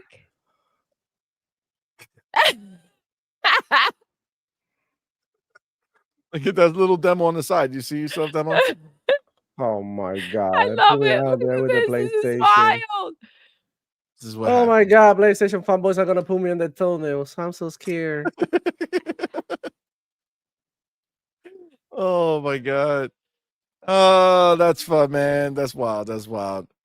All right. Any other? Oh shit. Wow, Dave Reezy. I'm not gonna read what you wrote. I need to know. No, I need to but it's know. wild. It's like you gotta go look for it. It's the last thing Dave Reezy wrote. Yeah. All right. No. I gotta see No bueno. the Diddy body. No. That's Razor. That's Razor. Oh, okay. Ain't no party like a Diddy party, so yeah, that's what's up. You gotta get Yo, oil dub. All right, guys, that's where we're gonna end it, man. Thank you all so much for rocking out with us, man. We had a great show, had an awesome time with the homies. Thank y'all so much for rocking out with us on your Friday night. Of course, we got our fam up here, man, Hargeet and Demo. Thank y'all for being with us and hanging out. Thank you. What a fun time, man. So thank y'all so much. Of course, I want to shout out everybody who was in the chat today with us live. We appreciate y'all. I want to shout out everyone who super chatted, man. That was very kind of you guys. Again, this is what kind of fuels the channel with the amount of work we do here. So we appreciate y'all. And then, shout out to the homie Spartan 661, man. Went ahead and gifted 10 On Point for Gamer memberships, man. Thank y'all so much. So shout out to all of our YouTube members. Absolutely. Shout out to all of our Patreon members. And of course, shout out to our higher tier YouTube members. You got our elite members, which is our homie Big Boy Mike, Dark Angelic, and Spoon Man. And on our inner circle bracket is our highest tier. You have the homie Big Migs Gaming and Coach Hooded Canuck. Shout out to Music 72, Coach Hooded Canuck, and E-Ranks for being the first 3 in the building. Shout out to homie Will Broke Boy Lewis for being the first one to super chat. And of course, the homie Spartan 661 for gifting out memberships, man. You guys are awesome. Again, thank y'all so much. Guys, over here, our homies. We got PSP. That's right. The Pony Slaying Papa. PSP. Demo Flow Gaming. That's right. Tell everybody where to find you, man. What you got going on? Y'all already know how it is, man. Every Friday here with CMoney, Doodle, and my boy Hargeet. That, man, I gotta give it to you because you had the stomach to complete Lego Horizon unlike you motherfucking ponies that play no freaking games. So yeah, shout out to the whole panel. Shout out to Chat. Thank you for having me. Find me at the Demo Flow Gaming channel. Every Friday I'll be on at 11 a.m. in the morning. I think I may have a show this Sunday with Island Gaming with Jay. So looking forward to that. Let's see if we make it happen. That'll be dope. Hanging out with them boys, talking games, spanking ponies or gallopers or porkies or piggies or whatever the hell you want to call it, man. Just happy to be here. Good time to be alive. Go play a bunch of freaking games. There's still a good discount on the Xbox store. I think it's like it's called Black Friday Continue or something like that. So there's a bunch of freaking good games. Yeah, go check it out. Make sure you go ahead and claim on Epic Game Store the Skywalker Saga, the Lego game. Is the actual better Lego game. Go play it. It's on Epic for free. They're giving two games each week because they already started giving a bunch of freaking games. So if you don't have an Epic account, we keep on telling you, man, get you an Epic account. Just get Look it. at these consoles. Even if you don't have a PC, bro. Exactly, bro. It's literally free. Claiming just download them. If you ever buy a PC, you'll have these games waiting for you. You have a full library. I have about 200 games that I collected throughout the course of 1 year on Epic Game Store. I think 1 year or 2 because I think 1 year and a half because my boy had told me to get an account before getting a PC and all that. So, I mean, guys, stop missing out. Stop sleeping. Save your money. Spank these ponies. I'll see you on the next one. It's your boy Demo Flow checking out. Thanks, brother. Appreciate you, my dude. And of course, we have our homie, the wise one, the author, the patriot, the pony slayer, the pony bot tier maker, our boy Hargeet Shani, man. Thank you so much for rocking out with us. Tell everybody what you got going on your channel and your book. Yeah, so check out my book if you want to, Emergence, sci-fi novel, shop.chani.us. And if you want to subscribe to my channel, Hargeet Shani 1 on YouTube, check that out. I'll be on with Fonz tomorrow at 6 p.m. US Eastern on Fonz Gaming, and then on Sunday with Web Dave at 7 p.m. US Eastern on Web Dave's channel. So check those out. Web Dave. Yeah, absolutely, man. Awesome, bro. Well, thank y'all again for rocking with us. Shout out to everybody here, man. Appreciate y'all. You guys are awesome. Thanks again. And with that, we're gonna go ahead and end the show the way we end every single show. Doodle. Yes. We're done. We are. Until next time. You're intruding. You're intruding.